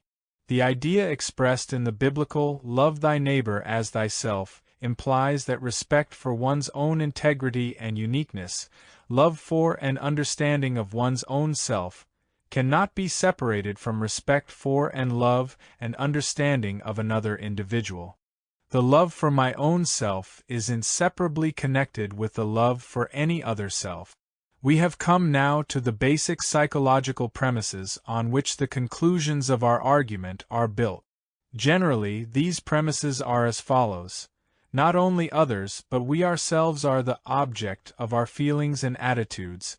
The attitudes toward others and toward ourselves, far from being contradictory, are basically conjunctive. With regard to the problem under discussion, this means, love of others and love of ourselves are not alternative. On the contrary, an attitude of love toward themselves will be found in all those who are capable of loving others. Love, in principle, is indivisible as far as the connection between objects and one's own self is concerned. Genuine love is an expression of productiveness and implies care, respect, responsibility, and knowledge. It is not an affect in the sense of being affected by somebody, but an active striving for the growth and happiness of the loved person, rooted in one's own capacity to love. To love is an expression of one's power to love, and to love somebody is the actualization and concentration of this power with regard to one person. It is not true, as the idea of romantic love would have it, that there is only the one person in the world whom one could love, and that it is the great chance of one's life to find that one person. Nor is it true, if that person be found, that love for him, or her, results in a withdrawal of love from others. Love which can only be experienced with regard to one person demonstrates by this very fact that it is not love, but a symbiotic attachment. The basic affirmation contained in love is directed toward the beloved person as an incarnation of essentially human qualities. Love of one person implies love of man as such. The kind of division of labor, as William James calls it, by which one loves one's family but is without feeling for the stranger, is a sign of a basic inability to love. Love of man is not, as is frequently supposed, an abstraction coming after the love for a specific person, but it is its premise, although, genetically, it is acquired in loving specific individuals. From this it follows that my own self, in principle, must be as much an object of my love as another person. The affirmation of one's own life, happiness, growth, freedom, is rooted in one's capacity to love, i.e., in care, respect, responsibility, and knowledge. If an individual is able to love productively, he loves himself too. If he can love only others, he cannot love at all. Granted that love for oneself and for others in principle is conjunctive, how do we explain selfishness, which obviously excludes any genuine concern for others? The selfish person is interested only in himself, wants everything for himself, feels no pleasure in giving, but only in taking. The world outside is looked at only from the standpoint of what he can get out of it. He lacks interest in the needs of others, and respect for their dignity and integrity. He can see nothing but himself. He judges everyone and everything from its usefulness to him. He is basically unable to love. Does not this prove that concern for others and concern for oneself are unavoidable alternatives? This would be so if selfishness and self-love were identical. But that assumption is the very fallacy which has led to so many mistaken conclusions concerning our problem. Selfishness and self-love, far from being identical, are actually opposite. The selfish person does not love himself too much but too little. In fact, he hates himself. This lack of fondness and care for himself, which is only one expression of his lack of productiveness, leaves him empty and frustrated. He is necessarily unhappy and anxiously concerned to snatch from life the satisfactions which he blocks himself from attaining.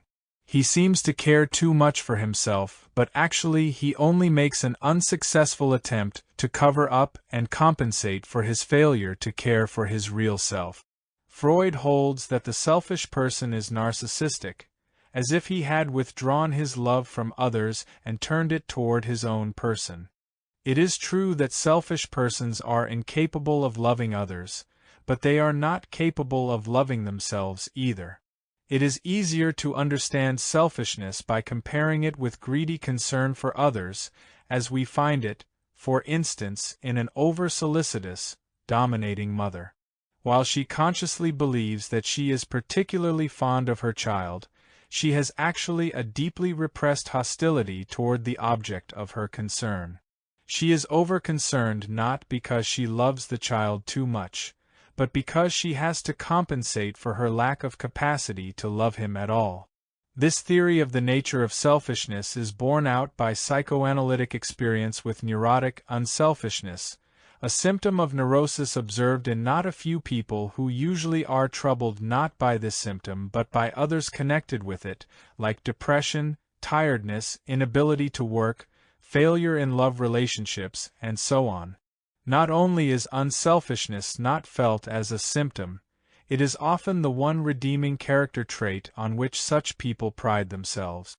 The unselfish person does not want anything for himself, he lives only for others, is proud that he does not consider himself important.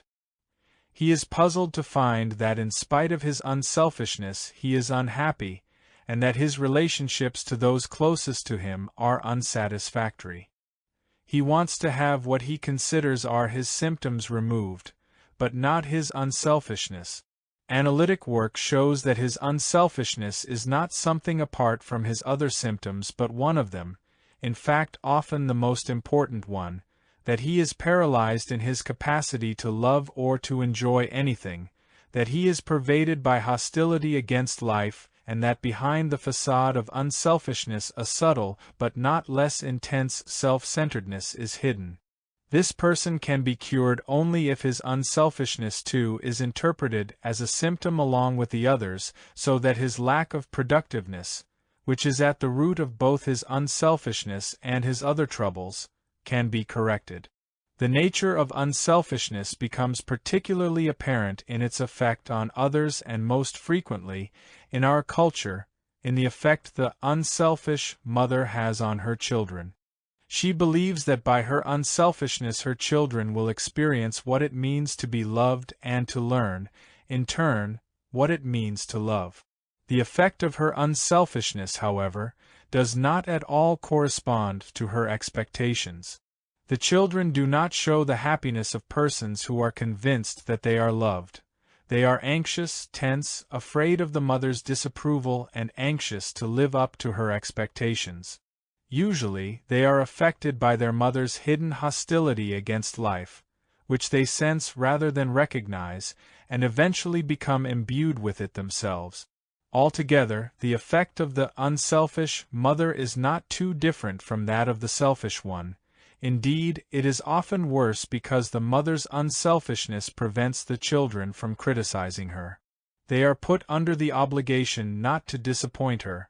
They are taught, under the mask of virtue, dislike for life. If one has a chance to study the effect of a mother with genuine self-love, one can see that there is nothing more conducive to giving a child the experience of what love, joy, and happiness are than being loved by a mother who loves herself. Having analyzed selfishness and self-love, we can now proceed to discuss the concept of self-interest, which has become one of the key symbols in modern society. It is even more ambiguous than selfishness or self-love, and this ambiguity can be fully understood only by taking into account the historical development of the concept of self-interest. The problem is what is considered to constitute self-interest and how it can be determined. There are two fundamentally different approaches to this problem. One is the objectivistic approach most clearly formulated by Spinoza. To him, self-interest, or the interest to seek one's profit, is identical with virtue.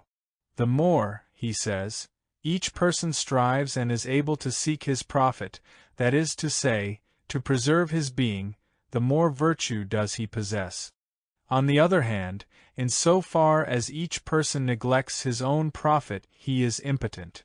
According to this view, the interest of man is to preserve his existence, which is the same as realizing his inherent potentialities.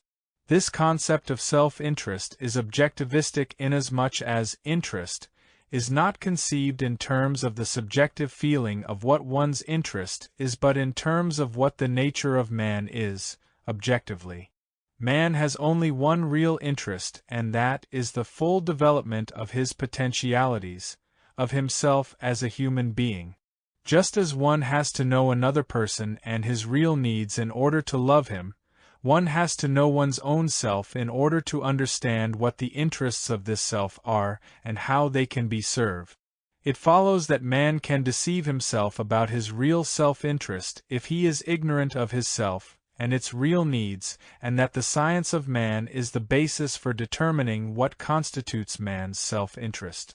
In the last 300 years, the concept of self-interest has increasingly been narrowed until it has assumed almost the opposite meaning which it has in Spinoza's thinking. It has become identical with selfishness, with interest in material gains, power, and success, and instead of its being synonymous with virtue, its conquest has become an ethical commandment. This deterioration was made possible by the change from the objectivistic into the erroneously subjectivistic approach to self-interest. Self-interest was no longer to be determined by the nature of man and his needs. Correspondingly, the notion that one could be mistaken about it was relinquished and replaced by the idea that what a person felt represented the interest of his self was necessarily his true self-interest.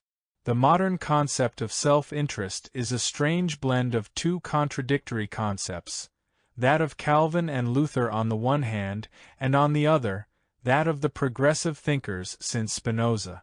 Calvin and Luther had taught that man must suppress his self-interest and consider himself only an instrument for God's purposes.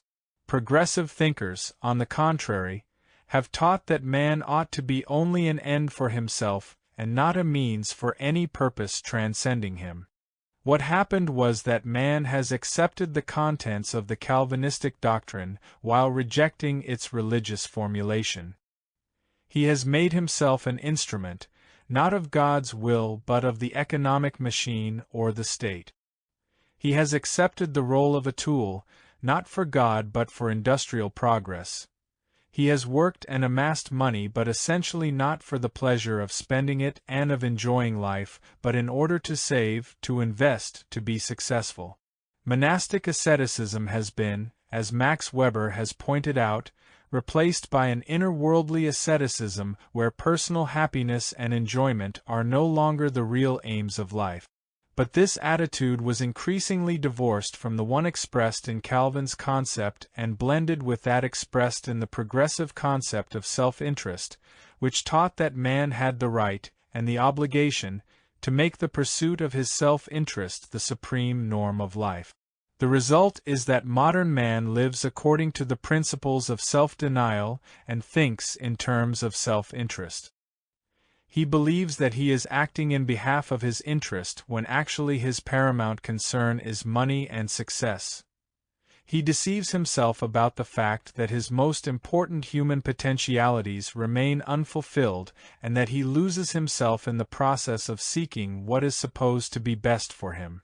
The deterioration of the meaning of the concept of self-interest is closely related to the change in the concept of self.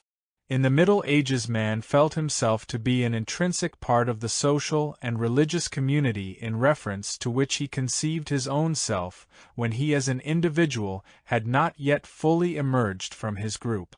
Since the beginning of the modern era, when man as an individual was faced with the task of experiencing himself as an independent entity, his own identity became a problem.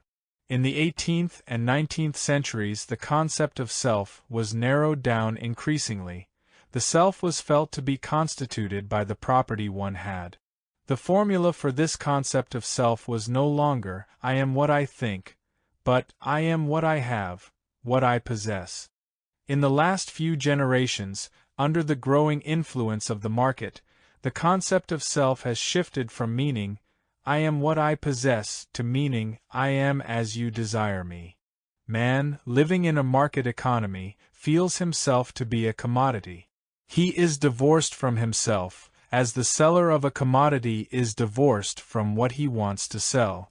To be sure, he is interested in himself, immensely interested in his success on the market, but he is the manager, the employer, the seller, and the commodity. His self-interest turns out to be the interest of him, as the subject who employs himself, as the commodity which should obtain the optimal price on the personality market. The fallacy of self-interest in modern man has never been described better than by Ibsen in Peer Gynt. Peer Gynt believes that his whole life is devoted to the attainment of the interests of his self. He describes this self as the Gentian self, an army that of wishes, appetites, desires. The Gentian self. It is a sea of fancies, claims and aspirations. In fact, it's all that swells within my breast, and makes it come about that I am I and live as such. At the end of his life he recognizes that he had deceived himself, that while following the principle of self-interest, he had failed to recognize what the interests of his real self were, and had lost the very self he sought to preserve. He is told that he never had been himself, and that therefore he is to be thrown back into the melting pot to be dealt with as raw material. He discovers that he has lived according to the troll principle, to thyself be enough, which is the opposite of the human principle, to thyself be true. He is seized by the horror of nothingness to which he, who has no self, cannot help succumbing when the props of pseudo-self, success, and possessions are taken away or seriously questioned. He is forced to recognize that in trying to gain all the wealth of the world, in relentlessly pursuing what seemed to be his interest, he had lost his soul, or, as I would rather say, his self. The deteriorated meaning of the concept of self-interest which pervades modern society has given rise to attacks on democracy from the various types of totalitarian ideologies. These claim that capitalism is morally wrong because it is governed by the principle of selfishness, and commend the moral superiority of their own systems by pointing to their principle of the unselfish subordination of the individual to the higher purposes of the state, the race, or the socialist fatherland. They impress not a few with this criticism because many people feel that there is no happiness in the pursuit of selfish interest, and are imbued with a striving, vague though it may be, for a greater solidarity and mutual responsibility among men. We need not waste much time arguing against the totalitarian claims. In the first place, they are insincere since they only disguise the extreme selfishness of an elite that wishes to conquer and retain power over the majority of the population.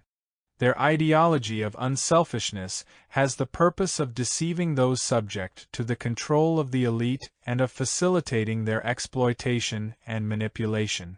Furthermore, the totalitarian ideologies confuse the issue by making it appear that they represent the principle of unselfishness when they apply to the state as a whole the principle of ruthless pursuit of selfishness. Each citizen ought to be devoted to the common welfare, but the state is permitted to pursue its own interest without regard to the welfare of other nations. But quite aside from the fact that the doctrines of totalitarianism are disguises for the most extreme selfishness, they are a revival, in secular language, of the religious idea of intrinsic human powerlessness and impotence and the resulting need for submission, to overcome which was the essence of modern spiritual and political progress. Not only do the authoritarian ideologies threaten the most precious achievement of Western culture, the respect for the uniqueness and dignity of the individual. They also tend to block the way to constructive criticism of modern society, and thereby to necessary changes. The failure of modern culture lies not in its principle of individualism, not in the idea that moral virtue is the same as the pursuit of self-interest, but in the deterioration of the meaning of self-interest.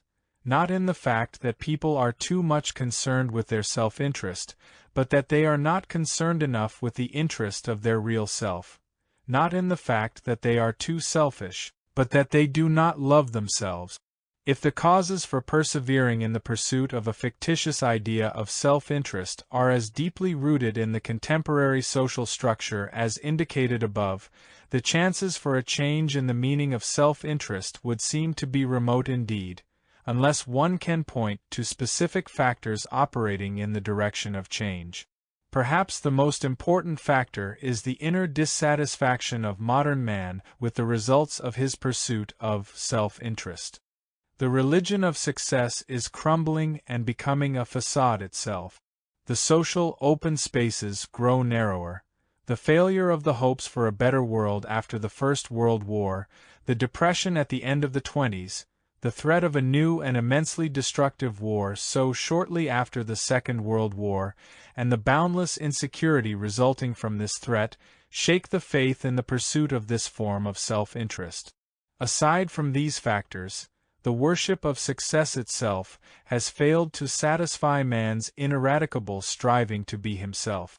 Like so many fantasies and daydreams, this one too fulfilled its function only for a time, as long as it was new, as long as the excitement connected with it was strong enough to keep man from considering it soberly.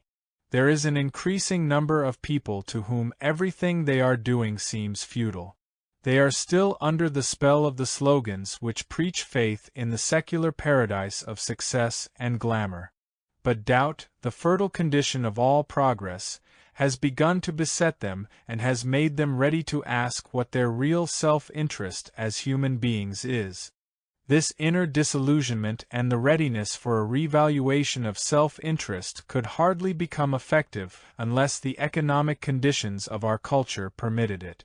I have pointed out that while the canalizing of all human energy into work and the striving for success was one of the indispensable conditions of the enormous achievement of modern capitalism, a stage has been reached where the problem of production has been virtually solved and where the problem of the organization of social life has become the paramount task of mankind. Man has created such sources of mechanical energy that he has freed himself from the task of putting all his human energy into work in order to produce the material conditions for living. He could spend a considerable part of his energy on the task of living itself. Only if these two conditions, the subjective dissatisfaction with a culturally patterned aim and the socio-economic basis for a change, are present, can an indispensable third factor, rational insight, become effective. This holds true as a principle of social and psychological change in general and of the change in the meaning of self-interest in particular. The time has come when the anesthetized striving for the pursuit of man's real interest is coming to life again. Once man knows what his self-interest is, the first, and the most difficult, step to its realization has been taken. 2. Conscience, man's recall to himself. Whoever talks about and reflects upon an evil thing he has done, is thinking the vileness he has perpetrated, and what one thinks, therein is one caught, with one's whole soul one is caught utterly in what one thinks, and so he is still caught in vileness. And he will surely not be able to turn, for his spirit will coarsen and his heart rot, and besides this, a sad mood may come upon him. What would you? Stir filth this way or that, and it is still filth. To have sinned or not to have sinned, what does it profit us in heaven? In the time I am brooding on this, I could be stringing pearls for the joy of heaven. That is why it is written, "Depart from evil, and do good, turn wholly from evil, do not brood in its way, and do good." You have done wrong? Then balance it by doing right. Isaac Meyer of Gr. There is no prouder statement man can make than to say, "I shall act according to my conscience." Throughout history men have upheld the principles of justice, love, and truth against every kind of pressure brought to bear upon them in order to make them relinquish what they knew and believed. The prophets acted according to their conscience when they denounced their country and predicted its downfall because of its corruption and injustice. Socrates preferred death to a course in which he would have betrayed his conscience by compromising with the truth. Without the existence of conscience, the human race would have bogged down long ago in its hazardous course. Different from these men are others who also have claimed to be motivated by their conscience. The men of the Inquisition who burned men of conscience at the stake, claiming to do so in the name of their conscience. The predatory war makers claiming to act on behalf of their conscience when they put their lust for power above all other considerations. In fact, there is hardly any act of cruelty or indifference against others or oneself which has not been rationalized as the dictate of conscience, thus showing the power of conscience in its need to be placated. Conscience in its various empirical manifestations is indeed confusing. Are these various kinds of conscience the same, with only their contents differing? Are they different phenomena with only the name conscience in common? Or does the assumption of the existence of conscience turn out to be untenable when we investigate the phenomenon empirically as a problem of human motivation? To these questions, the philosophical literature on conscience brings a wealth of clues. Cicero and Seneca speak of conscience as the inner voice which accuses and defends our conduct with respect to its ethical qualities. Stoic philosophy relates it to self-preservation, taking care of oneself, and it is described by Chrysippus as the consciousness of harmony within oneself.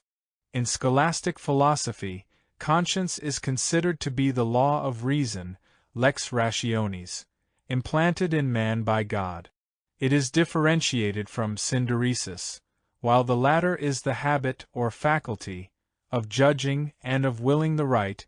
The former applies the general principle to particular actions. Although the term synderesis has been dropped by modern writers, the term conscience is used frequently for what scholastic philosophy had meant by synderesis, the inner awareness of moral principles. The emotional element in this awareness was stressed by English writers. Shaftesbury, for instance, assumed the existence of a moral sense in man, a sense of right and wrong, an emotional reaction, based on the fact that the mind of man is itself in harmony with the cosmic order.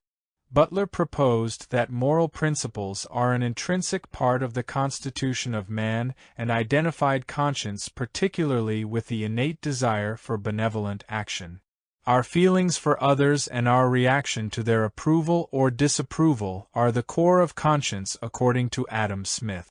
Kant abstracted conscience from all specific contents and identified it with the sense of duty as such. Nietzsche, a bitter critic of the religious bad conscience, saw genuine conscience rooted in self-affirmation, in the ability to say yes to oneself. Max Scheler believed conscience to be the expression of rational judgment, but a judgment by feeling and not by thought. But important problems are still left unanswered and untouched. problems of motivation on which the data of psychoanalytic research may shed some more light. In the following discussion we shall distinguish between authoritarian and humanistic conscience, a differentiation which follows the general line of distinction between authoritarian and humanistic ethics. 2a. Authoritarian conscience. The authoritarian conscience is the voice of an internalized external authority, the parents, the state, or whoever the authorities in a culture happen to be. As long as people's relationships to the authorities remain external, without ethical sanction, we can hardly speak of conscience. Such conduct is merely expediential, regulated by fear of punishment and hope for reward, always dependent on the presence of these authorities, on their knowledge of what one is doing, and their alleged or real ability to punish and to reward. Often an experience which people take to be a feeling of guilt springing from their conscience is really nothing but their fear of such authorities. Properly speaking, these people do not feel guilty but afraid. In the formation of conscience, however, such authorities as the parents, the church, the state, public opinion are either consciously or unconsciously accepted as ethical and moral legislators whose laws and sanctions one adopts, thus internalizing them. The laws and sanctions of external authority become part of oneself, as it were, and instead of feeling responsible to something outside oneself, one feels responsible to something inside, to one's conscience. Conscience is a more effective regulator of conduct than fear of external authorities. For, while one can run away from the latter, one cannot escape from oneself nor, therefore, from the internalized authority which has become part of oneself. The authoritarian conscience is what Freud has described as the superego, but as I shall show later, this is only one form of conscience or, possibly, a preliminary stage in the development of conscience. While authoritarian conscience is different from fear of punishment and hope for reward, the relationship to the authority having become internalized, it is not very different in other essential respects. The most important point of similarity is the fact that the prescriptions of authoritarian conscience are not determined by one's own value judgment but exclusively by the fact that its commands and taboos are pronounced by authorities. If these norms happen to be good, conscience will guide man's action in the direction of the good. However, they have not become the norms of conscience because they are good, but because they are the norms given by authority. If they are bad, they are just as much part of conscience. A believer in Hitler, for instance, felt he was acting according to his conscience when he committed acts that were humanly revolting. But even though the relationship to authority becomes internalized, this internalization must not be imagined to be so complete as to divorce conscience from the external authorities. Such complete divorcement, which we can study in cases of obsessional neurosis, is the exception rather than the rule. Normally, the person whose conscience is authoritarian is bound to the external authorities and to their internalized echo. In fact, there is a constant interaction between the two. The presence of external authorities by whom a person is awed is the source which continuously nourishes the internalized authority, the conscience. If the authorities did not exist in reality, that is, if the person had no reason to be afraid of them, then the authoritarian conscience would weaken and lose power. Simultaneously, the conscience influences the image which a person has of the external authorities. For such conscience is always colored by man's need to admire, to have some ideal, to strive for some kind of perfection, and the image of perfection is projected upon the external authorities. The result is that the picture of these authorities is, in turn, colored by the ideal aspect of conscience. This is very important because the concept a person has of the qualities of the authorities differs from their real qualities. It becomes more and more idealized and, therefore, more apt to be re-internalized. Very often this interaction of internalization and projection results in an unshakable conviction in the ideal character of the authority, a conviction which is immune to all contradictory empirical evidence. The contents of the authoritarian conscience are derived from the commands and taboos of the authority. Its strength is rooted in the emotions of fear of, and admiration for, the authority. Good conscience is consciousness of pleasing the external and internalized authority. Guilty conscience is the consciousness of displeasing it. The good authoritarian conscience produces a feeling of well-being and security, for it implies approval by and greater closeness to the authority. The guilty conscience produces fear and insecurity, because acting against the will of the authority implies the danger of being punished and, what is worse, of being deserted by the authority. In order to understand the full impact of the last statement, we must remember the character structure of the authoritarian person. He has found inner security by becoming, symbiotically, part of an authority felt to be greater and more powerful than himself. As long as he is part of that authority, at the expense of his own integrity, he feels that he is participating in the authority's strength. His feeling of certainty and identity depends on this symbiosis. To be rejected by the authority means to be thrown into a void, to face the horror of nothingness. Anything, to the authoritarian character, is better than this. To be sure, the love and approval of the authority give him the greatest satisfaction, but even punishment is better than rejection. The punishing authority is still with him, and if he has sinned, the punishment is at least proof that the authority still cares. By his acceptance of the punishment, his sin is wiped out and the security of belonging is restored. The biblical report of Cain's crime and punishment offers a classic illustration of the fact that what man is most afraid of is not punishment but rejection. God accepted Abel's offerings but did not accept Cain's. Without giving any reason, God did to Cain the worst thing that can be done to a man who cannot live without being acceptable to an authority. He refused his offering and thus rejected him. The rejection was unbearable for Cain, so Cain killed the rival who had deprived him of the indispensable.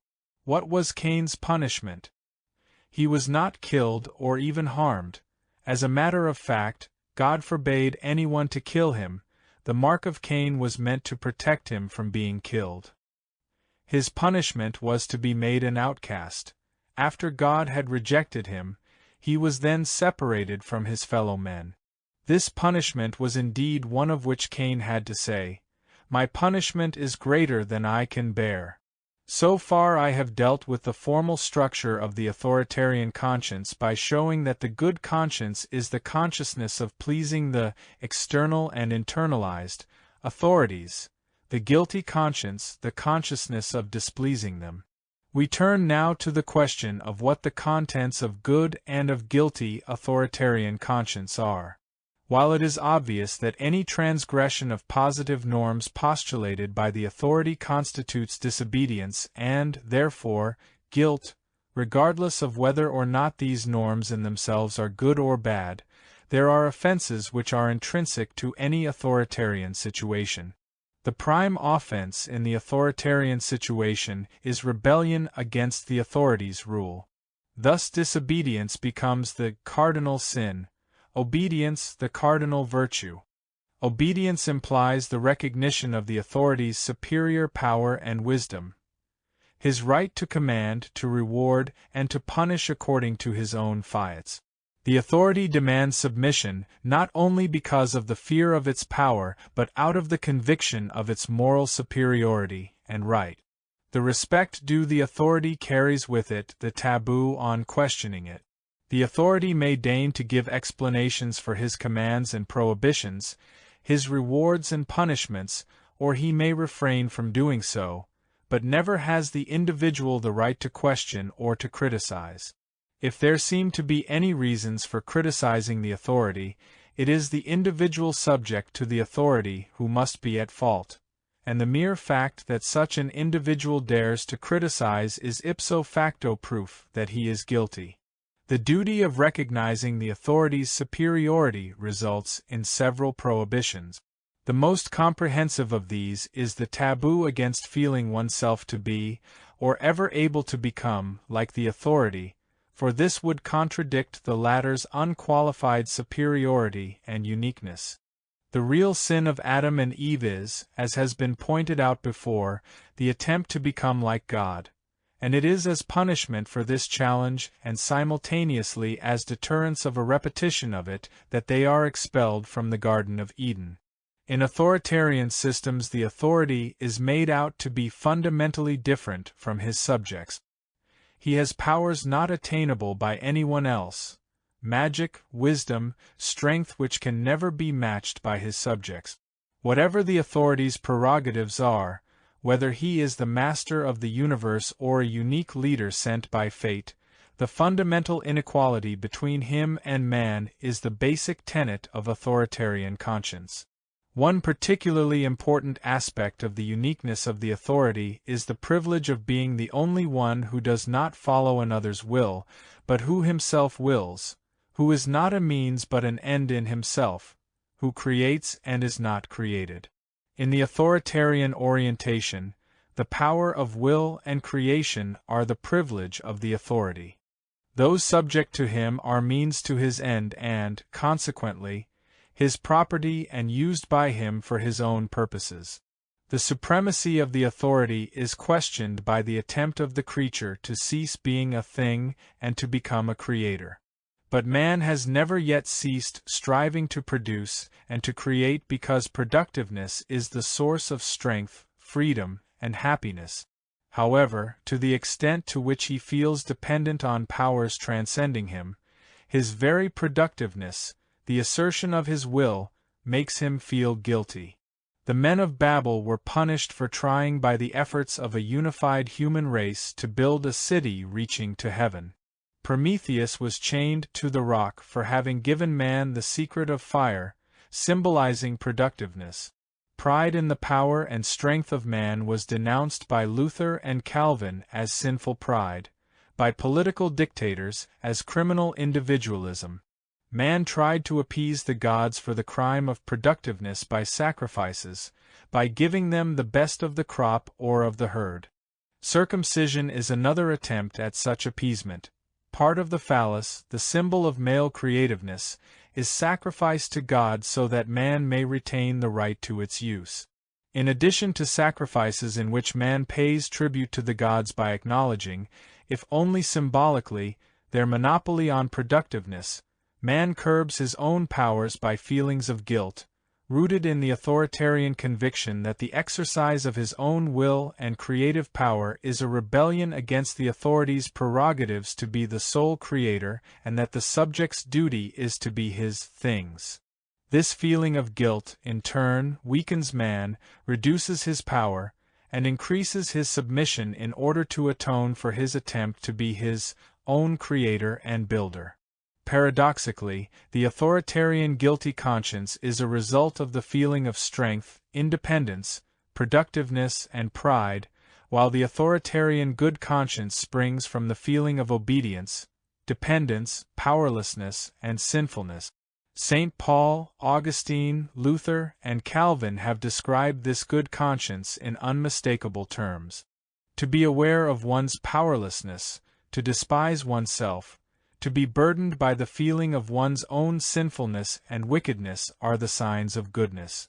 The very fact of having a guilty conscience is in itself a sign of one's virtue because the guilty conscience is the symptom of one's fear and trembling before the authority. The paradoxical result is that the authoritarian, guilty conscience becomes the basis for a good conscience, while the good conscience, if one should have it, ought to create a feeling of guilt. The internalization of authority has two implications. One, which we have just discussed, where man submits to the authority. The other, where he takes over the role of the authority by treating himself with the same strictness and cruelty. Man thus becomes not only the obedient slave, but also the strict taskmaster who treats himself as his own slave. This second implication is very important for the understanding of the psychological mechanism of authoritarian conscience. The authoritarian character, being more or less crippled in his productiveness, develops a certain amount of sadism and destructiveness. These destructive energies are discharged by taking over the role of the authority and dominating oneself as the servant. In the analysis of the superego, Freud has given a description of its destructive components which has been amply confirmed by clinical data collected by other observers. It does not matter whether one assumes, as Freud did in his earlier writings, that the root of aggression is to be found mainly in instinctual frustration or, as he assumed later, in the death instinct. What matters is the fact that the authoritarian conscience is fed by destructiveness against the person's own self, so that destructive strivings are thus permitted to operate under the disguise of virtue. Psychoanalytic exploration, especially of the obsessional character, reveals the degree of cruelty and destructiveness conscience sometimes has, and how it enables one to act out the lingering hate by turning it against oneself. Freud has convincingly demonstrated the correctness of Nietzsche's thesis that the blockage of freedom turns man's instincts backward against man himself. Enmity, cruelty, the delight in persecution, in surprises, change, destruction, the turning of all these instincts against their own possessors. This is the origin of the bad conscience. Most religious and political systems in the history of mankind could serve as illustrations of the authoritarian conscience. Since I have analyzed Protestantism and fascism from this point of view in Escape from Freedom, I shall not give historical illustrations here, but shall limit myself to the discussion of some aspects of the authoritarian conscience as they can be observed in the parent-child relationships in our culture. The use of the term authoritarian conscience in reference to our culture may surprise the reader, since we are accustomed to think of authoritarian attitudes as being characteristic only of authoritarian, non-democratic cultures. But such a view underestimates the strength of authoritarian elements, especially the role of anonymous authority operating in the contemporary family and society. The psychoanalytic interview is one of the vantage points for studying the authoritarian conscience in the urban middle class. Here parental authority and the way children cope with it are revealed as being the crucial problem of neurosis. The analyst finds many patients incapable of criticizing their parents at all, others who, while criticizing their parents in some respects, stop short of criticizing them with regard to those qualities they themselves have suffered from. Still others feel guilty and anxious when they express pertinent criticism or rage against one of their parents. It often takes considerable analytic work to enable a person even to remember incidents which provoked his anger and criticism. More subtle and still more hidden are those guilt feelings which result from the experience of not pleasing one's parent. Sometimes the child's feeling of guilt is attached to the fact of his not loving the parents sufficiently, particularly when the parents expect to be the focus of the child's feelings. Sometimes it arises from the fear of having disappointed parental expectations. The latter point is particularly important because it refers to one of the crucial elements in the attitude of the parent in the authoritarian family.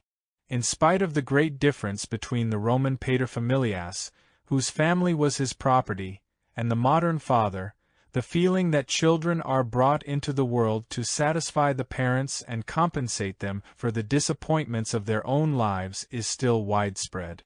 This attitude has found its classic expression in Creon's famous speech on parental authority in Sophocles' Antigone. So it is right, my son, to be disposed, in everything to back your father's quarrel. It is for this men pray to breed and rear, in their homes, dutiful offspring, to requite the foe with evil, and their father's friend, honor, as did their father. Whoso gets children unserviceable, what else could he be said to breed, but troubles for himself, and store of laughter for his enemies? Even in our non-authoritarian culture, it happens that parents want their children to be serviceable, in order to make up for what the parents missed in life. If the parents are not successful, the children should attain success so as to give them a vicarious satisfaction. If they do not feel loved, particularly if the parents do not love each other, the children are to make up for it. If they feel powerless in their social life, they want to have the satisfaction of controlling and dominating their children. Even if the children fall in with these expectations, they still feel guilty for not doing enough and thus disappointing their parents. One particularly subtle form which the feeling of disappointing the parents frequently takes is caused by the feeling of being different. Dominating parents want their children to be like them in temperament and character. The choleric father, for instance, is out of sympathy with a phlegmatic son. The father interested in practical achievements is disappointed by a son interested in ideas and theoretical inquiry, and vice versa. If the father's attitude is proprietary, he interprets the son's difference from him as inferiority. The son feels guilty and inferior because of his being different, and he tries to make himself into the kind of person his father wants him to be, but he succeeds only in crippling his own growth and in becoming a very imperfect replica of his father. Since he believes he ought to be like his father, this failure gives him a guilty conscience. The son, in attempting to free himself from these notions of obligation and to become himself, is frequently so heavily weighed down by a burden of guilt over this crime that he falls by the wayside before ever reaching his goal of freedom. The burden is so heavy because he has to cope not only with his parents, with their disappointment, accusations, and appeals, but also with the whole culture which expects children to love their parents.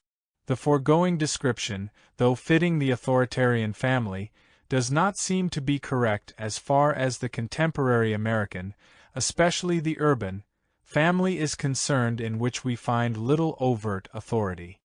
But the picture I have given holds true, nevertheless, in its essential points.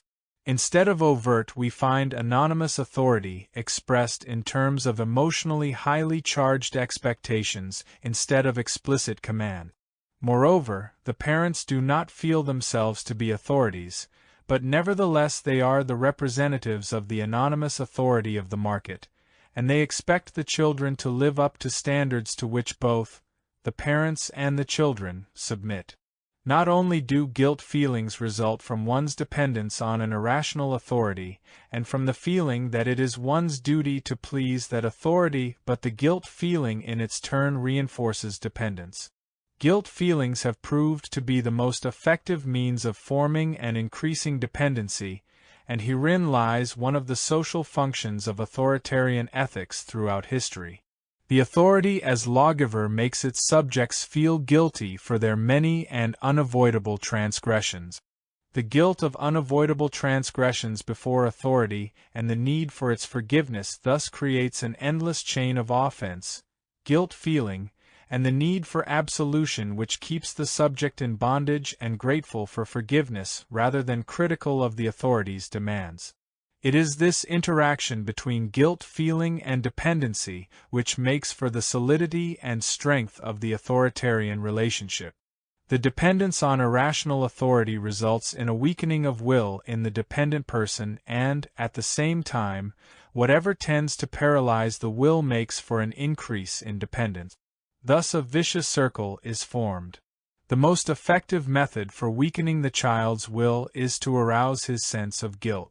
This is done early by making the child feel that his sexual strivings and their early manifestations are bad. Since the child cannot help having sexual strivings, this method of arousing guilt can hardly fail. Once parents, and society represented by them, have succeeded in making the association of sex and guilt permanent, guilt feelings are produced to the same degree, and with the same constancy as sexual impulses occur. In addition, other physical functions are blighted by moral considerations. If the child does not go to the toilet in the prescribed fashion, if he is not as clean as expected, if he does not eat what he is supposed to, he is bad. At the age of 5 or 6 the child has acquired an all-pervasive sense of guilt, because the conflict between his natural impulses and their moral evaluation by his parents constitutes a constantly generating source of guilt feelings. Liberal and progressive systems of education have not changed this situation as much as one would like to think. Overt authority has been replaced by anonymous authority, overt commands by scientifically established formulas. Don't do this by you will not like to do this. In fact, in many ways this anonymous authority may be even more oppressive than the overt one. The child is no longer aware of being bossed, nor are the parents of giving orders, and he cannot fight back and thus develop a sense of independence. He is coaxed and persuaded in the name of science, common sense, and cooperation, and who can fight against such objective principles? Once the will of the child has been broken, his sense of guilt is reinforced in still another way. He is dimly aware of his submission and defeat, and he must make sense of it. He cannot accept a puzzling and painful experience without trying to explain it. The rationalization in this case is, in principle, the same as that of the Indian untouchable or the suffering Christian. His defeat and weakness are explained as being just punishment for his sins. The fact of his loss of freedom is rationalized as proof of guilt, and this conviction increases the guilt feeling induced by the cultural and parental systems of value. The child's natural reaction to the pressure of parental authority is rebellion, which is the essence of Freud's Oedipus complex. Freud thought that, say, the little boy, because of his sexual desire for his mother, becomes the rival of his father, and that the neurotic development consists in the failure to cope in a satisfactory way with the anxiety rooted in this rivalry. In pointing to the conflict between the child and parental authority, and the child's failure to solve this conflict satisfactorily, Freud did touch upon the roots of neurosis. In my opinion, however, this conflict is not brought about primarily by the sexual rivalry but results from the child's reaction to the pressure of parental authority, which in itself is an intrinsic part of patriarchal society. Inasmuch as social and parental authority tend to break his will, spontaneity, and independence, the child, not being born to be broken, fights against the authority represented by his parents. He fights for his freedom not only from pressure, but also for his freedom to be himself, a full-fledged human being, not an automaton. For some children the battle for freedom will be more successful than for others, although only a few succeed entirely. The scars left from the child's defeat in the fight against irrational authority are to be found at the bottom of every neurosis. They form a syndrome the most important features of which are the weakening or paralysis of the person's originality and spontaneity, the weakening of the self and the substitution of a pseudo-self in which the feeling of I am is dulled and replaced by the experience of self as the sum total of others' expectations, the substitution of autonomy by heteronomy, the fogginess or, to use H. S. Sullivan's term, the parataxic quality of all interpersonal experiences. The most important symptom of the defeat in the fight for oneself is the guilty conscience. If one has not succeeded in breaking out of the authoritarian net, the unsuccessful attempt to escape is proof of guilt, and only by renewed submission can the good conscience be regained. 2b. Humanistic conscience. Humanistic conscience is not the internalized voice of an authority whom we are eager to please and afraid of displeasing. It is our own voice, present in every human being and independent of external sanctions and rewards. What is the nature of this voice? Why do we hear it, and why can we become deaf to it? Humanistic conscience is the reaction of our total personality to its proper functioning or dysfunctioning, not a reaction to the functioning of this or that capacity but to the totality of capacities which constitute our human and our individual existence. Conscience judges our functioning as human beings. It is, as the root of the word conscientia indicates, knowledge within oneself, knowledge about respective success or failure in the art of living. But although conscience is knowledge, it is more than mere knowledge in the realm of abstract thought. It has an affective quality, for it is the reaction of our total personality and not only the reaction of our mind. In fact, we need not be aware of what our conscience says in order to be influenced by it. Actions, thoughts, and feelings which are conducive to the proper functioning and unfolding of our total personality produce a feeling of inner approval, of rightness, characteristic of the humanistic good conscience. On the other hand, acts, thoughts, and feelings injurious to our total personality produce a feeling of uneasiness and discomfort, characteristic of the guilty conscience. Conscience is thus a reaction of ourselves to ourselves. It is the voice of our true selves which summons us back to ourselves, to live productively, to develop fully and harmoniously, that is, to become what we potentially are. It is the guardian of our integrity. It is the ability to guarantee oneself with all due pride, and also at the same time to say yes to oneself. If love can be defined as the affirmation of the potentialities and the care for, and the respect of, the uniqueness of the loved person, humanistic conscience can be justly called the voice of our loving care for ourselves. Humanistic conscience represents not only the expression of our true selves, it contains also the essence of our moral experiences in life. In it we preserve the knowledge of our aim in life and of the principles through which to attain it, those principles which we have discovered ourselves as well as those we have learned from others and which we have found to be true. Humanistic conscience is the expression of man's self-interest and integrity, while authoritarian conscience is concerned with man's obedience, self-sacrifice, duty, or his social adjustment. The goal of humanistic conscience is productiveness and, therefore, happiness, since happiness is the necessary concomitant of productive living. To cripple oneself by becoming a tool of others, no matter how dignified they are made to appear, to be selfless, unhappy, resigned, discouraged, is in opposition to the demands of one's conscience.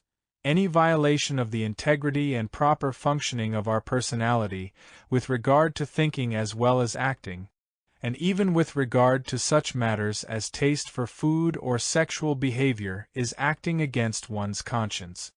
But is our analysis of conscience not contradicted by the fact that in many people its voice is so feeble as not to be heard and acted upon? Indeed, this fact is the reason for the moral precariousness of the human situation.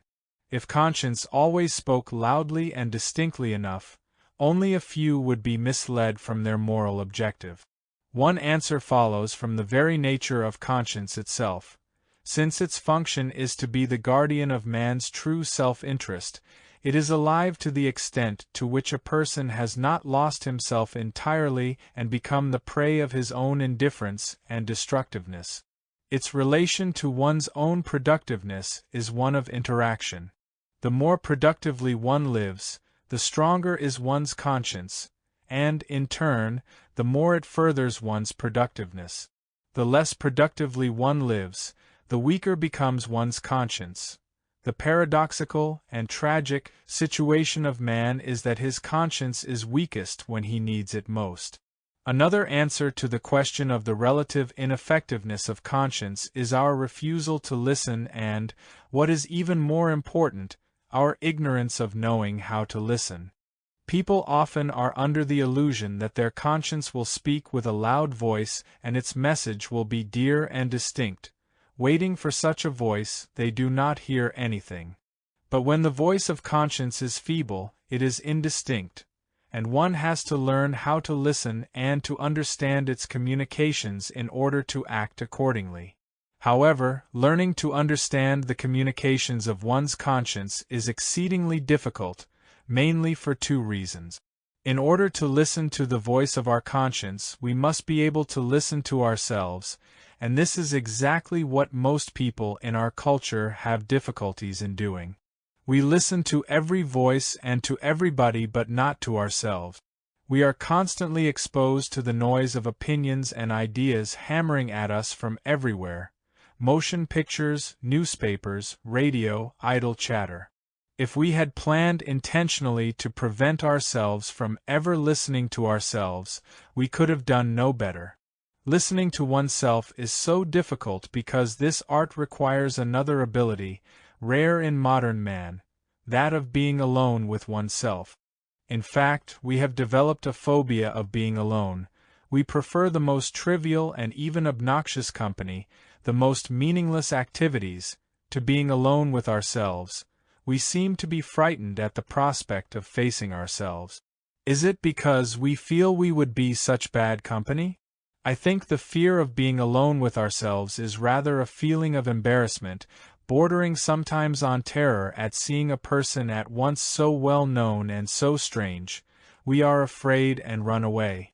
We thus miss the chance of listening to ourselves, and we continue to ignore our conscience.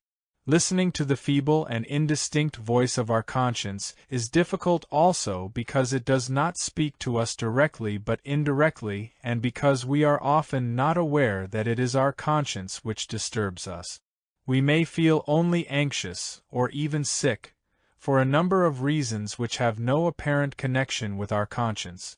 Perhaps the most frequent indirect reaction of our conscience to being neglected is a vague and unspecific feeling of guilt and uneasiness, or simply a feeling of tiredness or listlessness. Sometimes such feelings are rationalized as guilt feelings for not having done this or that, when actually the omissions one feels guilty about do not constitute genuine moral problems. But if the genuine though unconscious feeling of guilt has become too strong to be silenced by superficial rationalizations, it finds expression in deeper and more intense anxieties, and even in physical or mental sickness. One form of this anxiety is the fear of death, not the normal fear of having to die which every human being experiences in the contemplation of death, but a horror of dying by which people can be possessed constantly. This irrational fear of death results from the failure of having lived. It is the expression of our guilty conscience for having wasted our life and missed the chance of productive use of our capacities. To die is poignantly bitter, but the idea of having to die without having lived is unbearable. Related to the irrational fear of death is the fear of growing old by which even more people in our culture are haunted. Here, too, we find a reasonable and normal apprehension of old age which, however, is very different in quality and intensity from the nightmarish dread of being too old. Frequently we can observe people, especially in the analytic situation, who are obsessed by the fear of old age when they are quite young. They are convinced that the waning of physical strength is linked with the weakening of their total personality, their emotional and intellectual powers. This idea is hardly more than a superstition, which persists in spite of the overwhelming evidence to the contrary. It is fostered, in our culture, by the emphasis on so-called youthful qualities, like quickness, adaptability, and physical vigor, which are the qualities needed in a world primarily orientated to success in competition rather than to the development of one's character. But many examples show that the person who lives productively before he is old by no means deteriorates. On the contrary, the mental and emotional qualities he developed in the process of productive living continue to grow although physical vigor wanes. The unproductive person, however, indeed deteriorates in his whole personality when his physical vigor, which had been the mainspring of his activities, dries up. The decay of the personality in old age is a symptom. It is the proof of the failure of having lived productively. The fear of getting old is an expression of the feeling, often unconscious, of living unproductively. It is a reaction of our conscience to the mutilation of ourselves. There are cultures in which there is a greater need and, therefore, a higher esteem for the specific qualities of old age, like wisdom and experience. In such cultures can we find an attitude which is so beautifully expressed in the following utterance of the Japanese painter Hokusai. From the age of 6 I had a mania for drawing the form of things. By the time I was 50 I had published infinity of designs. but all I have produced before the age of 70 is not worth taking into account. At 73 I have learned a little about the real structure of nature, of animals, plants, birds, fishes and insects. In consequence, when I am 80, I shall have made more progress. At 90 I shall penetrate the mystery of things. At 100 I shall certainly have reached a marvelous stage. And when I am 110, everything I do, be it but a dot or a line, will be alive. Written at the age of 75 by me, once Hokusai, today Guekyo Rajan, the old man mad about drawing. The fear of disapproval, though less dramatic than the irrational fear of death and of old age, is a hardly less significant expression of unconscious guilt feeling. Here also we find the irrational distortion of a normal attitude. Man naturally wants to be accepted by his fellows, but modern man wants to be accepted by everybody and therefore is afraid to deviate in thinking, feeling, and acting from the cultural pattern. One reason among others for this irrational fear of disapproval is an unconscious guilt feeling. If man cannot approve of himself because he fails in the task of living productively, he has to substitute approval by others for approval by himself. This craving for approval can be fully understood only if we recognize it as a moral problem, as the expression of the all-pervasive though unconscious guilt feeling. It would seem that man can successfully shut himself off against hearing the voice of his conscience. But there is one state of existence in which this attempt fails, and that is sleep. Here he is shut off from the noise hammering at him in the daytime and receptive only to his inner experience, which is made up of many irrational strivings as well as value judgments and insights. Sleep is often the only occasion in which man cannot silence his conscience, but the tragedy of it is that when we do hear our conscience speak in sleep we cannot act, and that, when able to act, we forget what we knew in our dream. The following dream may serve as an illustration. A well-known writer was offered a position where he would have had to sell his integrity as a writer in exchange for a great deal of money and fame. While considering whether or not to accept the offer, he had this dream. At the foot of a mountain, he sees two very successful men whom he despises for their opportunism. They tell him to drive up the narrow road to the peak. He follows their advice and, when almost on the top of the mountain, his car falls off the road, and he is killed. The message of his dream needs little interpretation. While he slept, he knew that the acceptance of the offered position would be equivalent to destruction, not, of course, to his physical death, as the symbolic language of the dream expresses it, but to his destruction as an integrated, productive human being. In our discussion of conscience I have examined the authoritarian and humanistic conscience separately in order to show their characteristic qualities, but they are, of course, not separated in reality and not mutually exclusive in any one person. On the contrary, actually everybody has both consciences. The problem is to distinguish their respective strength and their interrelation. Often guilt feelings are consciously experienced in terms of the authoritarian conscience while, dynamically, they are rooted in the humanistic conscience. In this case the authoritarian conscience is a rationalization, as it were, of the humanistic conscience. A person may feel consciously guilty for not pleasing authorities, while unconsciously he feels guilty for not living up to his own expectations of himself. A man, for instance, who had wanted to become a musician had instead become a businessman to satisfy his father's wishes. He is rather unsuccessful in business, and his father gives vent to his disappointment at the son's failure. The son, feeling depressed and incapable of doing adequate work, eventually decides to seek the help of a psychoanalyst. In the analytic interview he speaks first at great length about his feelings of inadequacy and depression. Soon he recognizes that his depression is caused by his guilt feelings for having disappointed his father. When the analyst questions the genuineness of this guilt feeling, the patient is annoyed. But soon afterward he sees himself in a dream as a very successful businessman, praised by his father, something which had never occurred in real life. At this point in the dream he, the dreamer, is suddenly seized by panic and by the impulse to kill himself, and he wakes up. He is startled by his dream and considers whether he is not mistaken after all about the real source of his guilt feeling. He then discovers that the core of his guilt feeling is not the failure to satisfy his father, but, on the contrary, his obedience to him and his failure to satisfy himself. His conscious guilt feeling is genuine enough, as far as it goes, as an expression of his authoritarian conscience, but it covers up the bulk of his feeling of guilt toward himself of which he was completely unaware. The reasons for this repression are not difficult to discern.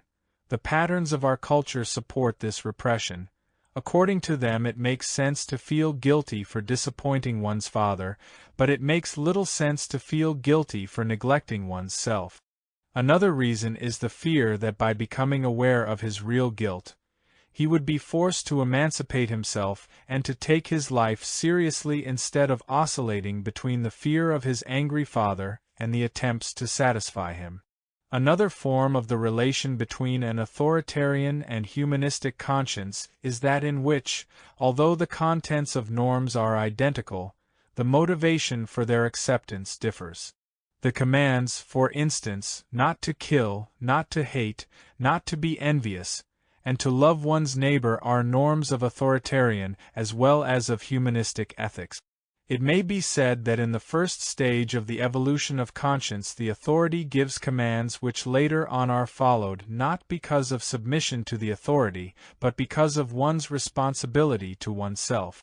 Julian Huxley has pointed out that acquisition of an authoritarian conscience was a stage in the process of human evolution necessary before rationality and freedom had developed to an extent which made humanistic conscience possible. Others have stated this same idea with regard to the development of the child. While Huxley is right in his historical analysis, I do not believe that with regard to the child, in a non-authoritarian society, the authoritarian conscience has to exist as a precondition for the formation of humanistic conscience, but only the future development of mankind can prove or disprove the validity of this assumption. If the conscience is based upon rigid and unassailable irrational authority, the development of humanistic conscience can be almost entirely suppressed. Man, then, becomes completely dependent on powers outside himself and ceases to care or to feel responsible for his own existence. All that matters to him is the approval or disapproval by these powers, which can be the state, a leader, or a no less powerful public opinion. Even the most unethical behavior, in the humanistic sense, can be experienced as duty in the authoritarian sense. The feeling of oughtness, common to both, is so deceptive a factor because it can refer to the worst as well as to the best in man. A beautiful illustration of the complex interrelation of authoritarian and humanistic conscience is Kafka's The Trial. The hero of the book, K, finds himself arrested one fine morning for a crime of which he is ignorant and is kept so for the remaining year he is to live. The entire novel deals with K's attempt to plead his case before a mysterious court whose laws and procedure he does not know. He tries frantically to engage the help of shyster lawyers, of women connected with the court, of anyone he can find, all to no avail. Eventually he is sentenced to death and executed. The novel is written in dreamlike, symbolic language. All the events are concrete and seemingly realistic, although they actually refer to inner experiences symbolized by external events. The story expresses the sense of guilt of a man who feels accused by unknown authorities and feels guilty for not pleasing them, yet these authorities are so beyond his reach that he cannot even learn of what they accuse him, or how he can defend himself. Looked at from this angle, the novel would represent the theological viewpoint most akin to Calvin's theology. Man is condemned or saved without understanding the reasons. All he can do is to tremble and to throw himself upon God's mercy. The theological viewpoint implied in this interpretation is Calvin's concept of guilt, which is representative of the extreme type of authoritarian conscience. However, in one point the authorities in the trial differ fundamentally from Calvin's God. Instead of being glorious and majestic, they are corrupt and dirty. This aspect symbolizes K's rebelliousness toward these authorities. He feels crushed by them and he feels guilty, and yet he hates them and feels their lack of any moral principle. This mixture of submission and rebellion is characteristic of many people who alternately submit and rebel against authorities, and particularly against the internalized authority, their conscience. But K's guilt feeling is simultaneously a reaction of his humanistic conscience. He discovers that he has been arrested, which means that he has been stopped in his own growth and development. He feels his emptiness and sterility. Kafka in a few sentences masterfully describes the unproductiveness of K's life. This is how he lives. That spring K had been accustomed to pass his evenings in this way. After work, whenever possible, he was usually in his office until 9. He would take a short walk, alone or with some of his colleagues, and then go to a beat hall, where until 11 he sat at a table patronized mostly by elderly men. But there were exceptions to this routine, when, for instance, the manager of the bank, who highly valued his diligence and reliability, invited him for a drive or for dinner at his villa. And once a week K visited a girl called Elsa, who was on duty all night till early morning as a waitress in a cabaret, and during the day received her visitors in bed. K feels guilty without knowing why. He runs away from himself, concerned with finding assistance from others, when only the understanding of the real cause of his guilt feelings and the development of his own productiveness could save him. He asks the inspector who arrests him all kinds of questions about the court and his chances at the trial. He is given the only advice which can be given in this situation. The inspector answers, "However, if I cannot answer your question, I can at least give you a piece of advice. Think less about us and of what is to happen to you. Think more about yourself instead." On another occasion his conscience is represented by the prison chaplain, who shows him that he himself must give account to himself, and that no bribe and no appeal to pity can solve his moral problem. But K can only see the priest as another authority who could intercede for him, and all he is concerned with is whether the priest is angry with him or not. When he tries to appease the priest shrieks from the pulpit, "Can't you see anything at all?" It was an angry cry, but at the same time sounded like the involuntary shriek of one who sees another fall and is startled out of himself. But even this shriek does not arouse K. He simply feels more guilty for what he thinks is the priest's anger with him. The priest ends the conversation by saying, "So why should I make any claims upon you? The court makes no claims upon you. It receives you when you come, and it relinquishes you when you go." This sentence expresses the essence of humanistic conscience. No power transcending man can make a moral claim upon him. Man is responsible to himself for gaining or losing his life. Only if he understands the voice of his conscience can he return to himself. If he cannot, he will perish. No one can help him but he himself. K fails to understand the voice of his conscience, and so he has to die. At the very moment of the execution, he has for the first time a glimpse of his real problem. He senses his own unproductiveness, his lack of love, and his lack of faith. His glance fell on the top story of the house adjoining the quarry. With a flicker as of a light going up, the casements of a window there suddenly flew open. A human figure, faint and insubstantial at that distance and that height, leaned abruptly far forward and stretched both arms still farther. Who was it? A friend? A good man? Someone who sympathized? Someone who wanted to help? Was it one person only? Or were they all there? Was help at hand? Were there some arguments in his favor that had been overlooked? Of course there must be. Logic is doubtless unshakable, but it cannot withstand a man who wants to go on living. Where was the judge whom he had never seen? Where was the high court, to which he had never penetrated? He raised his hands and spread out all his fingers. For the first time K visualizes the solidarity of mankind, the possibility of friendship and man's obligation toward himself. He raises the question of what the high court was, but the high court about whom he is inquiring now is not the irrational authority he had believed in, but the high court of his conscience, which is the real accuser and which he had failed to recognize. K was only aware of his authoritarian conscience, and tried to manipulate the authorities which it represents.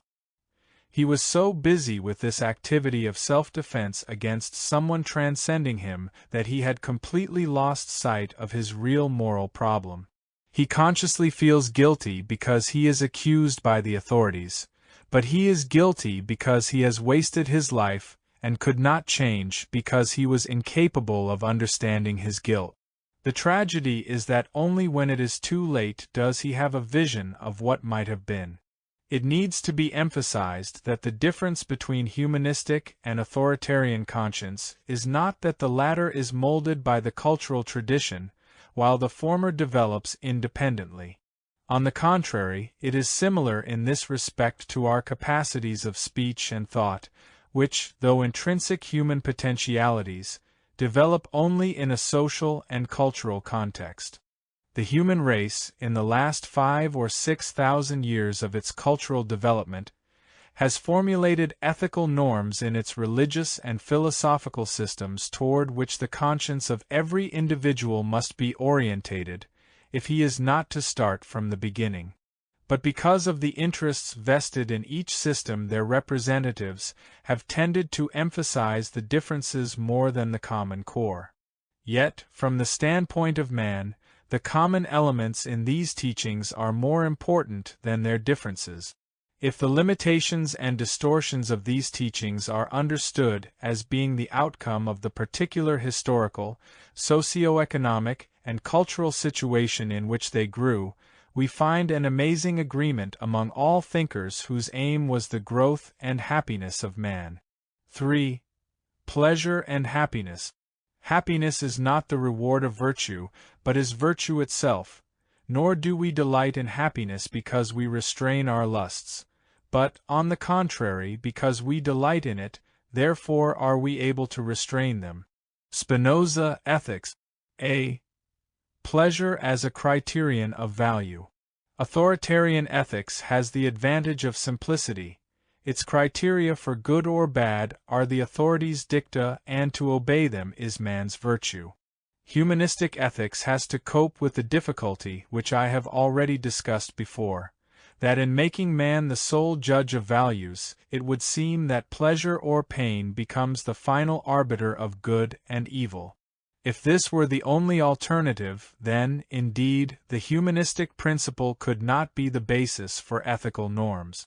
For we see that some find pleasure in getting drunk, in amassing wealth, in fame, in hurting people, while others find pleasure in loving, in sharing things with friends, in thinking, in painting.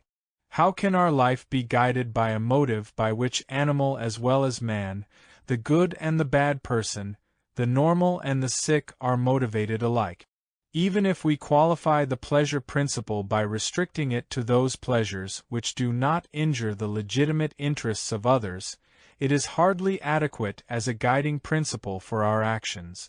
But this alternative between submission to authority and response to pleasure as guiding principles is fallacious. I shall attempt to show that an empirical analysis of the nature of pleasure, satisfaction, happiness, and joy reveals that they are different and partly contradictory phenomena. This analysis points to the fact that happiness and joy, although, in a sense, subjective experiences, are the outcome of interactions with, and depend on, objective conditions and must not be confused with the merely subjective pleasure experience. These objective conditions can be summarized comprehensively as productiveness. The significance of the qualitative analysis of pleasure has been recognized since the early beginnings of humanistic ethical thinking. The solution of the problem, however, had to remain unsatisfactory inasmuch as insight into the unconscious dynamics of the pleasure experience was lacking. Psychoanalytic research offers new data and suggests new answers to this ancient problem of humanistic ethic. For the better understanding of these findings and their application to ethical theory, a brief survey of some of the most important ethical theories on pleasure and happiness seems desirable. Hedonism maintains that pleasure is the guiding principle of human action, both factually and normatively. Aristippus, the first representative of hedonistic theory, believed the attainment of pleasure and the avoidance of pain to be the aim of life and the criterion of virtue. Pleasure to him is the pleasure of the moment. This radical and naive, hedonistic standpoint had the merit of an uncompromising emphasis on the individual's significance and on a concrete concept of pleasure, making happiness identical with immediate experience. But it was burdened with the obvious difficulty already mentioned, which the hedonists were unable to solve satisfactorily, that of the entirely subjectivistic character of their principle. The first attempt to revise the hedonistic position in introducing objective criteria into the concepts of pleasure was made by Epicurus, who, though insisting upon pleasure being the aim of life, states that, while every pleasure is in itself good, not all pleasures are to be chosen, since some pleasures cause later annoyances greater than the pleasure itself. According to him, only the right pleasure must be conducive to living wisely, well, and righteously.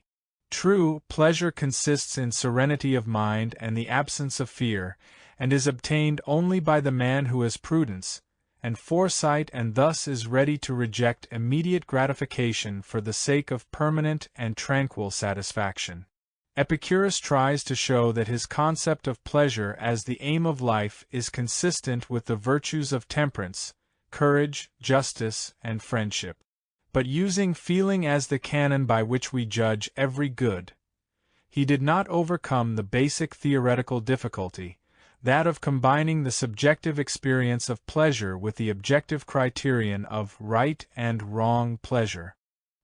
His attempt to harmonize subjective and objective criteria did not go beyond the assertion that the harmony existed. Non-hedonistic humanistic philosophers coped with the same problem, attempting to preserve the criteria of truth and universality, yet not to lose sight of the happiness of the individual as the ultimate goal of life. The first to apply the criterion of truth and falsehood to desires and pleasures was Plato. Pleasure, like thought, can be true or false. Plato does not deny the reality of the subjective sensation of pleasure, but he points out that the pleasure sensation can be mistaken, and that pleasure has a cognitive function like thinking. Plato supports this view with the theory that pleasure springs not only from an isolated, sensuous part of a person but from the total personality. Hence he concludes that good men have true pleasures, bad men false pleasures. Aristotle, like Plato, maintains that the subjective experience of pleasure cannot be a criterion for the goodness of the activity and, thereby, of its value. He says that, if things are pleasant to people of vicious constitution, we must not suppose that they are also pleasant to others than these, just as we do not reason so about the things that are wholesome or sweet or bitter to sick people, or ascribe whiteness to the things that seem white to those suffering from a disease of the eye.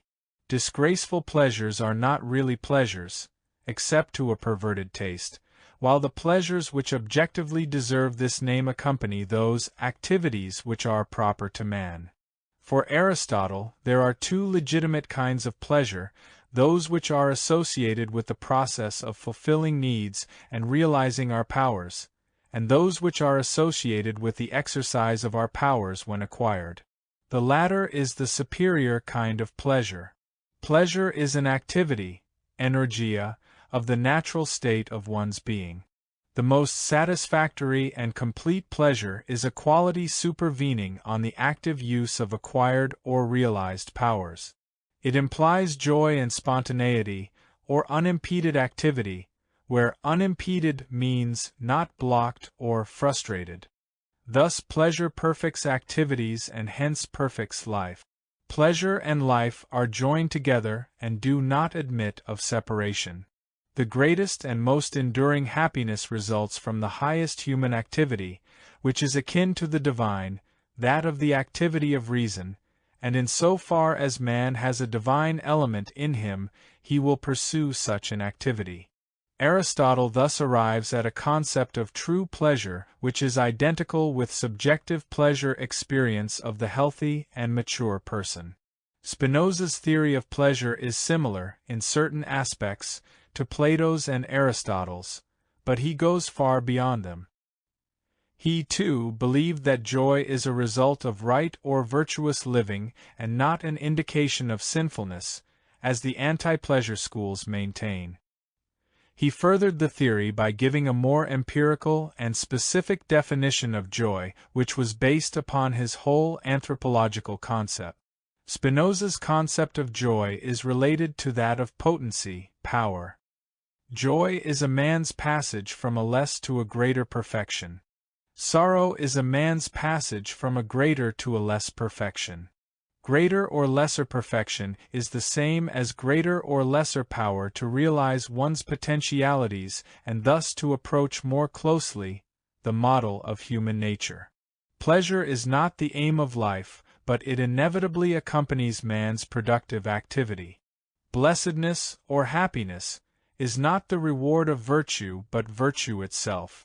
The significance of Spinoza's view on happiness lies in his dynamic concept of power.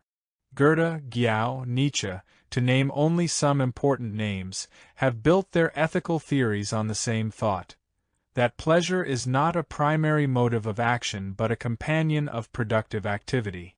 In Spencer's Ethics we find one of the most comprehensive and systematic discussions of the pleasure principle, which we can use as an excellent starting point for further discussion. The key to Spencer's view of the pleasure-pain principle is the concept of evolution. He proposes that pleasure and pain have the biological function of stimulating man to act according to what is beneficial to him individually as well as to the human race. They are therefore indispensable factors in the evolutionary process. Pains are the correlatives of actions injurious to the organism, while pleasures are correlatives of actions conducive to its welfare. Individual or species is from day to day kept alive by pursuit of the agreeable or avoidance of the disagreeable. Pleasure, while being a subjective experience, cannot be judged in terms of the subjective element alone. It has an objective aspect, namely, that of man's physical and mental welfare. Spencer admits that in our present culture many cases of perverted pleasure or pain experience occur, and he explains this phenomenon by the contradictions and imperfections of society. He claims that, with complete adjustment of humanity to the social state, will go recognition of the truths that actions are completely right only when, besides being conducive to future happiness, special and general, they are immediately pleasurable, and that painfulness, not ultimate but proximate, is the concomitant of actions which are wrong. He said that those who believe that pain has a beneficial or pleasure a detrimental effect are guilty of a distortion which makes the exception appear to be the rule. Spencer parallels his theory of the biological function of pleasure with a sociological theory. He proposes that remolding of human nature into fitness for the requirements of social life must eventually make all needful activities pleasurable, while it makes displeasurable activities at variance with these requirements. And further, that the pleasure attending on the use of means to achieve an end, itself becomes an end. The concepts of Plato, Aristotle, Spinoza, and Spencer have in common the ideas: 1. That the subjective experience of pleasure is in itself not a sufficient criterion of value. 2. That happiness is conjunctive with the good. 3. That an objective criterion for the evaluation of pleasure can be found. Plato referred to the good man as the criterion of the right pleasure, Aristotle to the function of man. Spinoza, like Aristotle, to the realization of man's nature by the use of his powers, Spencer to the biological and social evolution of man. The foregoing theories of pleasure and its role in ethics suffered from the fact that they were not constructed from sufficiently refined data based on precise techniques of study and observation. Psychoanalysis, in its minute study of unconscious motivations and of the dynamics of character, laid the foundation for such refined techniques of study and observation, and thus enables us to further the discussion of pleasure as a norm for living beyond its traditional scope. Psychoanalysis confirms the view, held by the opponents of hedonistic ethics, that the subjective experience of satisfaction is in itself deceptive and not a valid criterion of value. The psychoanalytic insight into the nature of masochistic strivings confirms the correctness of the anti-hedonistic position. All masochistic desires can be described as a craving for that which is harmful to the total personality. In its more obvious forms, masochism is the striving for physical pain and the subsequent enjoyment of that pain. As a perversion, masochism is related to sexual excitement and satisfaction, the desire for pain being conscious. Moral masochism is the striving for being harmed psychically, humiliated, and dominated. Usually this wish is not conscious, but it is rationalized as loyalty, love, or self-negation, or as a response to the laws of nature, to fate, or to other powers transcending man. Psychoanalysis shows how deeply repressed and how well rationalized the masochistic striving can be. The masochistic phenomena, however, are only a particularly striking instance of unconscious desires which are objectively harmful. All neuroses can be understood as the result of unconscious strivings which tend to harm and to block a person's growth. To crave that which is harmful is the very essence of mental sickness. Every neurosis thus confirms the fact that pleasure can be in contradiction to man's real interests. The pleasure arising from the satisfaction of neurotic cravings can be, but is not necessarily, unconscious. The masochistic perversion is an example of conscious pleasure from a neurotic craving.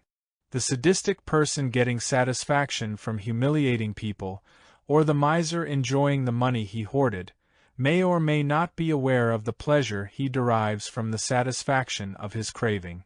Whether or not such pleasure is conscious or repressed depends on two factors: on the strength of those forces within a person opposing his irrational strivings, and on the degree to which the mores of society sanction or outlaw the enjoyment of such pleasure. Repression of pleasure can have two different meanings. The less thorough and more frequent form of repression is the one in which pleasure is felt consciously but not in connection with the irrational striving as such, but rather with a rationalized expression of it. The miser, for instance, may think he feels satisfaction because of his prudent care for his family. The sadist may feel that his pleasure is derived from his sense of moral indignation. The more radical type of repression is that in which there is no awareness of any pleasure. Many a sadistic person will deny sincerely that the experience of seeing others humiliated gives him any feeling of pleasure. Yet the analysis of his dreams and free associations uncovers the existence of unconscious pleasure. Pain and unhappiness can also be unconscious, and the repression can assume the same forms just described with regard to pleasure. A person may feel unhappy because he does not have as much success as he desires, or because his health is impaired, or because of any number of external circumstances in his life. The fundamental reason for his unhappiness, however, may be his lack of productiveness, the emptiness of his life, his incapacity to love, or any number of inner defects which make him unhappy. He rationalizes his unhappiness, as it were, and thus does not feel it in connection with its real cause. Again, the more thorough kind of repression of unhappiness occurs where there is no consciousness of unhappiness at all. In this case, a person believes he is perfectly happy, while actually he is discontented and unhappy. The concept of unconscious happiness and unhappiness meets with an important objection, which says that happiness and unhappiness are identical with our conscious feeling of being happy or unhappy, and that to be pleased or pained without knowing it is equivalent to not being pleased or pained. This argument has more than merely theoretical significance. It is of utmost importance in its social and ethical implications. If slaves are not aware of being pained by their lot, how can the outsider object to slavery in the name of man's happiness? If modern man is as happy as he pretends to be, does this not prove that we have built the best of all possible worlds? Is the illusion of happiness not sufficient, or, rather, is illusion of happiness not a self-contradictory concept? These objections ignore the fact that happiness as well as unhappiness is more than a state of mind. In fact, happiness and unhappiness are expressions of the state of the entire organism, of the total personality. Happiness is conjunctive with an increase in vitality, intensity of feeling and thinking, and productiveness. Unhappiness is conjunctive with the decrease of these capacities and functions. Happiness and unhappiness are so much a state of our total personality that bodily reactions are frequently more expressive of them than our conscious feeling.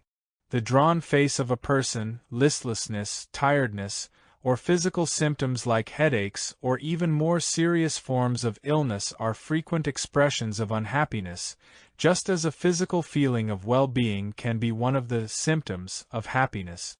Indeed, our body is less capable of being deceived about the state of happiness than our mind, and one can entertain the idea that sometime in the future the presence and degree of happiness and unhappiness might be inferred from an examination of the chemical processes in the body. Likewise, the functioning of our mental and emotional capacities is influenced by our happiness or unhappiness. The acuteness of our reason and the intensity of our feelings depend on it. Unhappiness weakens or even paralyzes all our psychic functions. Happiness increases them. The subjective feeling of being happy, when it is not a quality of the state of well-being of the whole person, is nothing more than an illusory thought about a feeling and is completely unrelated to genuine happiness. Pleasure or happiness which exists only in a person's head but is not a condition of his personality, I propose to call pseudo-pleasure or pseudo-happiness. A person, for instance, takes a trip and is consciously happy, yet he may have this feeling because happiness is what he is supposed to experience on a pleasure trip. Actually, he may be unconsciously disappointed and unhappy. A dream may reveal the truth to him. Or perhaps, he will realize later that his happiness was not genuine. Pseudo-pain can be observed in many situations in which sorrow or unhappiness are conventionally expected and therefore felt. Pseudo-pleasure and pseudo-pain are actually only pretended feelings. They are thoughts about feelings rather than genuine emotional experiences. B. Types of pleasure. The analysis of the qualitative difference between the various kinds of pleasure is, as already indicated, the key to the problem of the relation between pleasure and ethical values. One type of pleasure which Freud and others thought was the essence of all pleasure is the feeling accompanying the relief from painful tension. Hunger, thirst, and the need for sexual satisfaction, sleep, and bodily exercise are rooted in the chemism of the organism. The objective, physiological necessity to satisfy these demands is perceived subjectively as desire, and if they remain unsatisfied for any length of time, painful tension is felt. If this tension is released, the relief is felt as pleasure or, as I propose to call it, satisfaction. This term, from satisfacere, to make sufficient, seems to be most appropriate for this kind of pleasure. It is the very nature of all such physiologically conditioned needs that their satisfaction ends the tension due to the physiological changes brought about in the organism. If we are hungry and eat our organism, and we have enough at a certain point beyond which further eating would actually be painful, the satisfaction in relieving painful tension is the most common pleasure and the easiest to obtain psychologically. It can also be one of the most intense pleasures if the tension has lasted long enough and therefore has become sufficiently intense itself. The significance of this type of pleasure cannot be doubted, nor can it be doubted that it constitutes in the lives of not a few almost the only form of pleasure they ever experience. A type of pleasure also caused by relief from tension, but different in quality from the one described, is rooted in psychic tension. A person may feel that a desire is due to the demands of his body, while actually it is determined by irrational psychic needs. He can have intense hunger which is not caused by the normal, physiologically conditioned need of his organism but by psychic needs to allay anxiety or depression, although these may be concomitant with abnormal physiochemical processes. It is well known that the need for drinking is often not due to thirst but is psychically conditioned. Intense sexual desire, too, can be caused not by physiological but by psychic need. An insecure person who has an intense need to prove his worth to himself, to show others how irresistible he is, or to dominate others by making them sexually, will easily feel intense sexual desires, and a painful tension if the desires are not satisfied.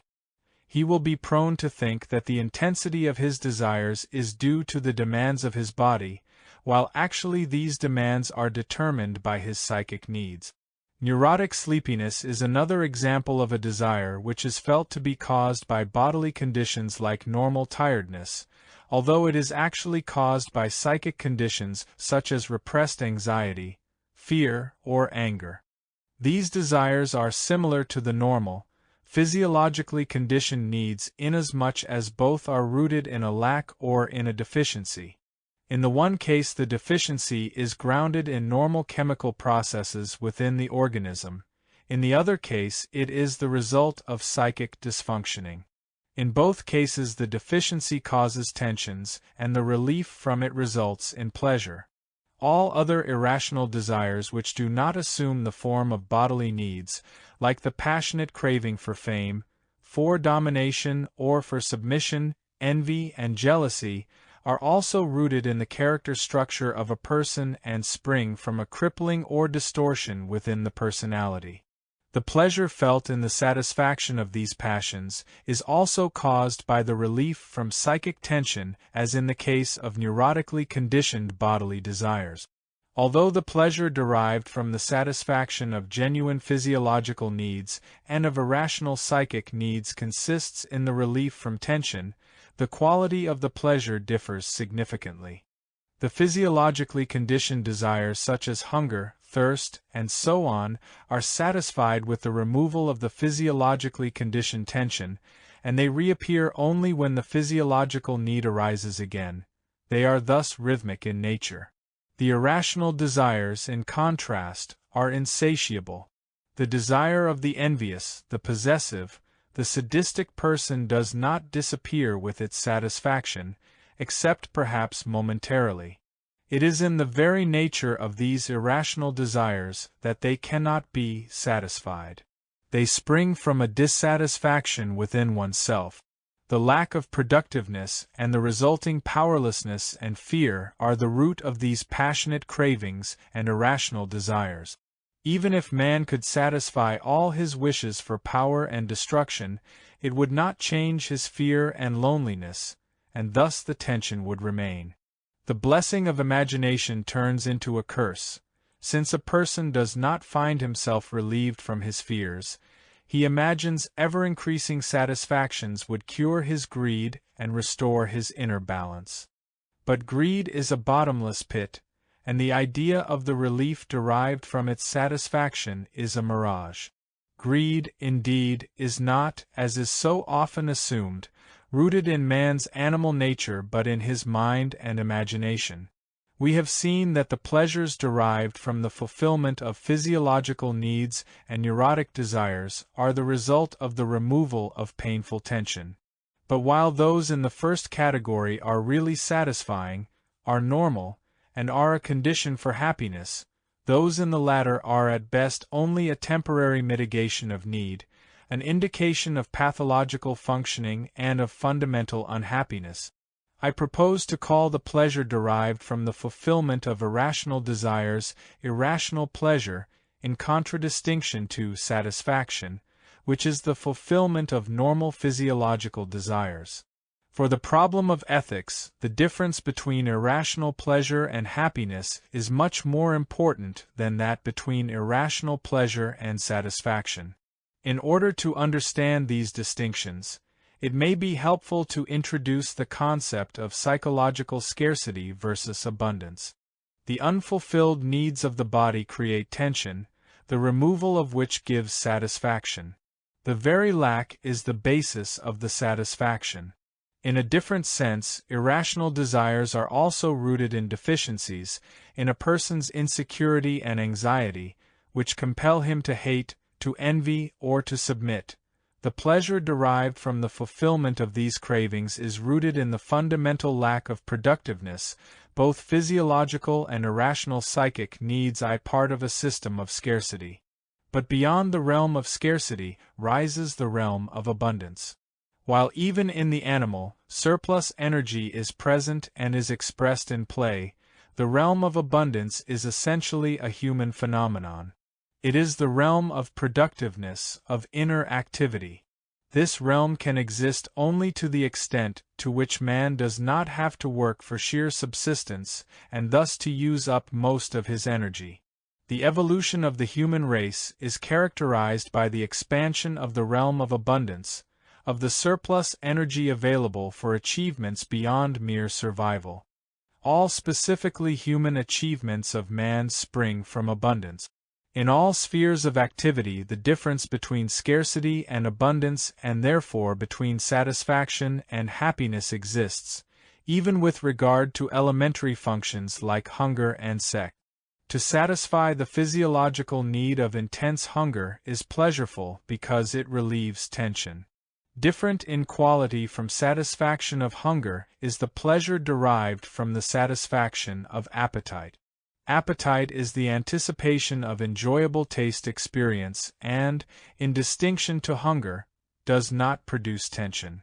Taste in this sense is a product of cultural development and refinement like musical or artistic taste, and can develop only in a situation of abundance, both in the cultural and the psychological meaning of the word. Hunger is a phenomenon of scarcity, its satisfaction a necessity. Appetite is a phenomenon of abundance, its satisfaction not a necessity but an expression of freedom and productiveness. The pleasure accompanying it may be called joy. With regard to sex, a distinction similar to that between hunger and appetite can be made.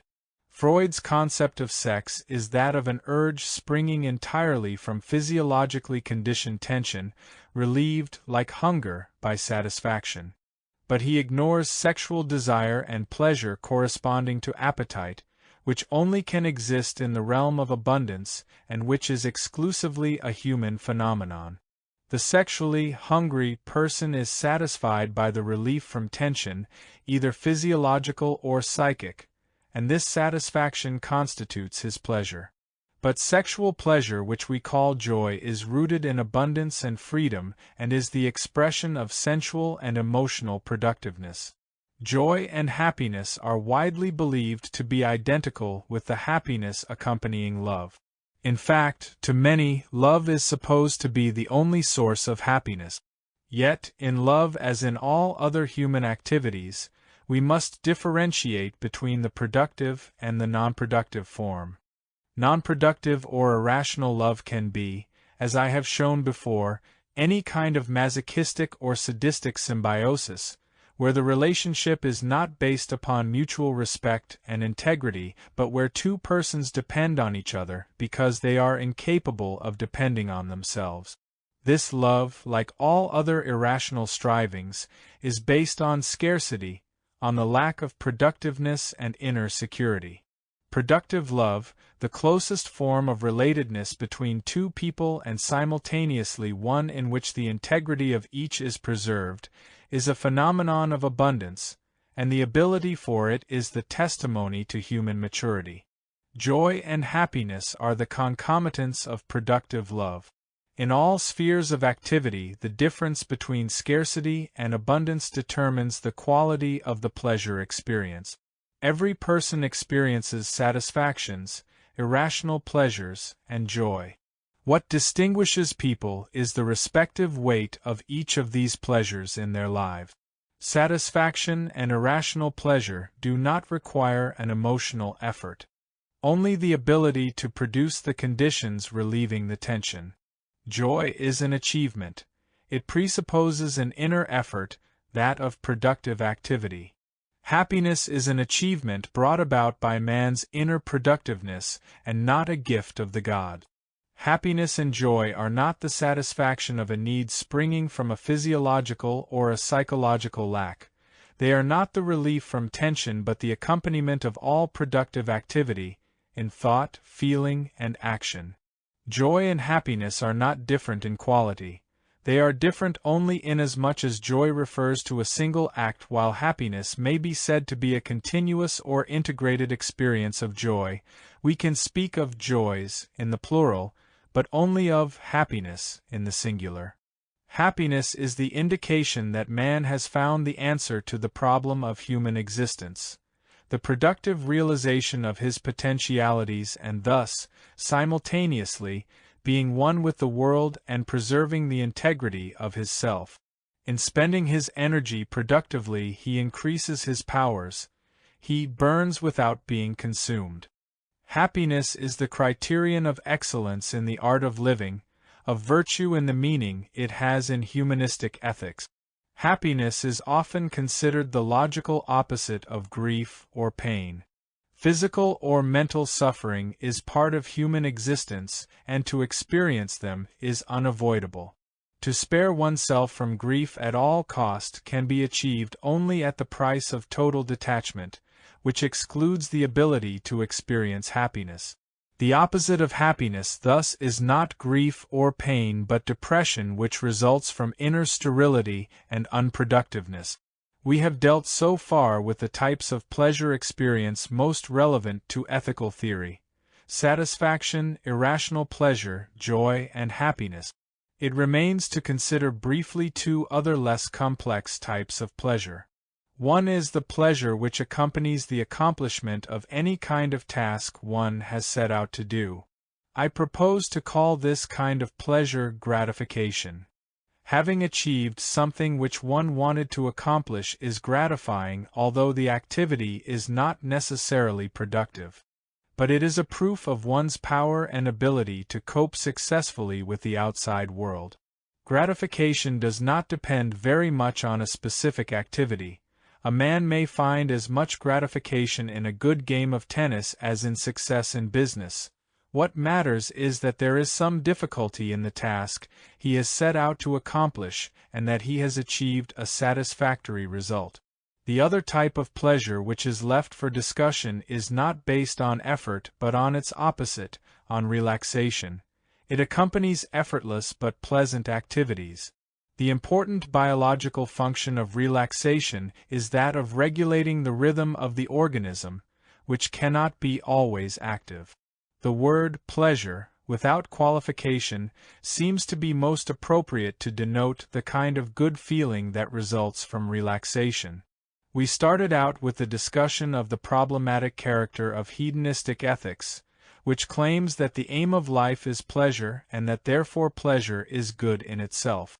As a result of our analysis of the various kinds of pleasure, we are now in a position to formulate our view on the ethical relevance of pleasure.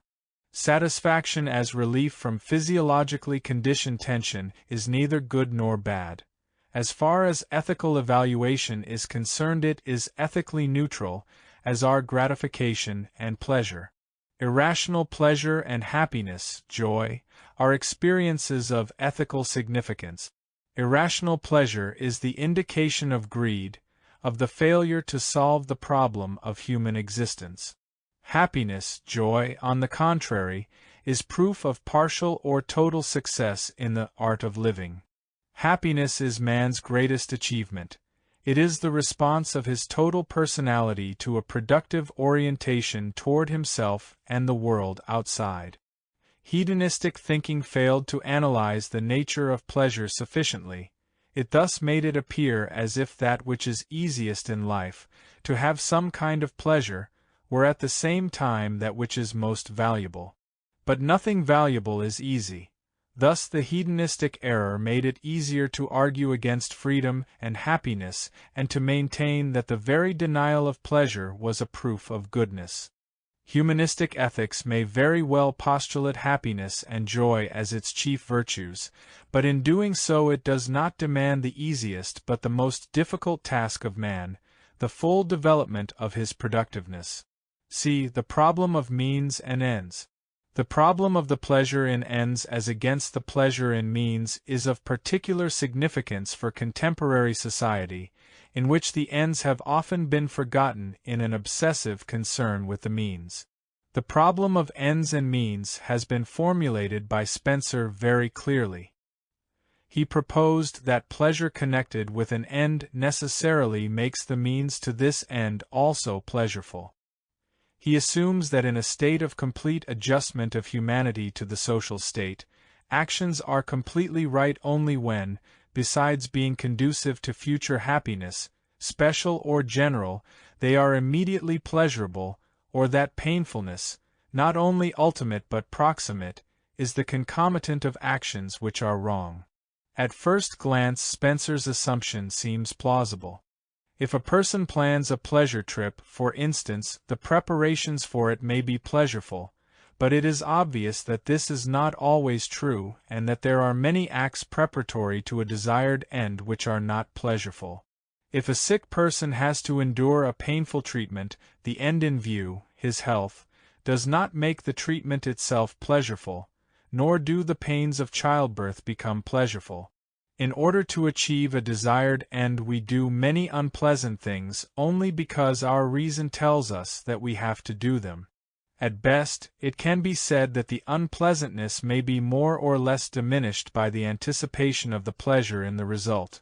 The anticipation of the end pleasure may even outweigh completely the discomfort connected with the means. But the importance of the problem of means and ends does not end here. More significant are aspects of the problem which can be understood only by considering unconscious motivations. We can make good use of an illustration for the means-ends relationship which Spencer offers. He describes the pleasure which a businessman derives from the fact that when his books are balanced from time to time the result proves correct to a penny. If you ask, he says, why all this elaborate process, so remote from the actual making of money and still more remote from the enjoyments of life, the answer is that keeping accounts correctly is fulfilling a condition to the end of money-making, and becomes in itself a proximate end, a duty to be discharged, that there may be discharged the duty of getting an income, that there may be discharged the duty of maintaining self, wife, and children. In Spencer's view, the pleasure in the means, bookkeeping, is derived from the pleasure in the end, enjoyment of life or duty. Spencer failed to recognize two problems. The more obvious one is that the consciously perceived end may be something different from the one which is perceived unconsciously. A person may think that his aim, or his motive, is the enjoyment of life or the fulfillment of duty toward his family, while his real, though unconscious, aim is the power he attains through money or the pleasure derived from hoarding it. The second, and more important, problem arises from the assumption that the pleasure connected with the means is necessarily derived from the pleasure connected with the end. While it may happen, of course, that the pleasure in the end, the future use of the money, makes the means to this end, bookkeeping, also pleasureful. As Spencer assumes, the pleasure in bookkeeping may be derived from an entirely different source, and its connection with the end may be fictitious. A case in point would be an obsessional businessman who enjoys his bookkeeping activities tremendously and is greatly pleased when his accounts prove to be correct to the penny. If we examine his pleasure, we will find that he is a person filled with anxiety and doubt. He enjoys bookkeeping because he is active without having to make decisions or take risks. If the books balance, he is pleased because the correctness of his figures is a symbolic answer to his doubts about himself and about life. Bookkeeping to him has the same function as playing solitaire may have for another person or counting the windows of a house to still another. The means have become independent of the aim, they have usurped the role of the end, and the alleged aim exists only in imagination. The most outstanding example, relative to Spencer's illustration, of a means which has made itself independent and has become pleasureful, not because of the pleasure in the end but because of factors completely divorced from it, is the meaning of work as it developed in the centuries following the Reformation, especially under the influence of Calvinism. The problem under discussion touches upon one of the sorest spots of contemporary society. One of the most outstanding psychological features of modern life is the fact that activities which are means to ends have more and more usurped the position of ends, while the ends themselves have a shadowy and unreal existence. People work in order to make money. They make money in order to do enjoyable things with it. The work is the means, the enjoyment the end. But what happens actually? People work in order to make more money. They use this money in order to make still more money, and the end, the enjoyment of life, is lost sight of. People are in a hurry and invent things in order to have more time.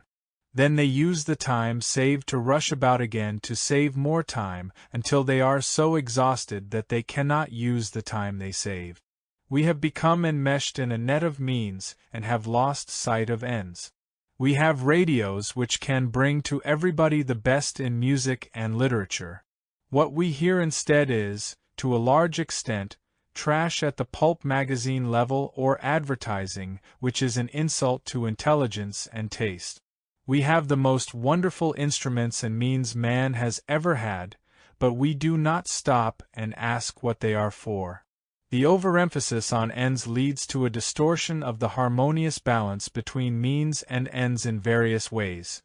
One way is that all emphasis is on ends without sufficient consideration of the role of means. The outcome of this distortion is that the ends become abstract, unreal, and eventually nothing but pipe dreams. This danger has been discussed at length by Dewey. The isolation of ends can have the opposite effect. While the end is ideologically retained, it serves merely as a cover for shifting all the emphasis to those activities which are allegedly means to this end. The motto for this mechanism is, "The ends justify the means." The defenders of this principle fail to see that the use of destructive means has its own consequences which actually transform the end even if it is still retained ideologically. Spencer's concept of the social function of pleasurable activities has an important sociological bearing on the means-ends problem. In connection with his view that the pleasure experience has the biological function of making activities which are conducive to human welfare pleasant, and thereby attractive, he states that remolding of human nature into fitness for the requirement of social life must eventually make all needful activities pleasurable, while it makes displeasurable all activities at variance with these requirements. He continues that, supposing it consistent with the maintenance of life, there is no kind of activity which will not become a source of pleasure, if continued, and that therefore pleasure will eventually accompany every move or action demanded by social conditions. Spencer touches here upon one of the most significant mechanisms of society, that any given society tends to form the character structure of its members in such a way as to make them desire to do what they have to do in order to fulfill their social function. But he fails to see that, in a society detrimental to the real human interest of its members, activities which are harmful to man but useful to the functioning of that particular society can also become sources of satisfaction. Even slaves have learned to be satisfied with their lot, oppressors to enjoy cruelty. The cohesion of every society rests upon the very fact that there is almost no activity which cannot be made pleasureful, a fact which suggests that the phenomenon that Spencer describes can be a source of blocking as well as of furthering social progress. What matters is the understanding of the meaning and function of any particular activity, and of the satisfaction derived from it in terms of the nature of man and of the proper conditions for his life.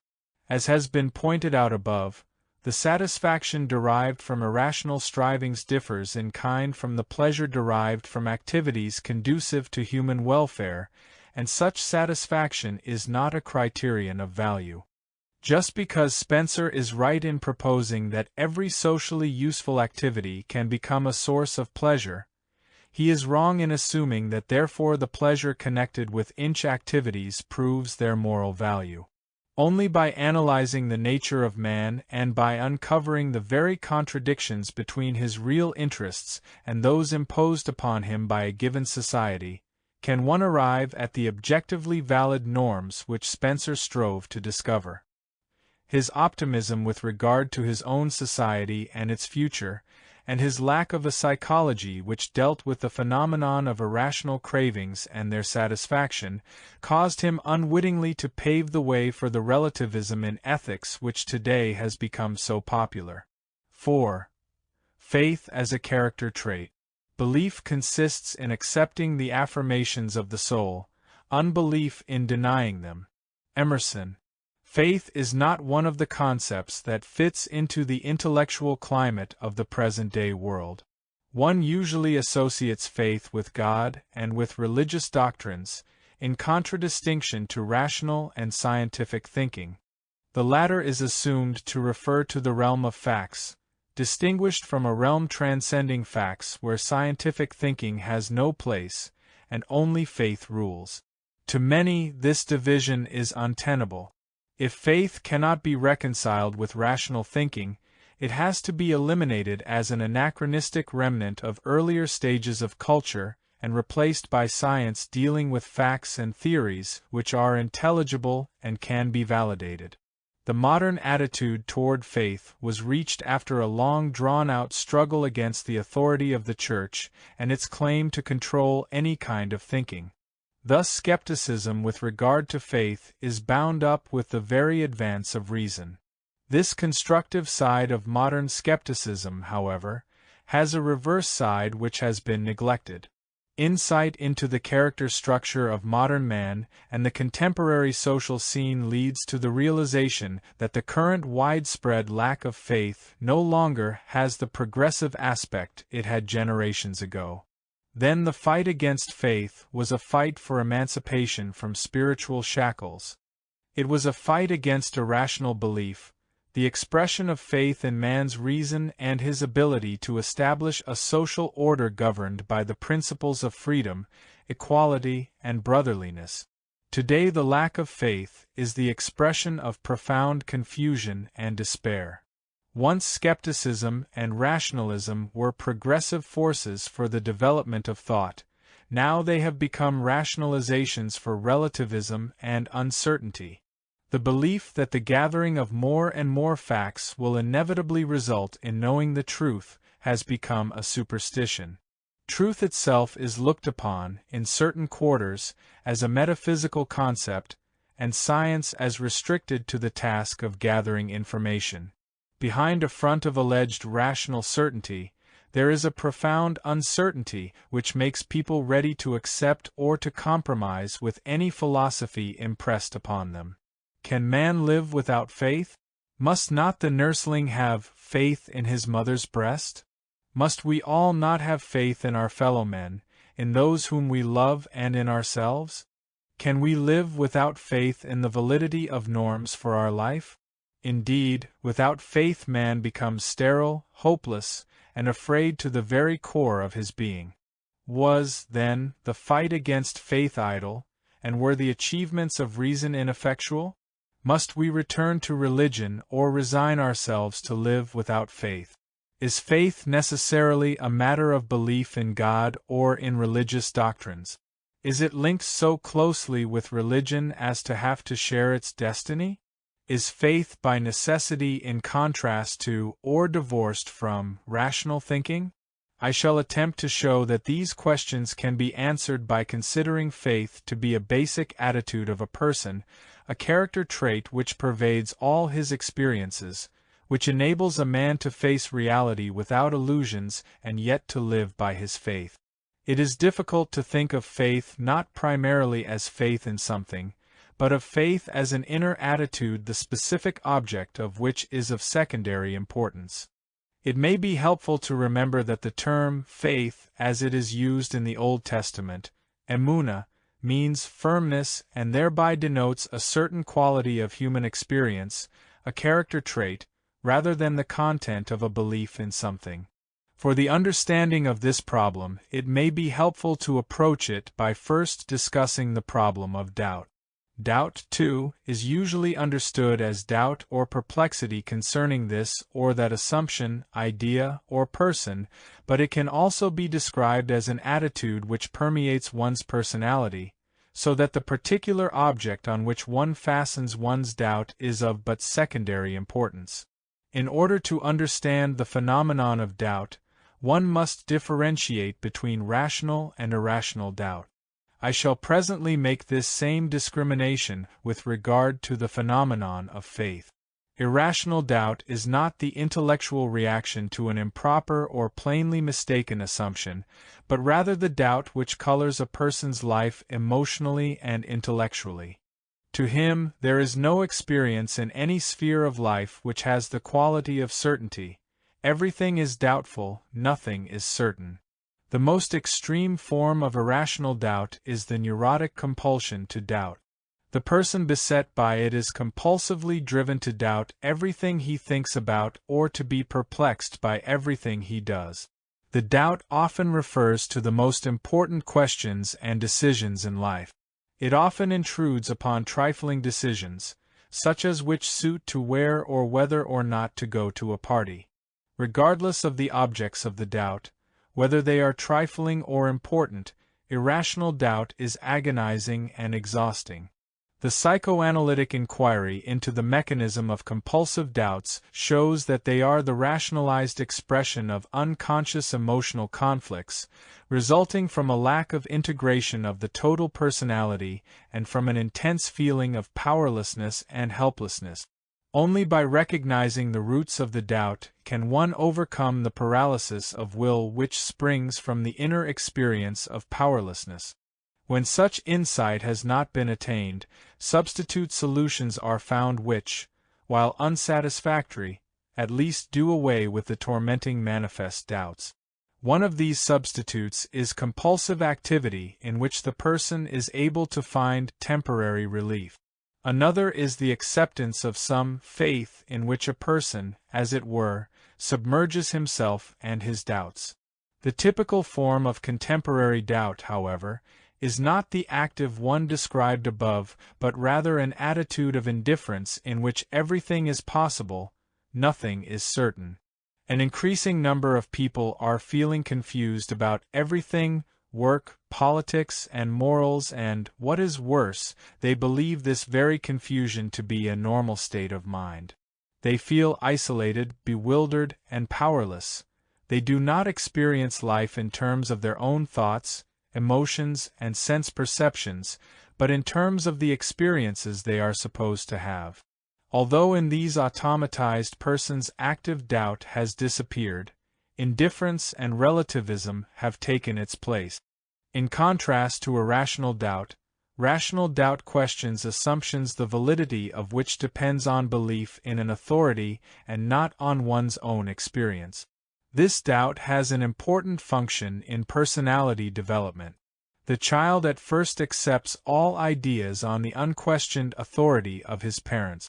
In the process of emancipating himself from their authority, in developing his own self, he becomes critical. In the process of growing up, the child starts to doubt the legends he previously accepted without question, and the increase of his critical capacities is directly proportionate to his becoming independent of parental authority and to his becoming an adult. Historically, rational doubt is one of the mainsprings of modern thought, and through it modern philosophy, as well as science, received their most fruitful impulses. Here too, as in personal development, the rise of rational doubt was linked with the growing emancipation from authority, that of the Church and the State. In regard to faith, I wish to make the same differentiation which was made with regard to doubt, that between irrational and rational faith. By irrational faith I understand the belief in a person, idea, or symbol which does not result from one's own experience of thought or feeling, but which is based on one's emotional submission to a rational authority. Before we go on, the connection between submission and intellectual and emotional processes must be explored further. There is ample evidence that a person who has given up his inner independence and submitted to an authority tends to substitute the authority's experience for his own. The most impressive illustration is to be found in the hypnotic situation where a person surrenders to the authority of another and, in the state of hypnotic sleep, is ready to think and feel what the hypnotist makes him think and feel. Even after he has awakened from the hypnotic sleep, he will follow suggestions given by the hypnotist, though thinking that he is following his own judgment and initiative. If the hypnotist, for instance, has given the suggestion that at a certain hour the subject will feel cold and should put on his coat, he will in the post-hypnotic situation have the suggested feeling and will act accordingly, being convinced that his feelings and acts are based on reality and initiated by his own conviction and will. While the hypnotic situation is the most conclusive experiment in demonstrating the interrelation between submission to an authority and thought processes, there are many relatively commonplace situations revealing the same mechanism. The reaction of people to a leader equipped with a strong power of suggestion is an example of a semi-hypnotic situation. Here too the unqualified acceptance of his ideas is not rooted in the listener's conviction based upon their own thinking or their critical appraisal of the ideas presented to them, but instead in their emotional submission to the speaker. People in this situation have the illusion that they agree, that they rationally approve of the ideas the speaker suggested. They feel that they accept him because they agree with his ideas. In reality, the sequence is the opposite. They accept his ideas because they have submitted to his authority in a semi-hypnotic fashion. Hitler gave a good description of this process in his discussion of the advisability of holding propaganda meetings at night.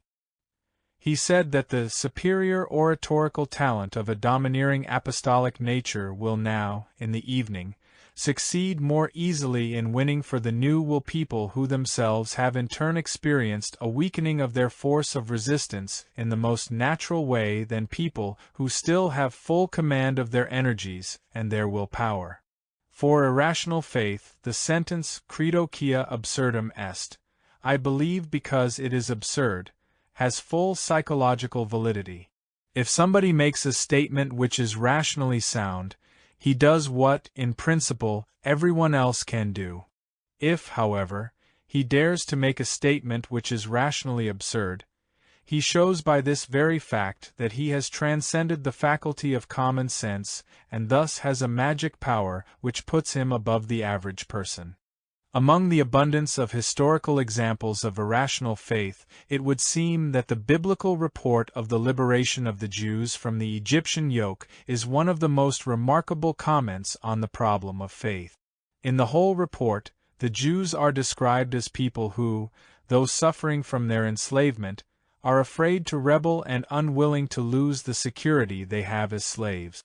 They understand only the language of power, which they are afraid of but submit to.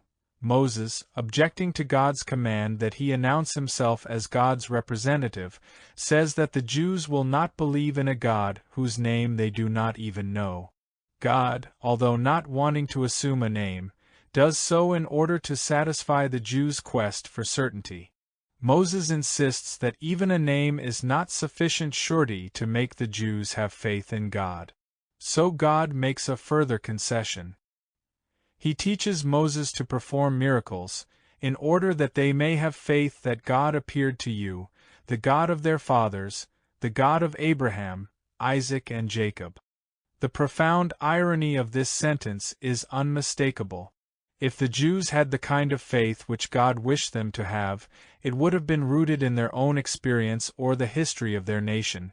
But they had become slaves, their faith was that of slaves and rooted in submission to power which proves its strength by its magic.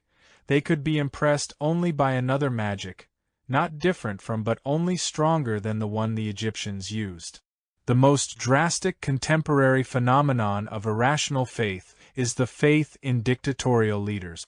Its defenders attempt to prove the genuineness of this faith by pointing to the fact that millions are ready to die for it. If faith is to be defined in terms of blind allegiance to a person or cause and measured by the readiness to give one's life for it, then indeed the faith of the prophets in justice and love, and their opponents' faith in power is basically the same phenomenon, different only in its object. Then the faith of the defenders of freedom and that of their oppressors is only different inasmuch as it is a faith in different ideas.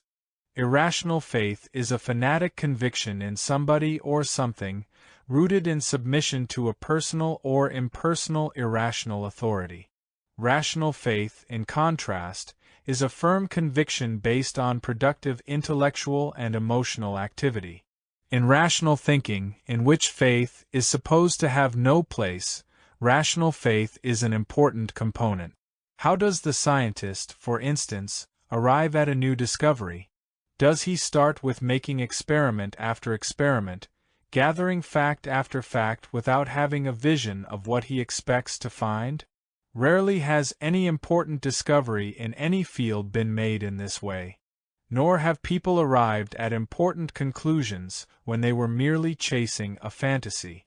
The process of creative thinking in any field of human endeavor often starts with what may be called a rational vision, itself a result of considerable previous study, reflective thinking, and observation.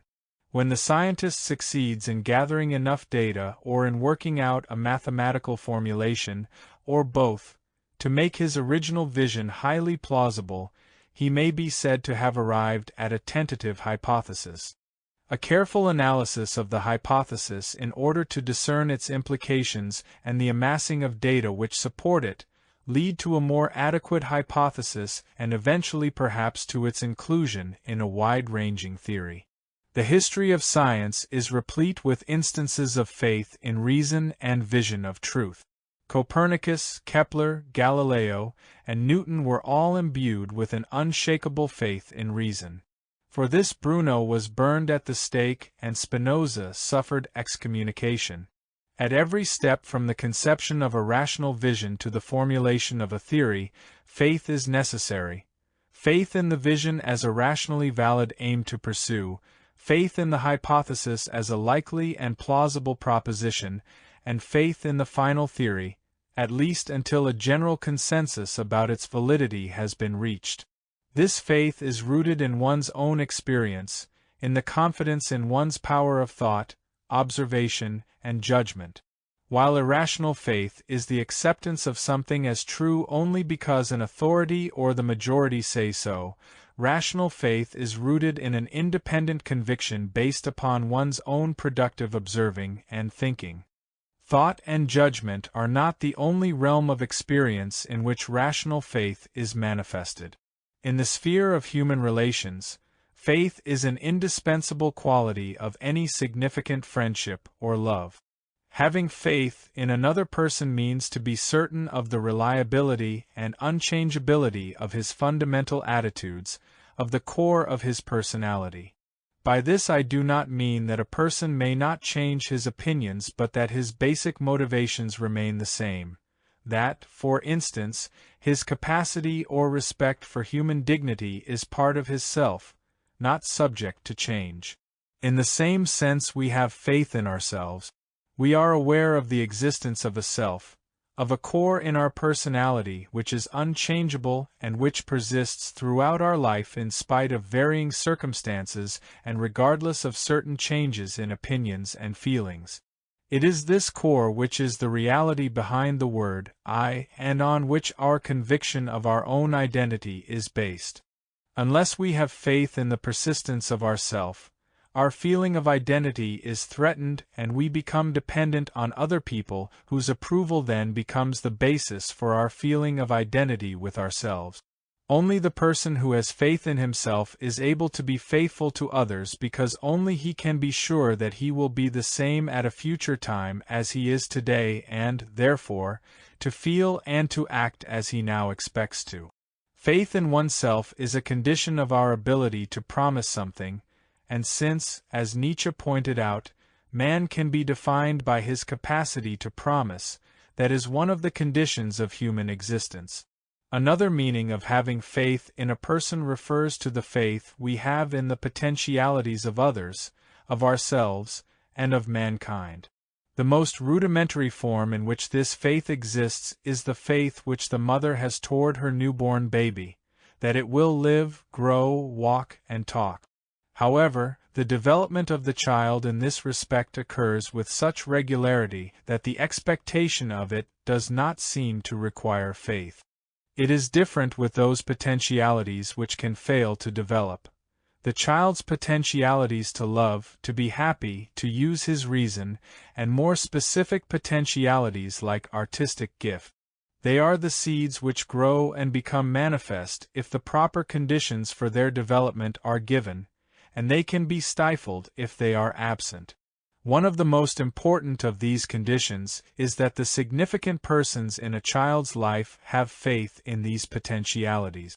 The presence of this faith makes the difference between education and manipulation. Education is identical with helping the child realize his potentialities. The opposite of education is manipulation, which is based on the absence of faith in the growth of potentialities and on the conviction that a child will be right only if the adults put into him what is desirable and cut off what seems to be undesirable. There is no need of faith in the robot since there is no life in it either. The faith in others has its culmination in faith in mankind. In the Western world this faith was expressed in religious teens in the Judeo-Christian religion, and in secular language it has found its strongest expression in the progressive political and social ideas of the last 150 years. Like the faith in the child, it is based on the idea that the potentialities of man are such that given the proper conditions they will be capable of building a social order governed by the principles of equality, justice, and love. Man has not yet achieved the building of such an order, and therefore the conviction that he can requires faith. But like all rational faith this, too, is not wishful thinking but based upon the evidence of the past achievements of the human race and on the inner experience of each individual, on his own experience of reason and love. While irrational faith is rooted in the submission to a power which is felt to be overwhelmingly strong, omniscient, and omnipotent, in the abdication of one's own power and strength, rational faith is based upon the opposite experience. We have this faith in a thought, because it is a result of our own observation and thinking. We have faith in the potentialities of others, of ourselves, and of mankind because, and only to the degree to which, we have experienced the growth of our own potentialities, the reality of growth in ourselves, the strength of our own power of reason and of love. The basis of rational faith is productiveness. To live by our faith means to live productively and to have the only certainty which exists, the certainty growing from productive activity and from the experience that each one of us is the active subject of whom these activities are predicated. It follows that the belief in power, in the sense of domination, and the use of power are the reverse of faith. To believe in power that exists is identical with disbelief in the growth of potentialities which are as yet unrealized. It is a prediction of the future based solely on the manifest present, but it turns out to be a grave miscalculation, profoundly irrational in its oversight of human potentialities and human growth. There is no rational faith in power. There is submission to it or, on the part of those who have it, the wish to keep it. While for many power seems to be the most real of all things, the history of man has proved it to be the most unstable of all human achievements. Because of the fact that faith and power are mutually exclusive, all religions and political systems which originally are built on rational faith become corrupt and eventually lose what strength they have if they rely on power or even ally themselves with it. One misconception concerning faith must be briefly mentioned here. It is often assumed that faith is a state in which one passively waits for the realization of one's hope. While this is characteristic of irrational faith, it follows from our discussion that it is never true for rational faith. Inasmuch as rational faith is rooted in the experience of one's own productiveness, it cannot be passive but must be the expression of genuine inner activity. An old Jewish legend expresses this thought vividly. When Moses threw the wand into the Red Sea, the sea, quite contrary to the expected miracle, did not divide itself to leave a dry passage for the Jews. Not until the first man had jumped into the sea did the promised miracle happen and the waves recede. At the outset of this discussion I differentiated between faith as an attitude, as a character trait, and faith as the belief in certain ideas or people. So far we have only dealt with faith in the former sense, and the question poses itself now whether there is any connection between faith as a character trait and the objects in which one has faith. It follows from our analysis of rational as against irrational faith that such a connection exists. Since rational faith is based upon our own productive experience, nothing can be its object which transcends human experience. Furthermore, it follows that we cannot speak of rational faith when a person believes in the ideas of love, reason, and justice not as a result of his own experience but only because he has been taught such belief. Religious faith can be of either kind. Mainly some sects that did not share in the power of the Church and some mystical currents in religion that emphasized man's own power to love, his likeness to God, have preserved and cultivated the attitude of rational faith in religious symbolism. What holds true of religions holds true for faith in its secular form, particularly in political and social ideas. The ideas of freedom or democracy deteriorate into nothing but irrational faith once they are not based upon the productive experience of each individual but are presented to him by parties or states which force him to believe in these ideas. There is much less difference between a mystic faith in God and an atheist's rational faith in mankind than between the former's faith and that of a Calvinist whose faith in God is rooted in the conviction of his own powerlessness and in his fear of God's power. Man cannot live without faith. The crucial question for our own generation and the next ones is whether this faith will be an irrational faith in leaders, machines, success, or the rational faith in man based on the experience of our own productive activity. 5. The moral powers in man wonders are many, and none is more wonderful than man's Sophocles, Antigone. 5a. Man good or evil. The position taken by humanistic ethics that man is able to know what is good and to act accordingly on the strength of his natural potentialities and of his reason would be untenable if the dogma of man's innate natural evilness were true. The opponents of humanistic ethics claim that man's nature is such as to make him inclined to be hostile to his fellow men, to be envious and jealous, and to be lazy, unless he is curbed by fear. Many representatives of humanistic ethics met this challenge by insisting that man is inherently good and that destructiveness is not an integral part of his nature. Indeed, the controversy between these two conflicting views is one of the basic themes in Western thought. To Socrates, ignorance, and not man's natural disposition, was the source of evilness. To him vice was error. The Old Testament, on the contrary, tells us that man's history starts with an act of sin, and that his strivings are evil from childhood on. In the early Middle Ages, the battle between the two opposing views was centered around the question of how to interpret the biblical myth of Adam's fall. Augustine thought that man's nature was corrupt since the fall, that each generation was born with the curse caused by the first man's disobedience, and that only God's grace, transmitted by the Church and her sacraments, could save man. Pelagius, Augustine's great adversary, held that Adam's sin was purely personal and had affected none but himself, that every man, consequently, is born with powers as incorrupt as Adam's before the fall, and that sin is the result of temptation and evil example. The battle was won by Augustine, and this victory was to determine, and to darken, man's mind for centuries. The late Middle Ages witnessed an increasing belief in man's dignity, power, and natural goodness. The thinkers of the Renaissance, as well as theologians like Thomas Aquinas of the 13th century, gave expression to this belief, although their views on man differed in many essential points, and although Aquinas never reverted to the radicalism of the Pelagian heresy. The antithesis, the idea of man's intrinsic evilness, was expressed in Luther's and Calvin's doctrines, thus reviving the Augustinian position. While insisting on man's spiritual freedom and on his right and obligation to face God directly and without the priest as an intermediary, they denounced man's intrinsic evilness and powerlessness.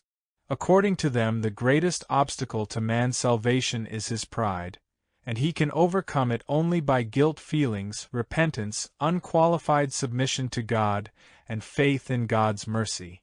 These two threads remain interwoven in the texture of modern thought. The idea of man's dignity and power was pronounced by the Enlightenment philosophy, by progressive, liberal thought of the 19th century, and most radically by Nietzsche. The idea of man's worthlessness and nothingness found a new, and this time entirely secularized, expression in the authoritarian systems in which the state or society became the supreme rulers, while the individual, recognizing his own insignificance, is supposed to find his fulfillment in obedience and submission. The two ideas, while clearly separated in the philosophies of democracy and authoritarianism, are blended in their less extreme forms in the thinking, and still more so in the feeling, of our culture.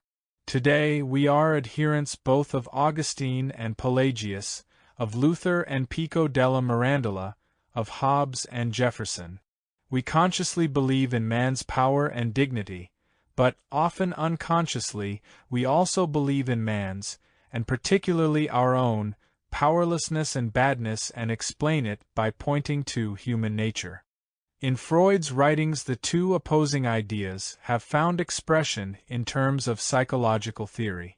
Freud was in many respects a typical representative of the Enlightenment spirit, believing in reason and in man's right to protect his natural claims against social conventions and cultural pressure. At the same time, however, he held the view that man was lazy and self-indulgent by nature and had to be forced into the path of socially useful activity. The most radical expression of the view of man's innate destructiveness is to be found in Freud's theory of the death instinct. After the First World War, he was so impressed by the power of destructive passion that he revised his older theory, according to which there were two types of instincts, sex and self-preservation, by giving a dominant place to irrational destructiveness. He assumed that man was the battlefield on which two equally powerful forces meet, the drive to live and the drive to die. These, he thought, were biological forces to be found in all organisms, including man. If the drive to die was turned to outside objects, it manifested itself as a drive to destroy. If it remained within the organism, it aimed at self-destruction. Freud's theory is dualistic. He does not see man as either essentially good or essentially evil, but as being driven by two equally strong contradictory forces. The same dualistic view had been expressed in many religious and philosophical systems. Life and death, love and strife, day and night, white and black, Ormuzd and Ahriman are only some of the many symbolic formulations of this polarity. Such dualistic theory is indeed very appealing to the student of human nature. It leaves room for the idea of the goodness of man, but it also accounts for man's tremendous capacity for destructiveness which only superficial, wishful thinking can ignore. The dualistic position, however, is only the starting point and not the answer to our psychological and ethical problem. Are we to understand this dualism to mean that both the drive to live and the drive to destroy are innate and equally strong capacities in man? In this case, humanistic ethics would be confronted with the problem of how the destructive side in man's nature can be curbed without sanctions and authoritarian command. Or can we arrive at an answer more congenial to the principle of humanistic ethics, and can the polarity between the striving for life and the striving for destruction be understood in a different sense? Our ability to answer these questions depends on the insight we have into the nature of hostility and destructiveness. But before entering into this discussion, we would do well to be aware of how much depends on the answer for the problem of ethics. The choice between life and death is indeed the basic alternative of ethics. It is the alternative between productiveness and destructiveness, between potency and impotence, between virtue and vice. For humanistic ethics, all evil strivings are directed against life, and all good serves the preservation and unfolding of life. Our first step in approaching the problem of destructiveness is to differentiate between two kinds of hate: rational, reactive, and irrational, character-conditioned hate. Reactive, rational hate is a person's reaction to a threat to his own or another person's freedom, life, or ideas.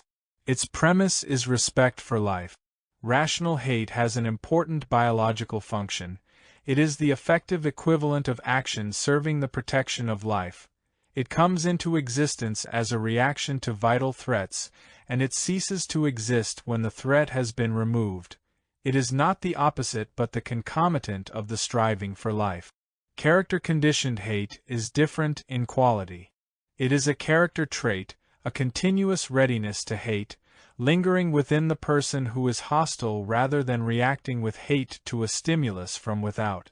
Irrational hate can be actualized by the same kind of realistic threat which arouses reactive hate, but often it is a gratuitous hate, using every opportunity to be expressed, rationalized as reactive hate. The hating person seems to have a feeling of relief, as though he were happy to have found the opportunity to express his lingering hostility. One can almost see in his face the pleasure he derives from the satisfaction of his hatred. Ethics is concerned primarily with the problem of irrational hate, the passion to destroy or cripple life. Irrational hate is rooted in a person's character, its object being of secondary importance. It is directed against others as well as against oneself, although we are more often aware of hating others than of hating ourselves. The hate against ourselves is usually rationalized as sacrifice, selflessness, asceticism, or as self-accusation and inferiority feeling. The frequency of reactive hate is even greater than it may appear, because often a person reacts with hate toward threats against his integrity and freedom, threats which are not obvious and explicit but subtle or even disguised as love and protection. But even so, character hate remains a phenomenon of such magnitude that the dualistic theory of love and hate as the two fundamental forces seems to fit the facts. I have to concede, then, the correctness of the dualistic theory? In order to answer this question, we need to inquire further into the nature of this dualism. Are the good and evil forces of equal strength? Are they both part of the original equipment of man, or what other possible relation could exist between them? According to Freud, destructiveness is inherent in all human beings. It differs mainly with regard to the object of destructiveness, others or themselves. From this position, it would follow that destructiveness against oneself is in reverse proportion to that against others. This assumption, however, is contradicted by the fact that people differ in the degree of their total destructiveness, regardless of whether it is primarily directed against themselves or against others. We do not find great destructiveness against others in those who have little hostility against themselves. On the contrary, we see that hostility against oneself and others is conjunctive. We find furthermore that the life-destructive forces in a person occur in an inverse ratio to the life-furthering ones. The stronger the one, the weaker the other, and vice versa. This fact offers a clue to the understanding of the life-destructive energy. It would seem that the degree of destructiveness is proportionate to the degree to which the unfolding of a person's capacities is blocked. I am not referring here to occasional frustrations of this or that desire, but to the blockage of spontaneous expression of man's sensory, emotional, physical, and intellectual capacities, to the thwarting of his productive potentialities. If life's tendency to grow, to be lived, is thwarted, the energy thus blocked undergoes a process of change and is transformed into life-destructive energy. Destructiveness is the outcome of unlived life.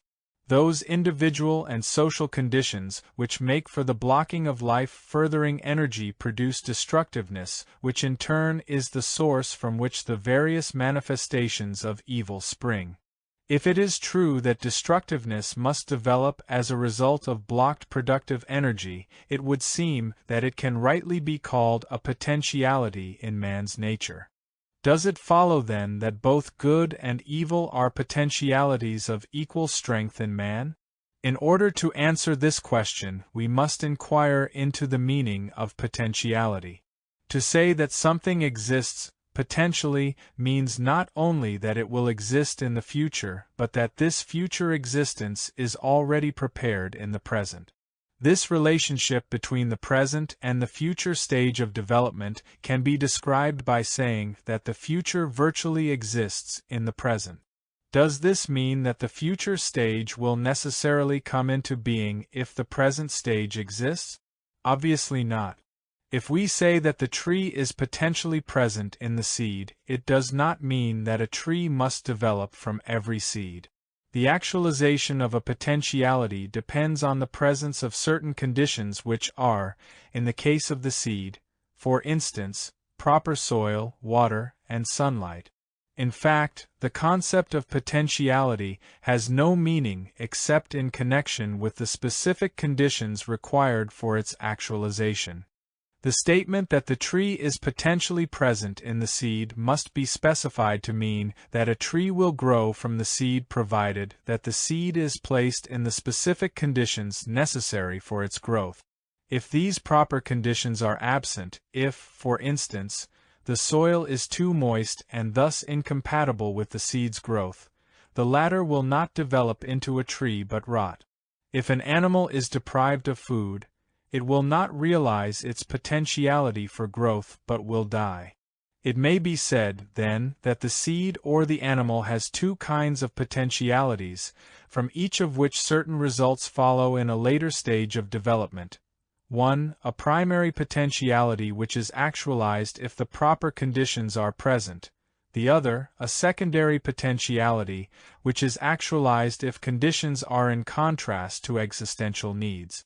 Both the primary and the secondary potentialities are part of the nature of an organism. The secondary potentialities become manifest with the same necessity as does the primary potentiality.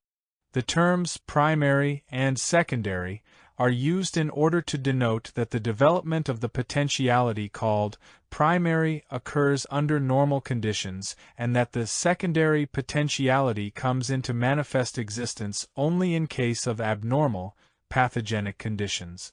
Provided we are right in assuming that destructiveness is a secondary potentiality in man which becomes manifest only if he fails to realize his primary potentialities, we have answered only one of the objections to humanistic ethics.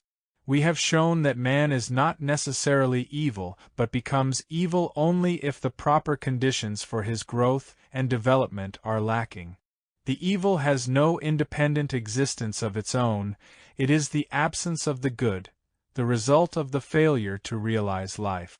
We have to deal with still another objection to humanistic ethics, which says that the proper conditions for the development of the good must comprise rewards and punishment, because man has not within himself any incentive for the development of his powers. I shall attempt to show in the following pages that the normal individual possesses in himself the tendency to develop, to grow, and to be productive, and that the paralysis of this tendency is in itself the symptom of mental sickness. Mental health, like physical health, is not an aim to which the individual must be forced from the outside, but one the incentive for which is in the individual and the suppression of which requires strong environmental forces operating against him.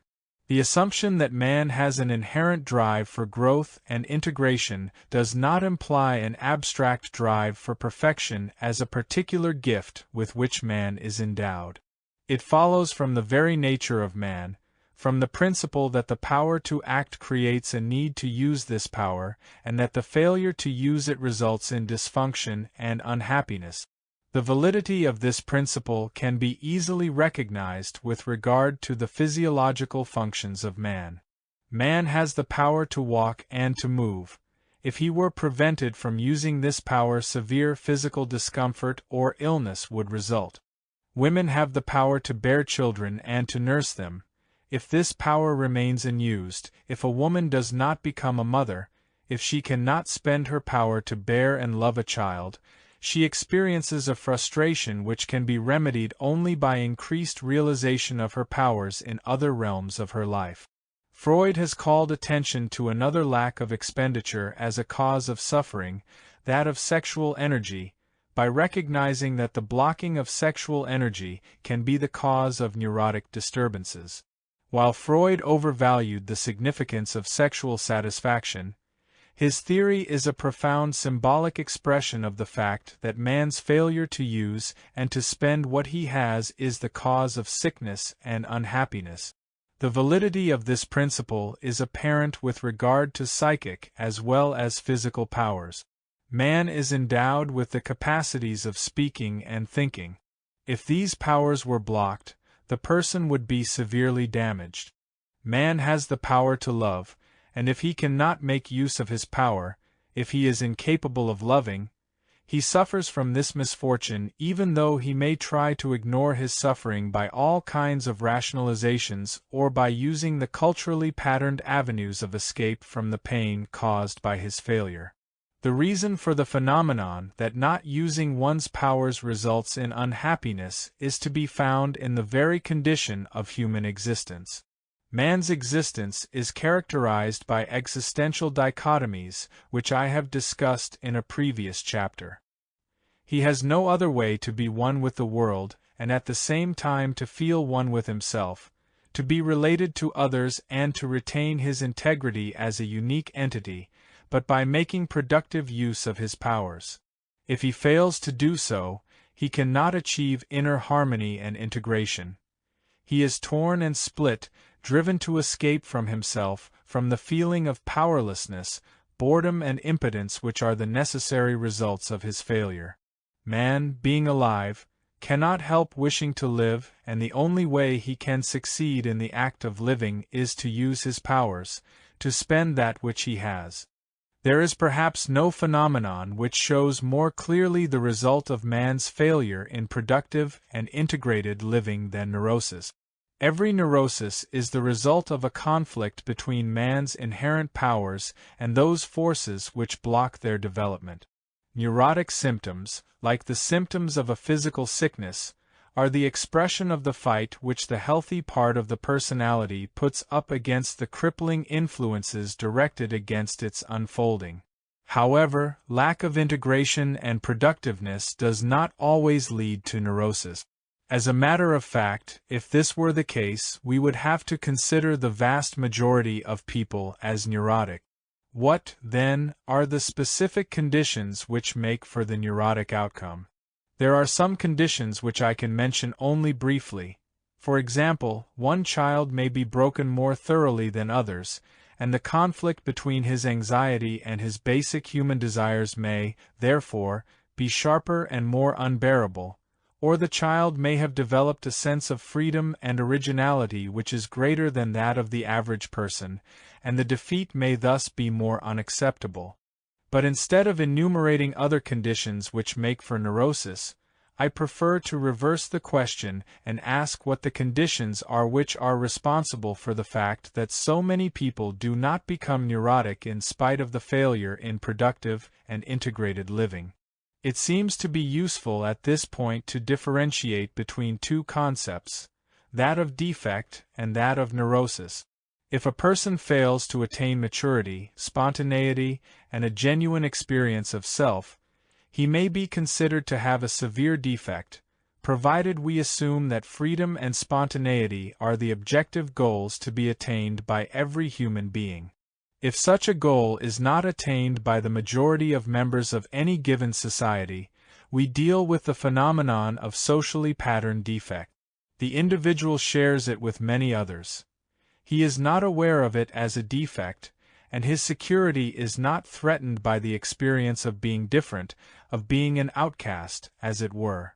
What he may have lost in richness and in a genuine feeling of happiness is made up by the security he feels of fitting in with the rest of mankind, as he knows them. As a matter of fact, his very defect may have been raised to a virtue by his culture and thus give him an enhanced feeling of achievement. An illustration is the feeling of guilt and anxiety which Calvin's doctrines aroused in men.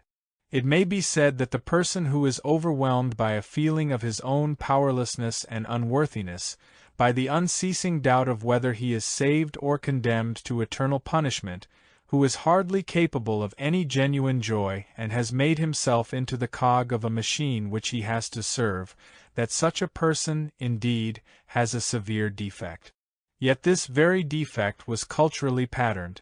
It was looked upon as particularly valuable, and the individual was thus protected from the neurosis which he would have acquired in a culture where the defect would give him a feeling of profound inadequacy and isolation. Spinoza has formulated the problem of the socially patterned defect very clearly. He says, "Many people are seized by one and the same effect with great consistency. All his senses are so strongly affected by one object that he believes this object to be present even if it is not. If this happens while the person is awake, the person is believed to be insane. But if the greedy person thinks only of money and possessions, the ambitious one only of fame, one does not think of them as being insane, but only as annoying. Generally one has contempt for them. But factually greediness, ambition, and so forth are forms of insanity, although usually one does not think of them as illness." These words were written a few hundred years ago. They still hold true, although the defect has been culturally patterned to such an extent now that it is not generally thought any more to be contemptible or even annoying. Today we can meet a person who acts and feels like an automaton. We find that he never experiences anything which is really his, that he experiences himself entirely as the person he thinks he is supposed to be, that smiles have replaced laughter, meaningless chatter replaced communicative speech, and dulled despair has taken the place of genuine sadness. Two statements can be made about this kind of person. One is that he suffers from a defect of spontaneity and individuality which may seem incurable.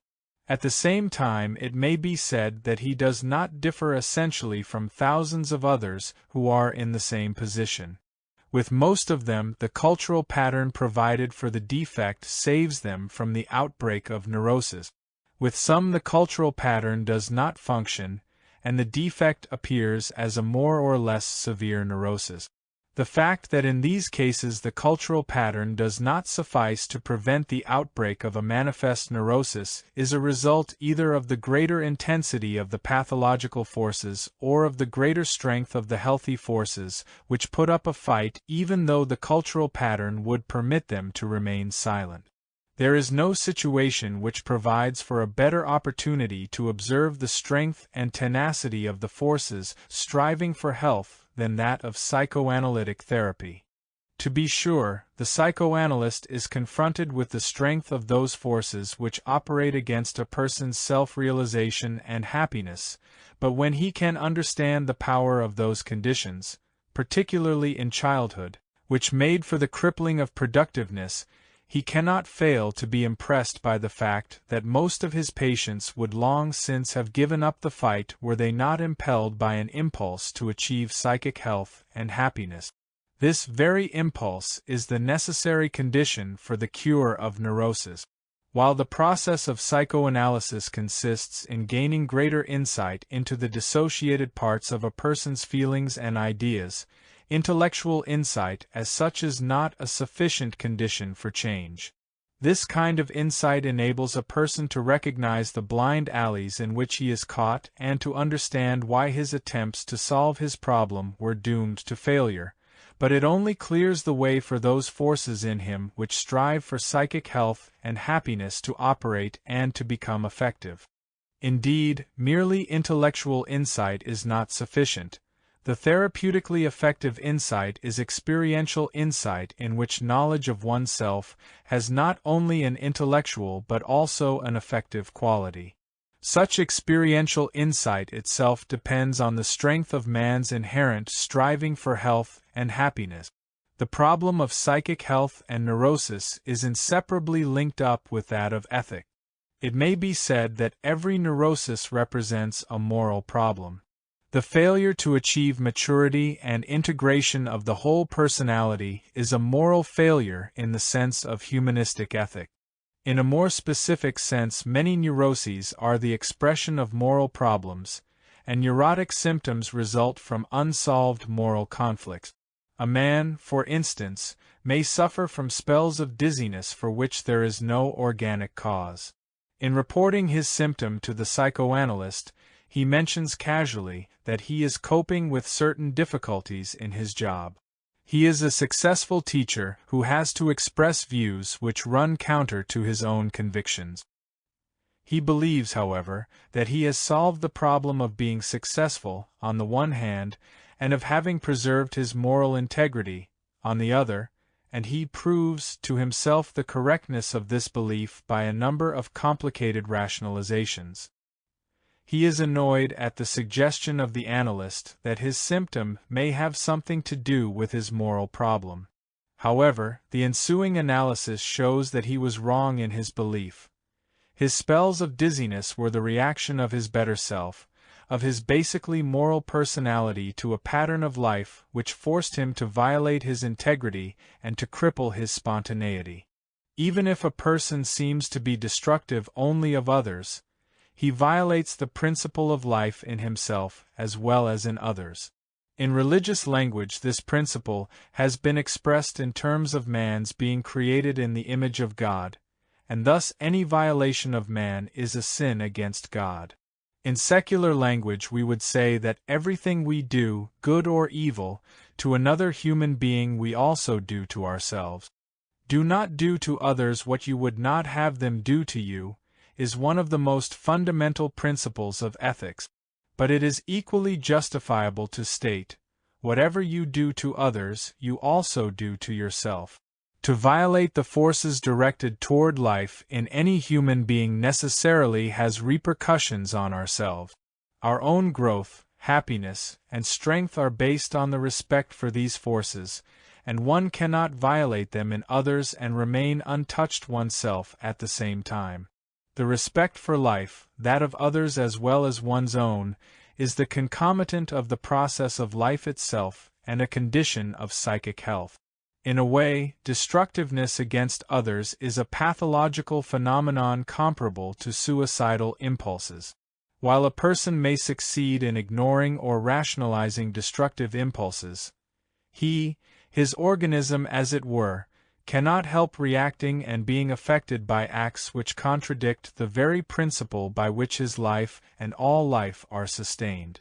We find that the destructive person is unhappy even if he has succeeded in attaining the aims of his destructiveness, which undermines his own existence. Conversely, no healthy person can help admiring, and being affected by, manifestations of decency, love, and courage, for these are the forces on which his own life rests. 5b. Repression versus productiveness. The position that man is basically destructive and selfish leads to a concept which maintains that ethical behavior consists in the suppression of these evil strivings in which man would indulge without exercising constant self-control. Man, according to this principle, must be his own watchdog. He must, in the first place, recognize that his nature is evil, and, in the second, use his willpower to fight his inherent evil tendencies. Suppression of evil or indulgence in it would then be his alternative. Psychoanalytic research offers a wealth of data concerning the nature of suppression, its various kinds, and their consequences. We can differentiate between 1. Suppression of the acting out of an evil impulse, 2. Suppression of the awareness of the impulse, and 3. A constructive fight against the impulse. In the first kind of suppression, not the impulse itself is suppressed but the action which would follow from it. A case in point is a person with strong sadistic strivings who would be satisfied and pleased to make others suffer or to dominate them. Suppose his fear of disapproval or the moral precepts he has accepted tell him that he should not act upon his impulse. Hence he refrains from such action and does not do what he would wish to do. While one cannot deny that this person has achieved a victory over himself, he has not really changed. His character has remained the same, and what we can admire in him is only his willpower. But quite aside from the moral evaluation of such behavior, it is unsatisfactory in its effectiveness as a safeguard against man's destructive tendencies. It would require an extraordinary amount of willpower or of fear of severe sanctions to keep such a person from acting according to his impulse. Since every decision would be the result of an inner battle against strong opposing forces, the chances for the triumph of the good would be so precarious that from the standpoint of the interest of society, this type of suppression is too unreliable. By far the more effective way to deal with evil strivings would seem to be to hinder them from becoming conscious, so that there is no conscious temptation. This kind of suppression is what Freud called repression. Repression means that the impulse, although it exists, is not permitted to enter the realm of consciousness or is quickly removed from it. To use the same illustration, the sadistic person would not be aware of his wish to destroy or to dominate. There would be no temptation and no struggle. Repression of evil strivings is that kind of suppression upon which authoritarian ethics relies implicitly or explicitly as the safest road to virtue. But while it is true that repression is a safeguard against action, it is much less effective than its advocates believe it to be. Repressing an impulse means removing it from awareness, but it does not mean removing it from existence. Freud has shown that the repressed impulse continues to operate and to exercise a profound influence upon the person, although the person is not aware of it. The effect of the repressed impulse on the person is not even necessarily smaller than if it were conscious. The main difference is that it is not acted upon overtly but in disguise, so that the person acting is spared the knowledge of what he is doing. Our sadistic person, for instance, not being aware of his sadism, may have the feeling that he dominates other people out of concern for what, he thinks, would be best for them or because of his strong sense of duty. But as Freud has shown, the repressed strivings are not acted out in such rationalizations only. A person, for instance, may develop a reaction formation, the very opposite of the repressed striving, as, for instance, over-solicitousness or over-kindness. Yet the power of the repressed striving becomes apparent indirectly, a phenomenon which Freud called the return of the repressed.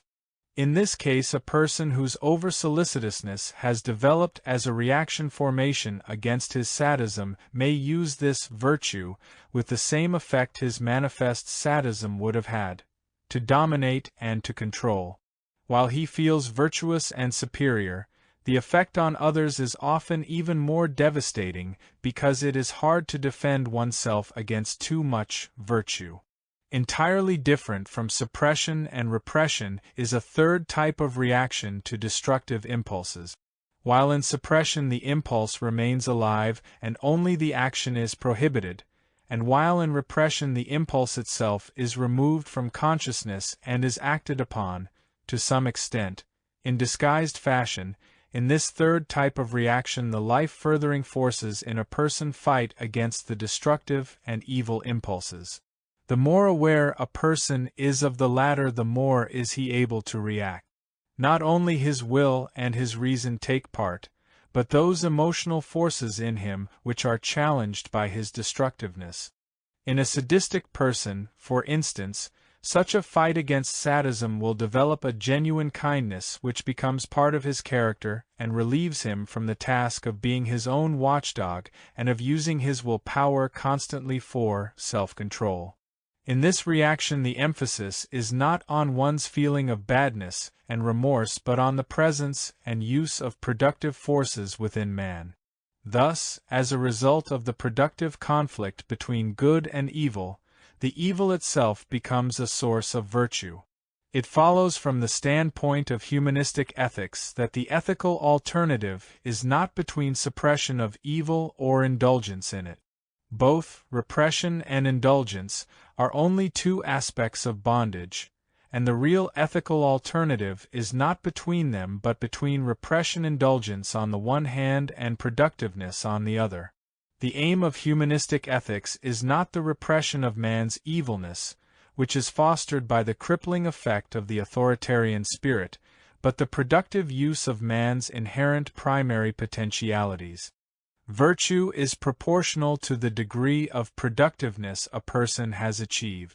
If society is concerned with making people virtuous, it must be concerned with making them productive and hence with creating the conditions for the development of productiveness. The first and foremost of these conditions is that the unfolding and growth of every person is the aim of all social and political activities, that man is the only purpose and end, and not a means for anybody or anything except himself. The productive orientation is the basis for freedom, virtue, and happiness. Vigilance is the price of virtue, but not the vigilance of the guard who has to shut in the evil prisoner. Rather, the vigilance of the rational being who has to recognize and to create the conditions for his productiveness and to do away with those factors which block him and thus create the evil which, once it has arisen, can be prevented from becoming manifest only by external or internal force. Authoritarian ethics has imbued people with the idea that to be good would require a tremendous and relentless effort, that man has to fight himself constantly and that every false step he makes could be disastrous. This view follows from the authoritarian premise. If man were such an evil being, and if virtue were only the victory over himself, then indeed the task would seem appallingly difficult. But if virtue is the same as productiveness, its achievement is, though not simple, by no means such a laborious and difficult enterprise. As we have shown, the wish to make productive use of his powers is inherent in man, and his efforts consist mainly in removing the obstacles in himself and in his environment which block him from following his inclination. Just as the person who has become sterile and destructive is increasingly paralyzed and caught, as it were, in a vicious circle, A person who is aware of his own powers and uses them productively gains in strength, faith, and happiness, and is less and less in danger of being alienated from himself. He has created, as we might say, a virtuous circle. The experience of joy and happiness is not only, as we have shown, the result of productive living but also its stimulus. Repression of evilness may spring from a spirit of self-castigation and sorrow, but there is nothing more conducive to goodness in the humanistic sense than the experience of joy and happiness which accompanies any productive activity. Every increase in joy a culture can provide for will do more for the ethical education of its members than all the warnings of punishment or preachings of virtue could do. 5c. Character and moral judgment. The problem of moral judgment is frequently associated with that of freedom of will versus determinism. One view holds that man is completely determined by circumstances which he cannot control, and that the idea that man is free in his decisions is nothing but an illusion. From this premise the conclusion is drawn that man cannot be judged for his actions, since he is not free in making his decisions. The opposite view maintains that man has the faculty of free will, which he can exercise regardless of psychological or external conditions and circumstances. Hence that he is responsible for his actions and can be judged by them. It would seem that the psychologist is compelled to subscribe to determinism. In studying the development of character, he recognizes that the child starts his life in an indifferent moral state, and that his character is shaped by external influences which are most powerful in the early years of his life, when he has neither the knowledge nor the power to change the circumstances which determine his character. At an age when he might attempt to change the conditions under which he lives, his character is already formed and he lacks the incentive to investigate these conditions and to change them, if necessary. If we assume that the moral qualities of a person are rooted in his character, is it not true, then, that since he has no freedom in shaping his character, he cannot be judged? Is it not true that the more insight we have into the conditions which are responsible for the formation of character and its dynamics, the more inescapable seems the view that no person can be morally judged? Perhaps we can avoid this alternative between psychological understanding and moral judgment by a compromise which is sometimes suggested by the adherents of the free will theory. It is maintained that there are circumstances in the lives of people which preclude the exercise of their free will and thus eliminate moral judgment.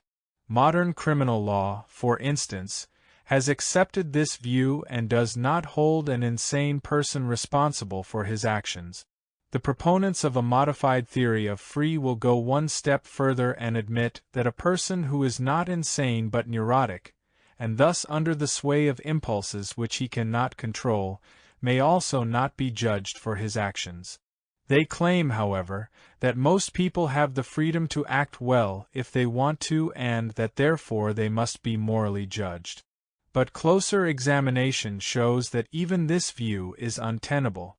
We are prone to believe that we act freely because, as Spinoza has already suggested, we are aware of our wishes but unaware of their motivations. Our motives are an outcome of the particular blend of forces operating in our character. Each time we make a decision, it is determined by the good or evil forces, respectively, which are dominant. In some people, one particular force is so overwhelmingly strong that the outcome of their decisions can be predicted by anyone who knows their character and the prevailing standards of values, although they themselves might be under the illusion of having decided freely. In others, destructive and constructive forces are balanced in such a way that their decisions are not empirically predictable. When we say a person could have acted differently, we refer to the latter case. But to say he could have acted differently means only that we could not have predicted his actions. His decision, however, shows that one set of forces was stronger than the other and hence that even in his case his decision was determined by his character. Therefore, if his character had been different, he would have acted differently, but again strictly according to the structure of his character. The will is not an abstract power of man which he possesses apart from his character. On the contrary, the will is nothing but the expression of his character. The productive person who trusts his reason and who is capable of loving others and himself has the will to act virtuously. The non-productive person who has failed to develop these qualities, and who is a slave of his irrational passions, lacks this will. The view that it is our character which determines our decisions is by no means fatalistic. Man, while like all other creatures subject to forces which determine him, is the only creature endowed with reason, the only being who is capable of understanding the very forces which he is subjected to and who by his understanding can take an active part in his own fate and strengthen those elements which strive for the good. Man is the only creature endowed with conscience. His conscience is the voice which calls him back to himself. It permits him to know what he ought to do in order to become himself. It helps him to remain aware of the aims of his life and of the norms necessary for the attainment of these aims. We are therefore not helpless victims of circumstance. We are, indeed, able to change and to influence forces inside and outside ourselves and to control, at least to some extent, the conditions which play upon us. We can foster and enhance those conditions which develop the striving for good and bring about its realization. But while we have reason and conscience, which enable us to be active participants in our life, reason and conscience themselves are inseparably linked up with our character. If destructive forces and irrational passions have gained dominance in our character, both our reason and our conscience are affected and cannot exercise their function properly. Indeed, the latter are our most precious capacities which it is our task to develop and to use, but they are not free and undetermined and they do not exist apart from our empirical self. They are forces within the structure of our total personality and, like every part of a structure, determined by the structure as a whole and determining it. If we base our moral judgment of a person on the decision as to whether or not he could have willed differently, no moral judgment can be made. How can we know, for instance, the strength of a person's innate vitality that made it possible for him to resist environmental forces acting upon him in his childhood and later on, or the lack of vitality that makes another person submit to the very same forces? How can we know whether in one person's life an accidental event such as the contact with a good and loving person might not have influenced his character development in one direction while the absence of such an experience might have influenced it in the opposite direction? Indeed, we cannot know. Even if we would base moral judgment on the premise that a person could have acted differently, the constitutional and environmental factors which make for the development of his character are so numerous and complex that it is impossible, for all practical purposes, to arrive at a conclusive judgment whether or not he could have developed differently. All we can assume is that circumstances as they were led to the development as it occurred. It follows that if our ability to judge a person depended on our knowledge that he could have acted differently, we, as students of character, would have to admit defeat as far as ethical judgments are concerned. Yet this conclusion is unwarranted because it is based on false premises and on confusion about the meaning of judgment. To judge can mean two different things. To judge means to exercise the mental functions of assertion or predication. But to judge means also to have the function of a judge, referring to the activity of absolving and condemning. The latter kind of moral judging is based upon the idea of an authority transcending man and passing judgment on him. This authority is privileged to absolve or to condemn and punish. Its dicta are absolute, because it is above man and empowered with wisdom and strength unattainable by him. Even the picture of the judge, who, in democratic society, is elected and theoretically not above his fellow men, is tinged by the old concept of a judging God. Although his person does not carry any superhuman power, his office does. The forms of respect due the judge are surviving remnants of the respect due a superhuman authority. Contempt of court is psychologically closely related to lèse-majesté. But many persons who have not the office of a judge assume the role of a judge, ready to condemn or absolve, when they make moral judgments. Their attitude often contains a good deal of sadism and destructiveness.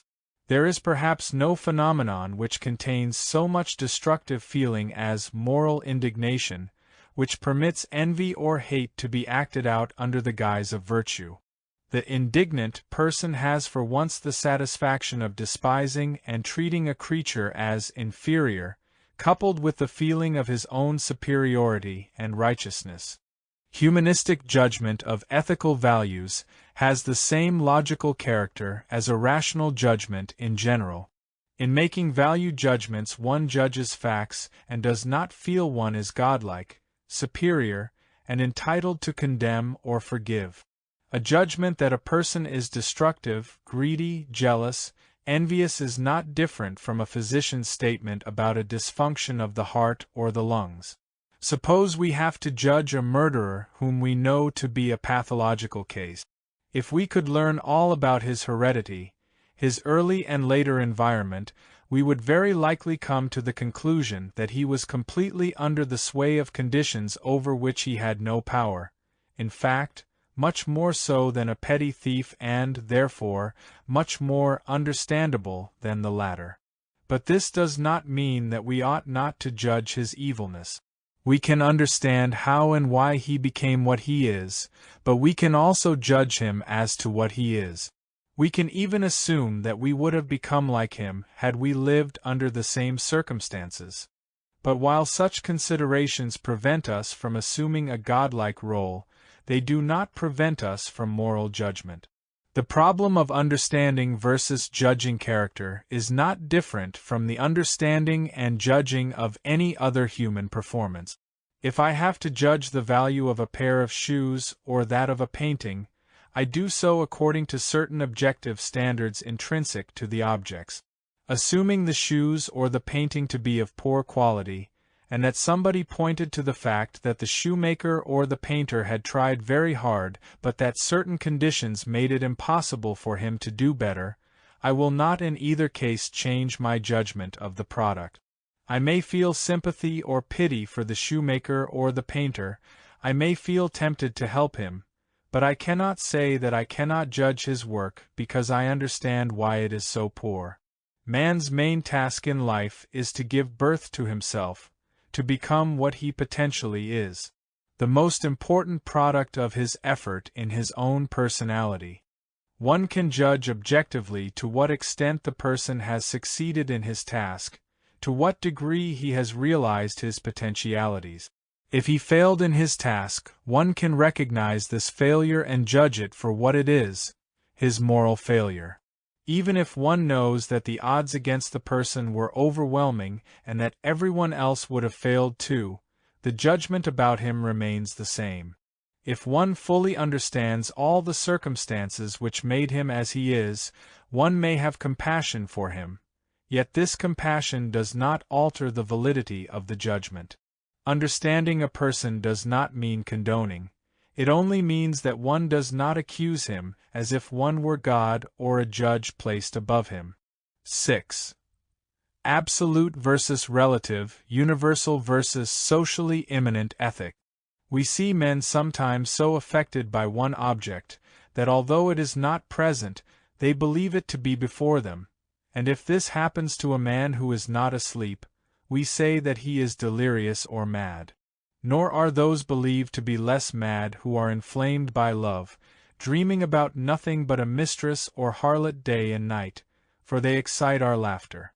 But the avaricious man who thinks of nothing else but gain or money, and the ambitious man who thinks of nothing but glory, inasmuch as they do harm, and are, therefore, thought worthy of hatred, are not believed to be mad.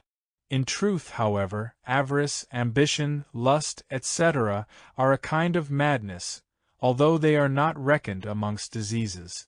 Spinoza, Ethics.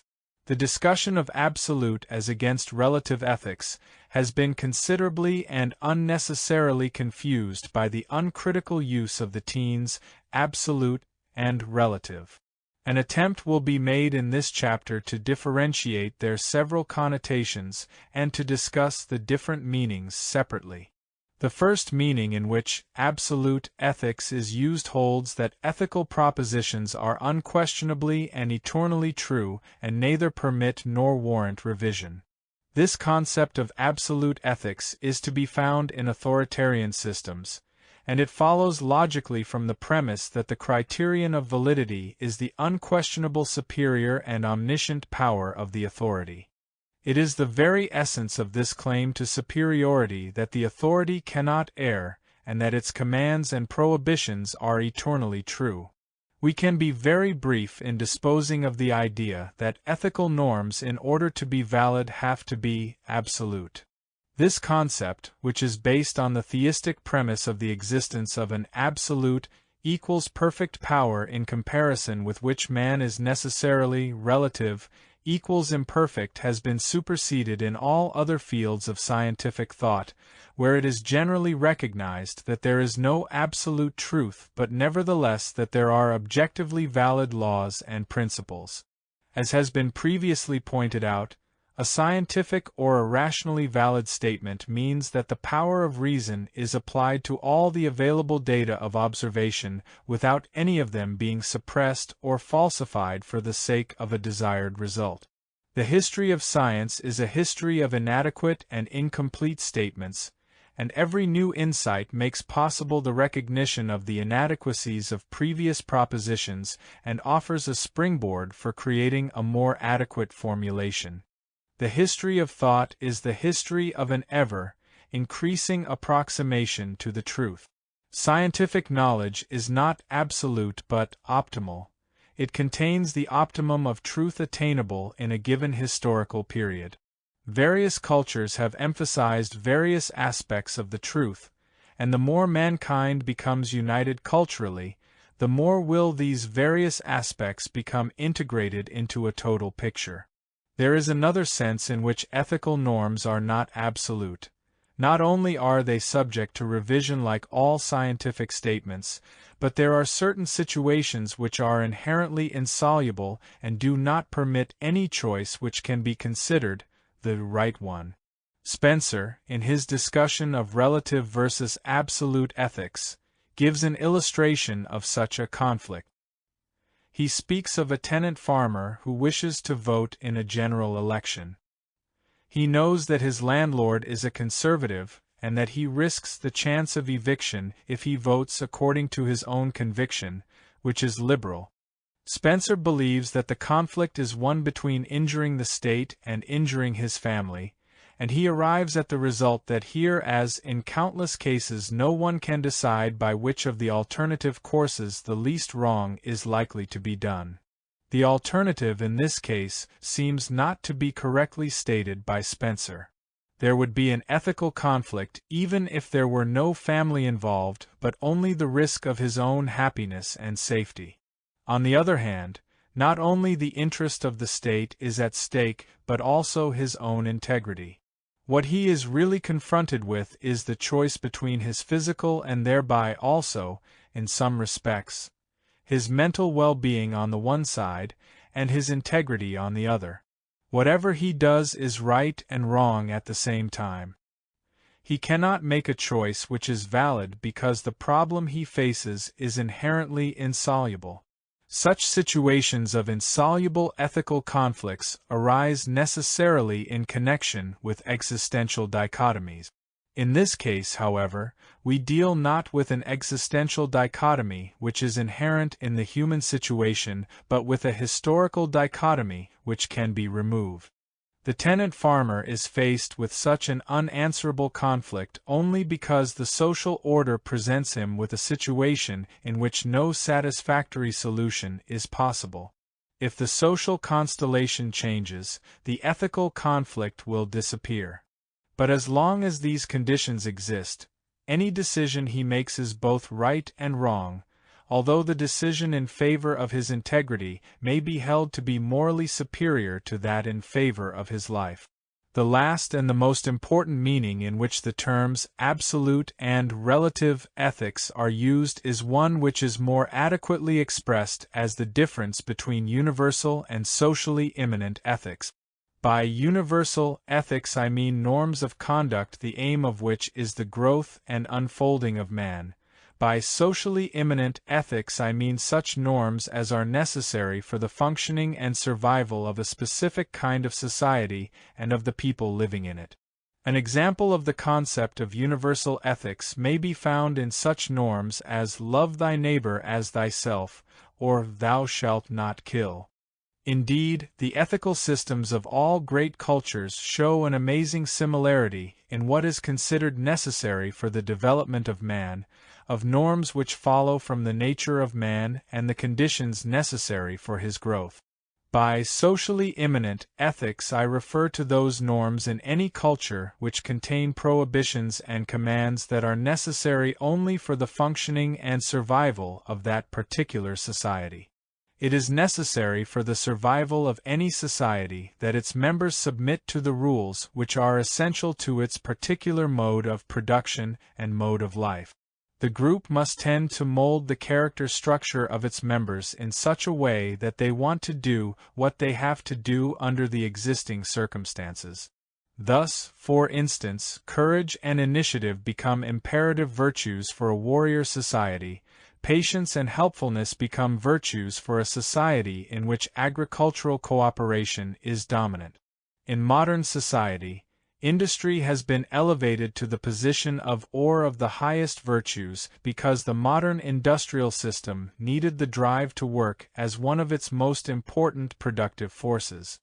The qualities which rank highly in the operation of a particular society become part of its ethical system.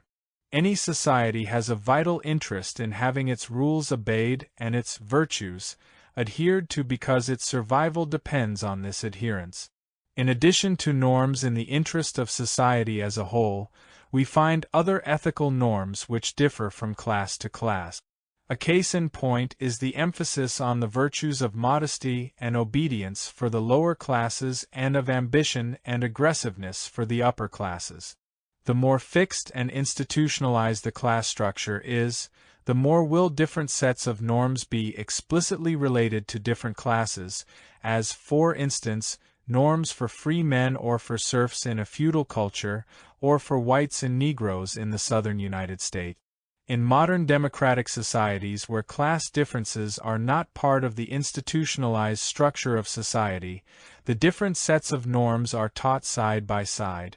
For instance, the ethics of the New Testament and the norms that are effective for the conduct of a successful business. According to one's social position and talent, each individual will choose that set of norms which he can use while perhaps continuing to pay lip service to the opposite set. Difference in education at home and in school, as, for instance, in the public schools of England and certain private schools in the United States, tends to emphasize the particular set of values that fits in with the upper-class social position without directly negating the other. The function of the ethical system in any given society is to sustain the life of that particular society.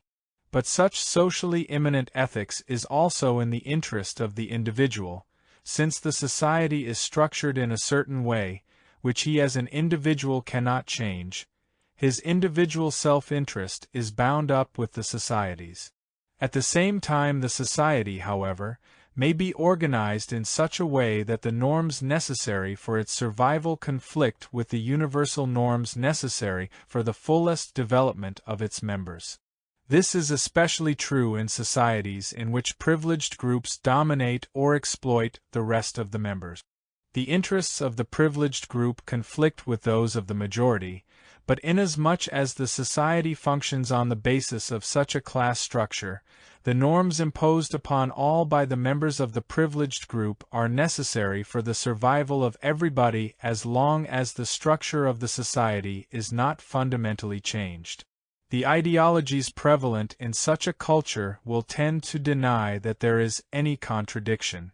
They will claim, in the first place, that the ethical norms of that society are of equal value to all its members, and will tend to emphasize that those norms which tend to uphold the existing social structure are universal norms resulting from the necessities of human existence. The prohibition against theft, for instance, is often made to appear as springing from the same human necessity as does the prohibition against murder. Thus norms which are necessary only in the interest of the survival of a special kind of society are given the dignity of universal norms inherent in human existence and therefore universally applicable. As long as a certain type of social organization is historically indispensable, the individual has no choice but to accept the ethical norms as binding. But when a society retains a structure which operates against the interests of a majority, while the basis for a change is present, the awareness of the socially conditioned character of its norms will become an important element in furthering tendencies to change the social order. Such attempts are usually called unethical by the representatives of the old order. One calls those who want happiness for themselves selfish, and those who want to retain their privileges responsible. Submission, on the other hand, is glorified as the virtue of unselfishness and devotion. While the conflict between socially immanent and universal ethics has decreased in the process of human evolution, there remains a conflict between the two types of ethics as long as humanity has not succeeded in building a society in which the interest of society has become identical with that of all its members. As long as this point has not been reached in human evolution, the historically conditioned social necessities clash with the universal existential necessities of the individual. If the individual lived 500 or 1,000 years, this clash might not exist or at least might be considerably reduced. He then might live and harvest with joy what he sowed in sorrow. The suffering of one historical period which will bear fruit in the next one could bear fruit for him too. But man lives 60 or 70 years, and he may never live to see the harvest. Yet he is born as a unique being, having in himself all the potentialities which it is the task of mankind to realize. It is the obligation of the student of the science of man not to seek for harmonious solutions, glossing over this contradiction, but to see it sharply. It is the task of the ethical thinker to sustain and strengthen the voice of human conscience, to recognize what is good or what is bad for man, regardless of whether it is good or bad for society at a special period of its evolution. He may be the one who crieth in the wilderness, but only if this voice remains alive and uncompromising will the wilderness change into fertile land. The contradiction between immanent social ethics and universal ethics will be reduced and tend to disappear to the same extent to which society becomes truly human, that is, takes care of the full human development of all its members. Chapter 5. The Moral Problem of Today. Until philosophers are kings, or the kings and princes of this world have the spirit and power of philosophy, and political greatness and wisdom meet in one, and those commoner natures who pursue either to the exclusion of the other are compelled to stand aside, cities will never have rest from their evils, no, nor the human race, as I believe, and then only will this our state have a possibility of life and behold the light of day. Plato, The Republic. Is there a special moral problem of today? Is not the moral problem one and the same for all times and for all men? Indeed it is, and yet every culture has specific moral problems which grow out of its particular structure, although these specific problems are only various facets of the moral problems of man. Any such particular facet can be understood only in relation to the basic and general problem of man.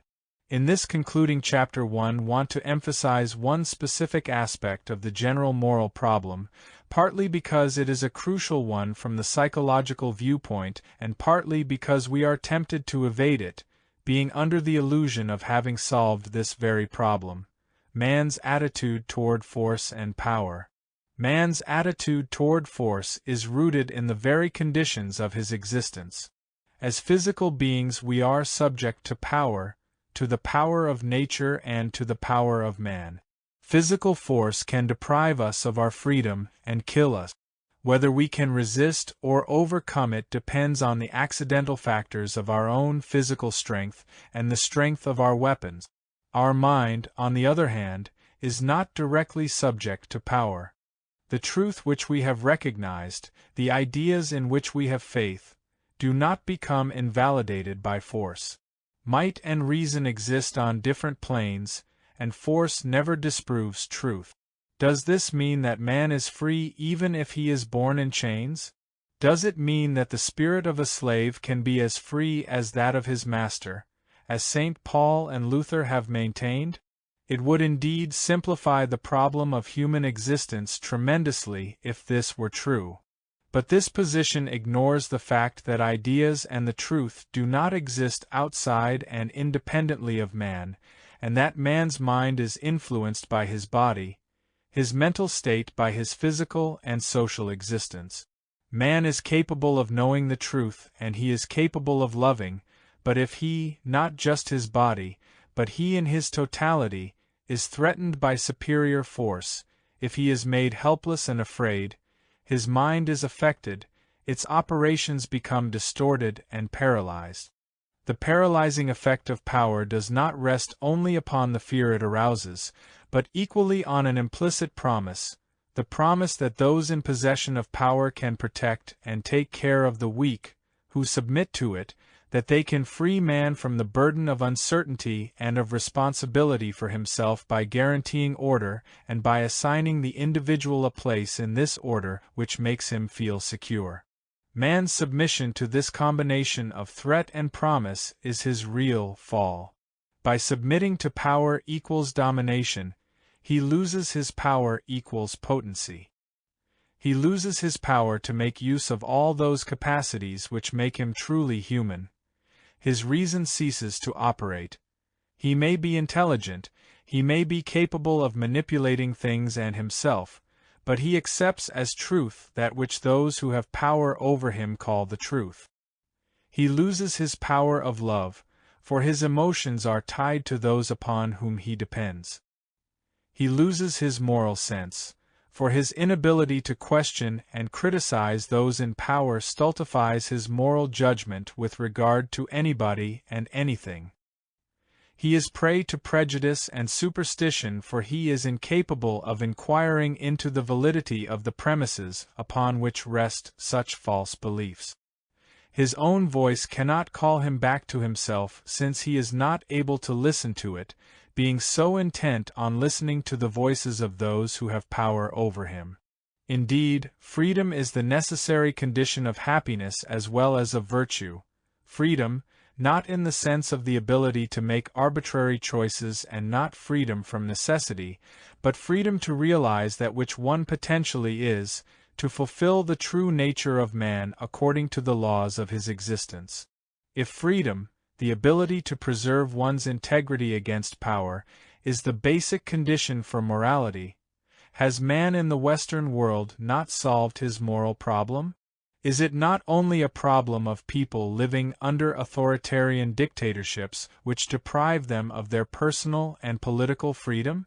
Indeed, the freedom attained in modern democracy implies a promise for the development of man which is absent in any kind of dictatorship, regardless of their proclamations that they act in man's interest. But it is a promise only, and not yet a fulfillment.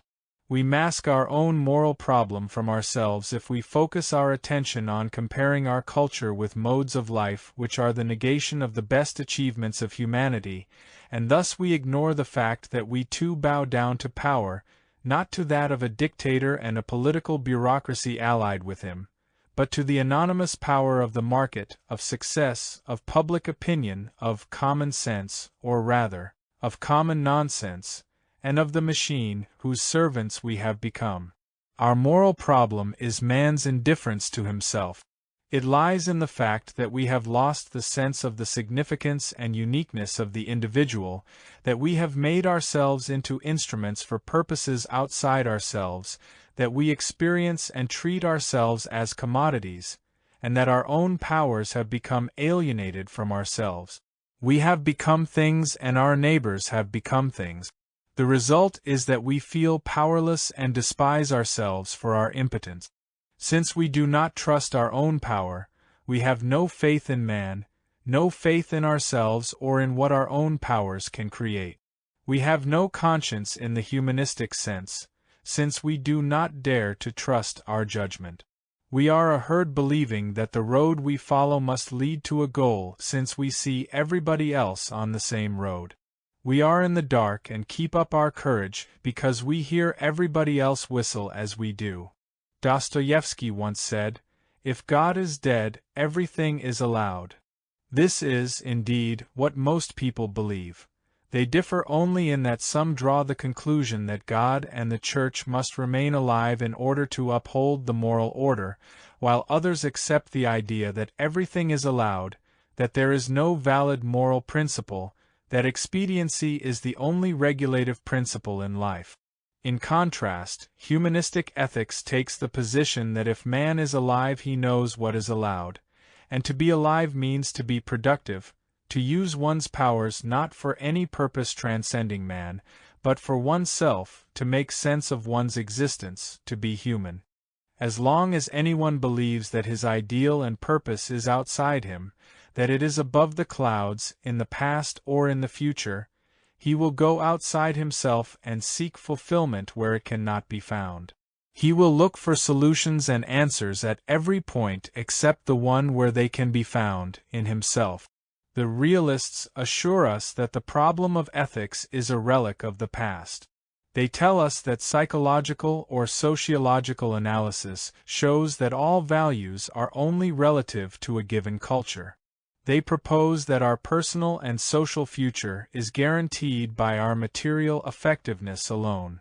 But these realists are ignorant of some hard facts. They do not see that the emptiness and planlessness of individual life, that the lack of productiveness and the consequent lack of faith in oneself and in mankind, if prolonged, results in emotional and mental disturbances which would incapacitate man even for the achievement of his material aims. Prophecies of doom are heard today with increasing frequency. While they have the important function of drawing attention to the dangerous possibilities in our present situation, they fail to take into account the promise which is implied in man's achievement in the natural sciences, in psychology, in medicine, and in art. Indeed, these achievements portray the presence of strong productive forces which are not compatible with the picture of a decaying culture. Our period is a period of transition. The Middle Ages did not end in the 15th century, and the modern era did not begin immediately afterward. End and beginning imply a process which has lasted over 400 years, a very short time indeed if we measure it in historical terms and not in terms of our lifespan. Our period is an end and a beginning, pregnant with possibilities. If I repeat now the question raised in the beginning of this book, whether we have reason to be proud and to be hopeful, the answer is again in the affirmative, but with the one qualification which follows from what we have discussed throughout. Neither the good nor the evil outcome is automatic or preordained. The decision rests with man. It rests upon his ability to take himself, his life and happiness seriously, on his willingness to face his and his society's moral problem. It rests upon his courage to be himself and to be for himself.